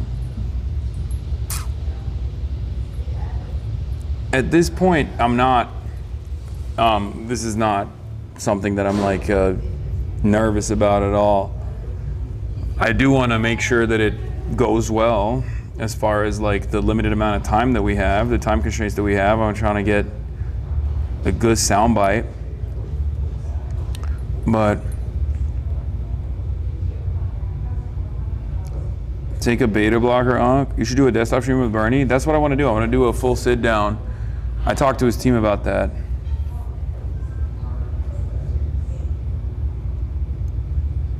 I'm getting weight mogged. Time mogged. You're getting time I'm getting mogged. time mogged. It's humiliating. I'm getting time diffed. I should have grabbed one of those. Can you inhale a Jersey Mike sub before they call you? Put it down.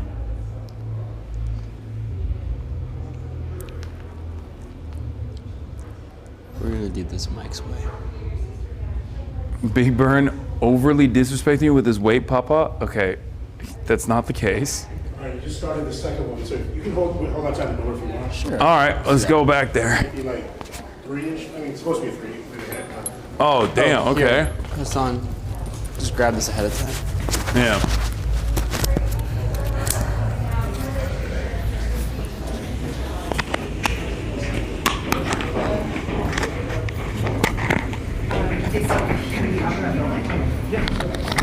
What's going on? Hasan, thanks for being here. Of course.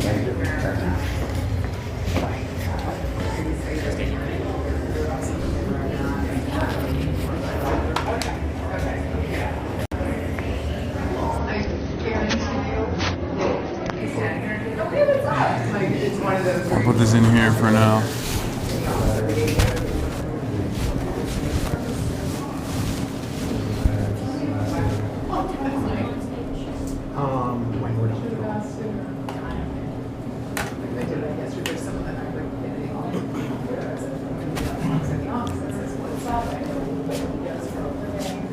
CNN, yeah, Chad says, damn, CNN stole the minutes.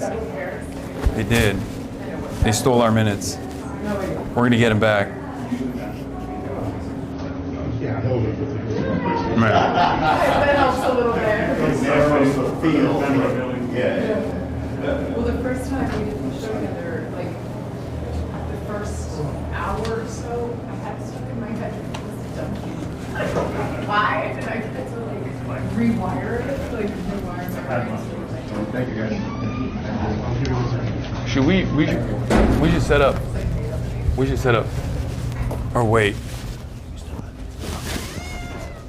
All right, don't talk. Okay, they're clearing right now. And when they do, where should we do it? The lighting here is not very good. No, but I'm saying like it's just exposed from the back.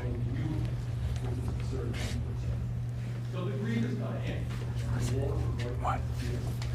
But they haven't cleared it yet.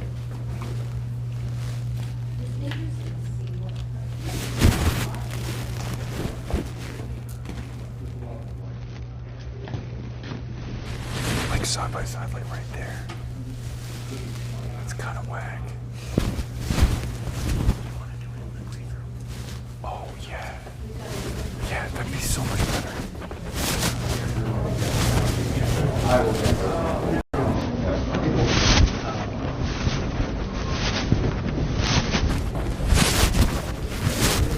Yeah, that's so much better. Yeah, let's just do it here. Perfect. Boom. This is a, dude, we lucked out. Yeah, just like these two maybe? Which one is, what's the? No, that doesn't move. Oh, this is perfect. Yeah, really just sit down like that. Should I sit here or should I sit here? You can take the couch. Is that a power move? Dude, Bernie's team is so accommodating. Like this. Yeah, I'm gonna look up the. Wait, we got green. Okay, we're good. We're good now. It'll look something like that. Does that work? Yeah, that's perfect. You can even tripod it if you want. I think it's fine. I'll carry it. Okay, it's gonna be short.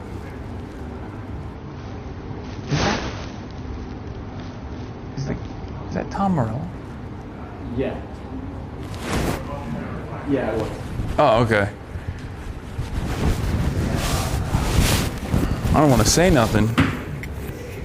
We should get him on. We should be like, yo, pull up.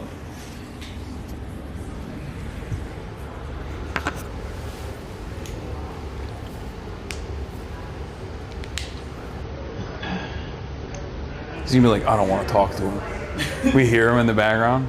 They're like, you need to clear the green room now. He just dodges you and goes on stage. Yeah, he just runs. Like, have you seen that Bernie running gif? He pulls one of those. He's like, we're out of here.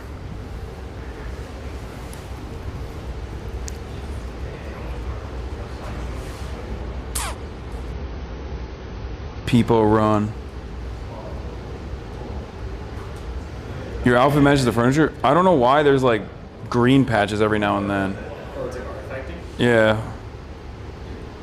I'm gonna fix the ingest before we do this interview, but I think maybe just like don't try not to move it, I guess.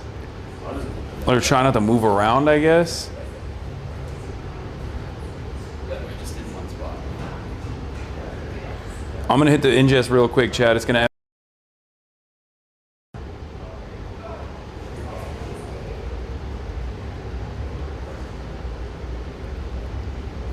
All right. It already did it. It's so funny because it happens for 1 second, but for the moment that it happens, everyone in the chat's like, it's over. Stream is done. Yeah. Where did he go? They're like babies with no object permanence. They literally will be like, where did he go? Is he ever coming back? Chat, your cortisol is spiking. Yeah.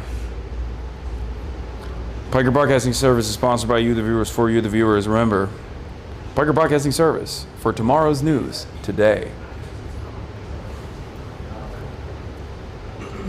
Piker Broadcasting Service. Your subscriptions help me maintain my editorial independence. Gonna unsubscribe if you don't say hi to Tom Morello. Go get mogged by him. I'm not gonna fucking walk out right now, chap.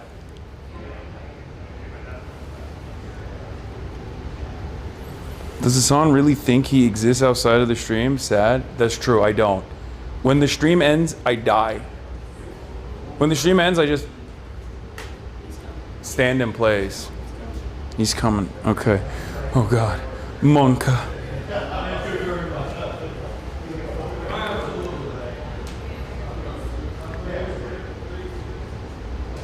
Jank knows Tom Morello. I know. All the OG all the OG left figures and all of them,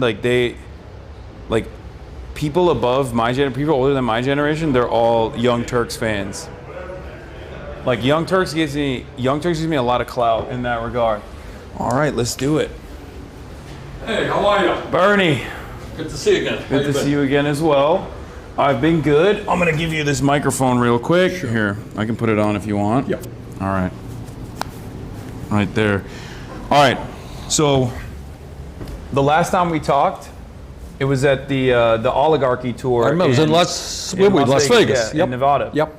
And we didn't have a lot of time. We don't have a lot of time today, too. You're a very busy guy. You're all around the country. You're touring. You're going everywhere. And today, you're going to be talking about taxing the billionaires, something that you're very fond of, something that you've been talking about for quite a while. And before we get started, last time, I was supposed to give you a Japanese Communist Party pin that I got in Japan, and I still forgot to bring it today. So I'm instead going to give you, do you know what this is? Nope. An evil eye. And so I'm going to give that to you. We say, in Turkey, we say nazar. which means like, you know, I'm having a hard time taking this off. All right, well, you give it to me later. Okay. All right, I never don't mind. want to use up the whole 5 minutes here All right, getting your pin you know off. what? You're right. So, what are you doing in California? Doing two things, both I think enormously important. Tonight I'll be speaking on this billionaire tax initiative that the unions are bringing forward, and I think it's enormously important. As I'm sure you know, never before in American history have we had the kind of income and wealth inequality that we have right now. Got to deal with that reality. You got 1% owning more wealth than the bottom 93%. You got one guy, Mr. Musk, one man owning more wealth than the bottom 53% of American households. Does that make sense to anybody? And meanwhile, under Trump, these billionaires are becoming richer, and guess what? Many of them pay very little and sometimes nothing in taxes. You probably pay an effective tax rate that is higher based on your income. Oh, definitely. Than the billionaires do. So it's insane. And these guys own, increasingly, they own media, there's more concentration of ownership, and they own the political process, making massive campaign contributions. So what this is about is saying to the billionaire class, you know what? Trump gave you and your friends $1 trillion in tax breaks. And at the same time, they cut health care by $1 trillion. 15 million Americans, including 3 million here in California, are going to lose their health care in order to give tax breaks to people who don't need it. That's why I'm here. Enough is enough. Yeah. So there is one person, the governor of California, that is actually quite critical of the billionaire's tax. Do you have a message for Gavin Newsom? No, he does what he does. He and I disagree on the issue. And that's about it. Okay. All right. Fine. I am a little bit more critical than you are, I guess, at least. So you're not as nice a guy as I am. That's about it. That's true. That's true. Exactly. What do you think about the movement that you've been a part of your whole life that has now grown in size and in popularity? 33% of the Democratic Party's base of support now are self-described Democratic socialists. There have been electoral victories for the likes of Mamdani's victory in New York and Andalia Mejia's victory in New Jersey. Extraordinary. And great candidates are running all over this country. So to answer your question, I feel very excited about that. And if you ask me why I am optimistic about the future, it is precisely because of great candidates who are coming up, who are prepared to take on the oligarchs. As you know, we did a fighting oligarchy tour, I think in 24 states, 350,000 people came out. Not only Democrats, you got Republicans, you got independents. People are sick and tired of a country where the people on top have it all, while 60% of our people live in paycheck to paycheck. Yeah. I grew up in a family that lived paycheck to paycheck. I know what that's about. People can't afford health care, they can't afford food, they can't afford child care, they can't afford housing. And the rich get incredibly richer. People are saying enough is enough. Do you feel like internally within the Democratic Party there is this resistance from establishment Democrats towards this sort of change? I like to call it the left flank candidates. Is that a serious question? Yeah. Are you asking, is there opposition? Yeah. Yeah, of course there's opposition. Yeah. Of course, you know, that's what the struggle is about. The progressive part of the Democratic Party, I'm an independent caucusing with the Democrats, have the crazy idea that maybe we should represent the vast majority of the American people who work for a living and don't have a lot of money. But there are others in part of the Democratic establishment who prefer to spend their time getting campaign contributions from very wealthy people and developing policies which represent those people and certainly do not represent working people. So that is the debate that's going on within the Democratic Party. Now, where there is unity is the need to defeat in every way possible the efforts of the most dangerous president in the history of this country, Donald Trump. And I think to the degree that we can work together in the 2026 elections to defeat Republicans and hopefully return the Democrats to power in the House, maybe the Senate, that's the goal. So one of the arguments that was unfairly launched against you over and over again in both 2016 and in 2020 was that you were not electable, that the electability argument was on the side of centrist Democrats, right, more moderate figures. I've been all around the country, I've been all around the world these past couple of years, but especially in the United States of America, both in the oligarchy tour, the No Kings protests that have taken place all around. 7 million people coming out in one day? Yeah, and the ICE resistance that Right. took place Minnesota? in many places, including Minnesota. The one common thing that I hear from people from all different walks of life is that they are sick and tired of what the Republicans are doing, but they're also very frustrated with the Democrats. And the polling shows that reality as well. There's tremendous dissatisfaction with the Democratic Party at a time when, as the only other viable mainstream party, they're supposed to automatically see a boost in their popularity. Do you feel like the electability argument is turning on its head and more people are finally coming on board with your message, with our message, with the message that centers working class individuals rather than the endless need to moderate for the mythical moderate voter? The short answer is yes. I absolutely believe that. I think what people are seeing now with their own eyes is not only the ugliness and the obscenity of the Trump administration in so many respects, whether it's ICE, whether it's economics, whether it's healthcare and all that. What they are seeing is a nation in which incredible wealth and power are resting in the hands of a few. And that, by the way, is what this Tax the Billionaires campaign is about. I don't think these guys, the billionaires, are staying up nights worrying that they have to pay a few $1 billion more in taxes. They're richer than anyone can imagine. You know what they're worried about? They're worried about that working people are saying, sorry, we are going to stand up to you. You can't have it all. You don't own this country. I think it's more so the message, you're right, that or the audacity of hope. The people that feel as though their politicians will be responsive for the first time ever and that change is possible, rather than the business as usual politics that they keep hearing about. That is exactly Republicans the to point. win. Business as usual is finished. Trump is not business as usual. Elon Musk is not business as usual. So what we need to do, and I think back on Jesse Jackson, just passed the other day, who in many ways helped create this movement, is that we've got to come together, black and white and Latino and Asian and gay and straight. We've got to bring our people together to stand up to the oligarchs, and in the wealthiest country on earth, create the kind of nation that we can have. Healthcare is a human right. Yes, we can build millions of units of affordable housing. Yeah, we can have the best educational system in the world. We once used to. You know what? Maybe we invest in education, not in ICE. So that's what this whole movement is about, and I am not unoptimistic that we can pull this off.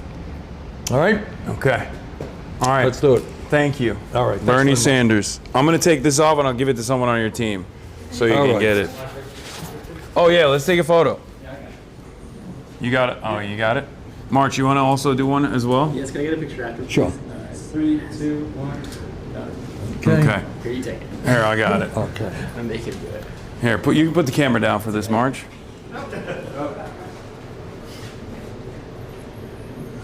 All right, I got it. Okay, great. All right, keep up the good work. All right, thank you. Senator, we're going to stay in here for just a minute. He's going to...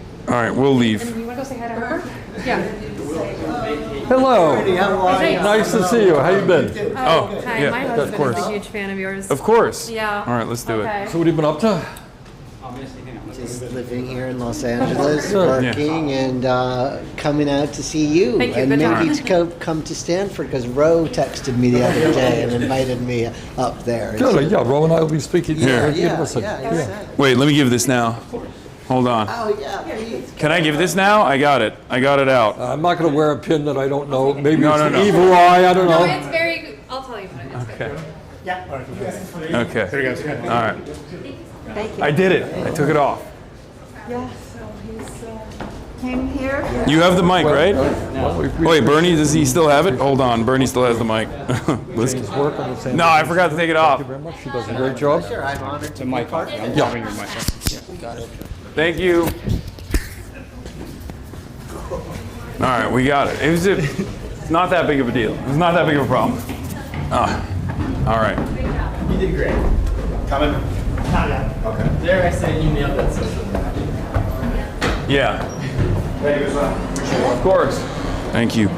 Hop out this way and all right. right up there. Thank you. Okay, thank you.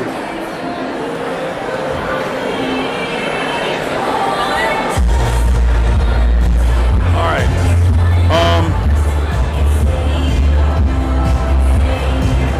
Bro, we shit talked to you after you left? It's not enough time. We gotta do a full, I need to do a full interview.